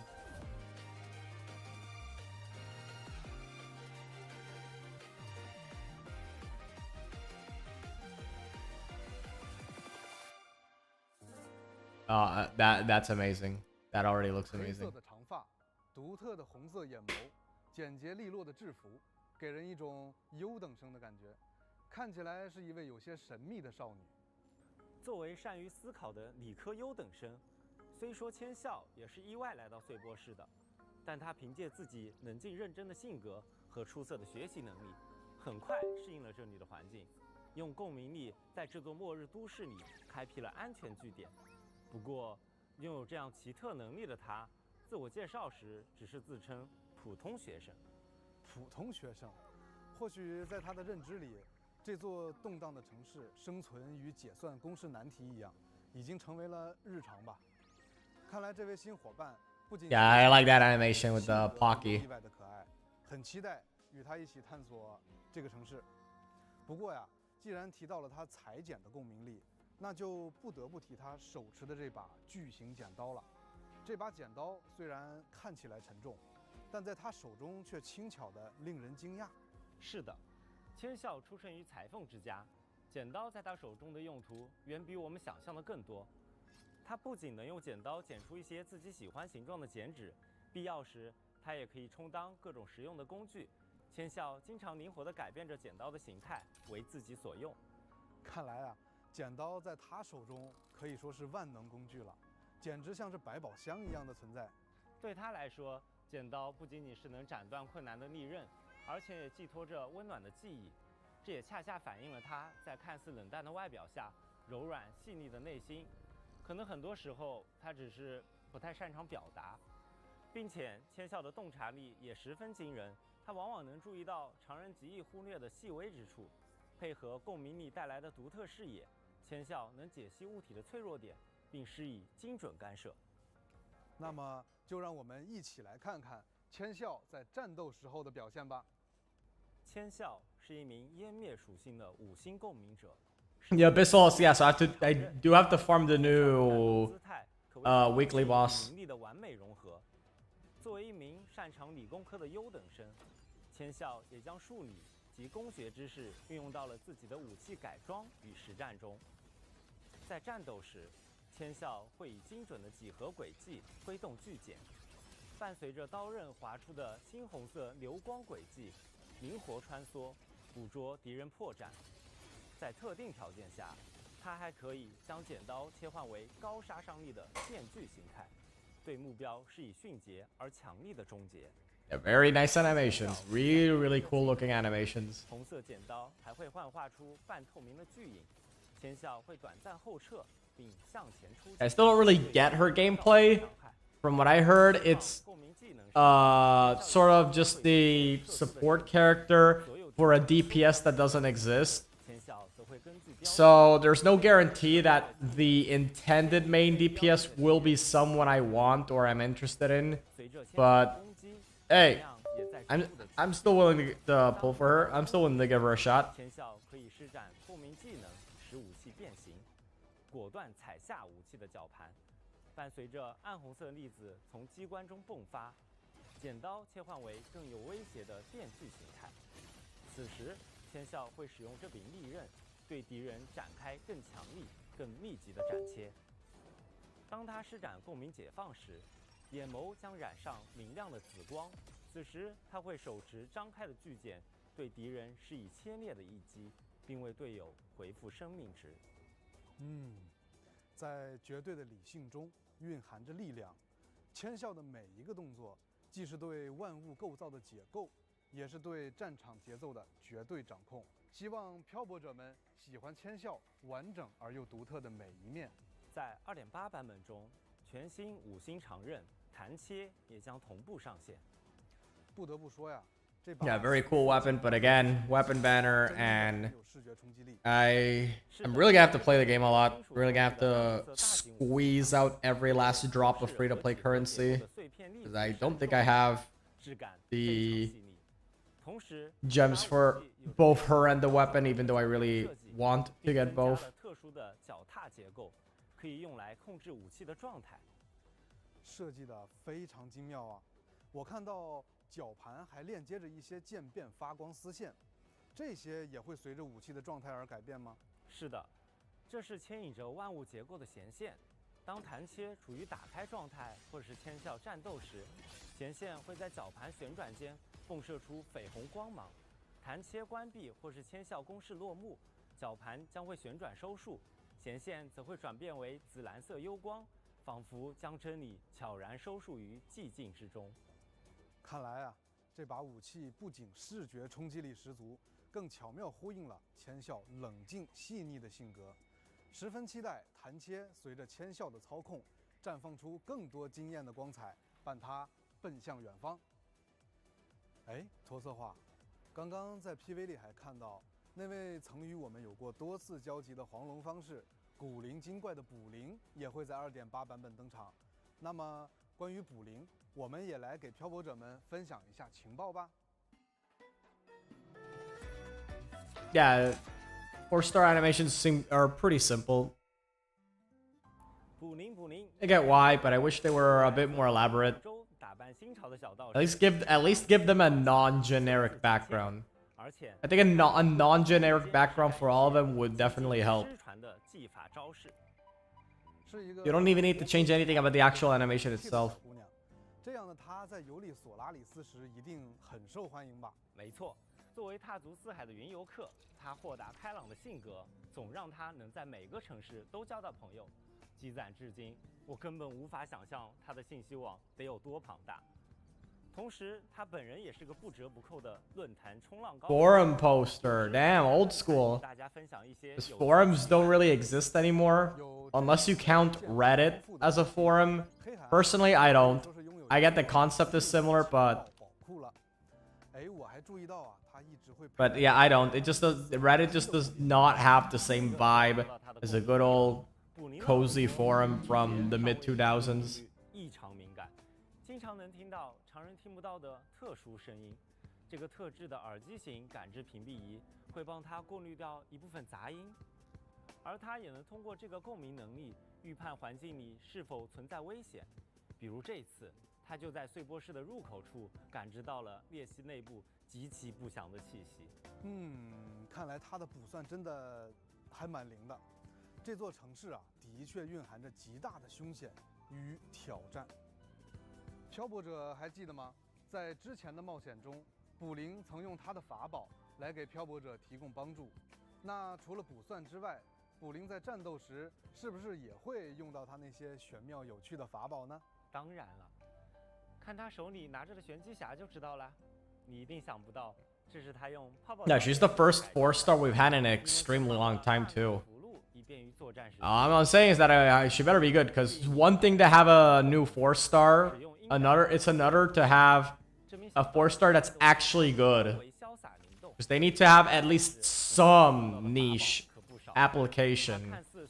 They need to have something to justify why you would build them beyond just that the character appeals to you. There needs to be something more to that than that. 伴随着卜灵释放不同的攻击命中敌人，2种流转的卦象会在他周身凝结。卦象的上限为4枚，他可以通过消耗2枚卦象来释放不同的强化招式，并获得特殊能量。这边要注意喽，卦象的数量一定要满足2枚，不然引来的灾祸会误伤自己。It's pretty funny that it just backfires on her. 形如电，快速围绕敌人布下阵法，顷刻间雷电奔涌而出，攻击敌人，并伴随着法铃摇响的清音，敌人也将被牢牢牵引于法阵中心。Enemies are drawn. So she has crowd control. Okay, I can see that. I can see that being her niche. 对敌人造成伤害，同时法阵展开，法铃在阵中摇响，铃音如锁，敌人将持续受到伤害。卜灵的每个动作看似随性洒脱，实则早已把对手引入了自己的阵法之中。符箓出招。 Yeah, we don't really. They're not really explaining what exactly all that does. I imagine it has some debuff. It applies some debuff or something to justify why her ult just sticks around and works independently of her. Get headed to the new nightmare nest. More nightmare nests. Oh, you can just grab all of them in one go, right? Nice. I don't know if you can do that in the current game or if that's a new quality of life.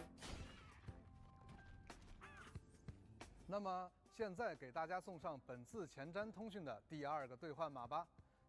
系统优。Ring in still air. Summer has stopped. Time. Just by some for a bus that will never come, or for to pull back. Let's.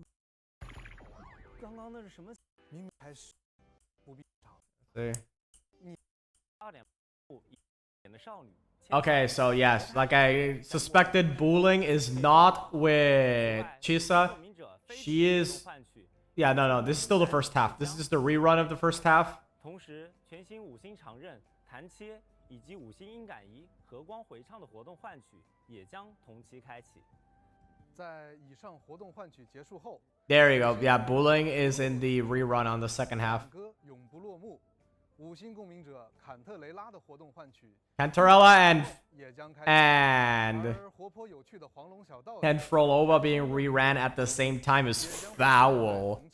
That is fucking foul, but yeah, I get it. These gacha games do be like that. 5星音感仪海的呢喃的活动换取。这好像有一位朋友拥有了自己难得的特镜版本上，在这个特别的。 Hey, there you go, Zani skin.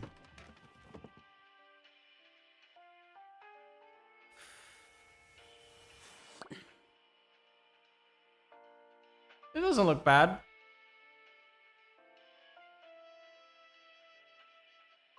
Oh, and it looks really good. Now, yeah, now it looks really good now. Yeah, I don't have Zani, so and in all honesty, I don't know. Even if I did have her, I don't know if I would really get the skin. But at the very least, I do like this skin more than Jinxie's, because Jinxie's skin, the problem is that even though it's cute, it looks too similar to what she's already wearing, to the point that it just doesn't really motivate me to want to try to get it. It's just too derivative. This actually does feel like they're trying something very different. It has traces of her original outfit, but it's different enough in look that it definitely feels a lot more unique compared to Jinxie and her alt skin.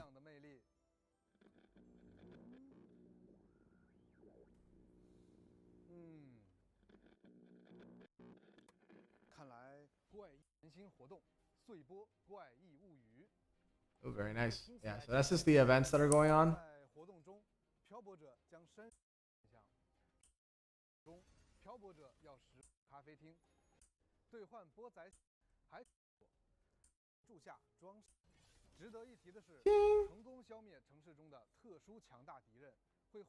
Yeah, so that's the events that are going on in the next version. Ooh, we got on a date with her. Nice.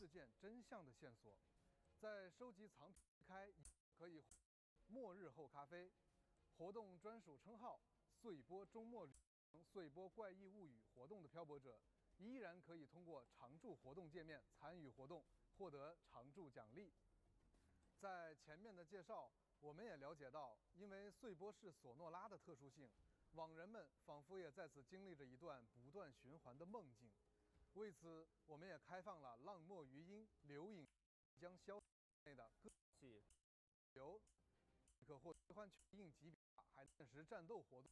特殊增益的加持下，对敌人发起挑战，参与挑战获取积分，可获得新生等各种奖励。此外，在 2.8 版本更新后 New permanent tactical hologram, the false sovereign. 伪作的神王 It's gonna be pretty fun. I really like that they always add these more difficult fights. It's not really 者的战斗能力进行 end game content in the traditional gacha sense. It's more of a one and done type of deal, but I do like one and done type of deals. I think that more gacha games should add these type of harder challenges. Of course, there's also the usual 7-day login bonus. 故事的推进物。拉海洛，这个名字很耳熟啊！之前加贝妮娜就从拉海洛淘到过一盘磁带。这一次拉海洛的物件出现在 All right. Yeah, so Laha Roy's definitely going to be the next area what we go to during the 3.0 arc. 并且幻化成了网人们熟悉的模样。漂泊者们需要 Yeah, it's like a scavenger hunt type of deal. 可以这个活动 Scavenger hunt type of deal. 体验实现了，还场景，非细色养成，在进行 Or anything else? 合成有 I'm just skipping ahead since I gotta get the gist of it. It's just events that I could figure it out on my own when the event happens in the game. And mostly just want to see the clear footage of, you know, Chissa and a bit of the new area. That's mostly what I wanted. 调整，请漂泊者具体效益相对 We're making updates to Havoc Bane. Oh, okay, so they'll be making updates to all the debuffs. Okay. 异常效应体系进行一定的调整。 Yeah, because the debuffs really don't feel impactful in gameplay other than just apply thing to enemy. This triggers X ability on your character, 等的相关优化 which feels like a very boring way to apply debuffs. Debuffs need to 光照效果 feel more 更新后，在部分 more 将 meaningful. 可以体验到更绚丽的光照效果。 Looks really nice. 其次， Hopefully it'll look good on my rig. 画质选项中新增 My rig is just not too high tech. 画面技术运用将会带来更饱满的光照表现。最后，我们也带来了关于光线追踪性能的优化。 Interesting. We don't have that. I don't have that, so that's not gonna affect me. Looks really good. I'm sure it will look amazing if I had that. 目前正在精心制作中。该明朝 Hold on. PS5 实体版豪华礼包目前正在 In game. Okay, so clearly that game is not actually physically in there, because there's no way they're gonna put the actual physical game in there. There's just no way. That's not how this works. So it's just the collectible box. It's literally just a collectible box. It's not really yeah, it's not really actual like console game. 精心制作中。 It's essentially just a collectible. 2026年春 I mean, 节 it's cool. 发售 Not that something I would get, but 游戏光盘 it's fine. 明朝 PS5 豪华版特别周边，以及一款限定意象深海。届时，漂泊者们可通过官方社媒。请漂泊者们及时进入游戏兑换领取哦。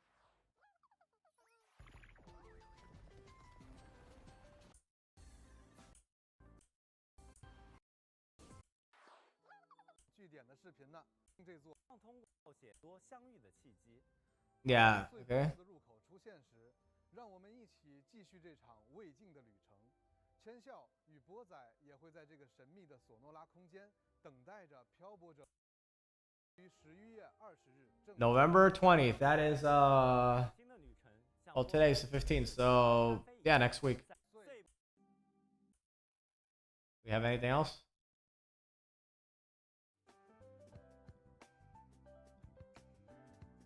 So it's just like the little guys just dancing. Little guys are dancing. Okay, usually they show something at the end after the nonsense.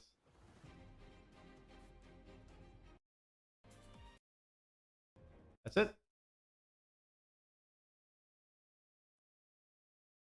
Looks like it's it. Not even a little preview of the next region. Nothing like that. Oh well.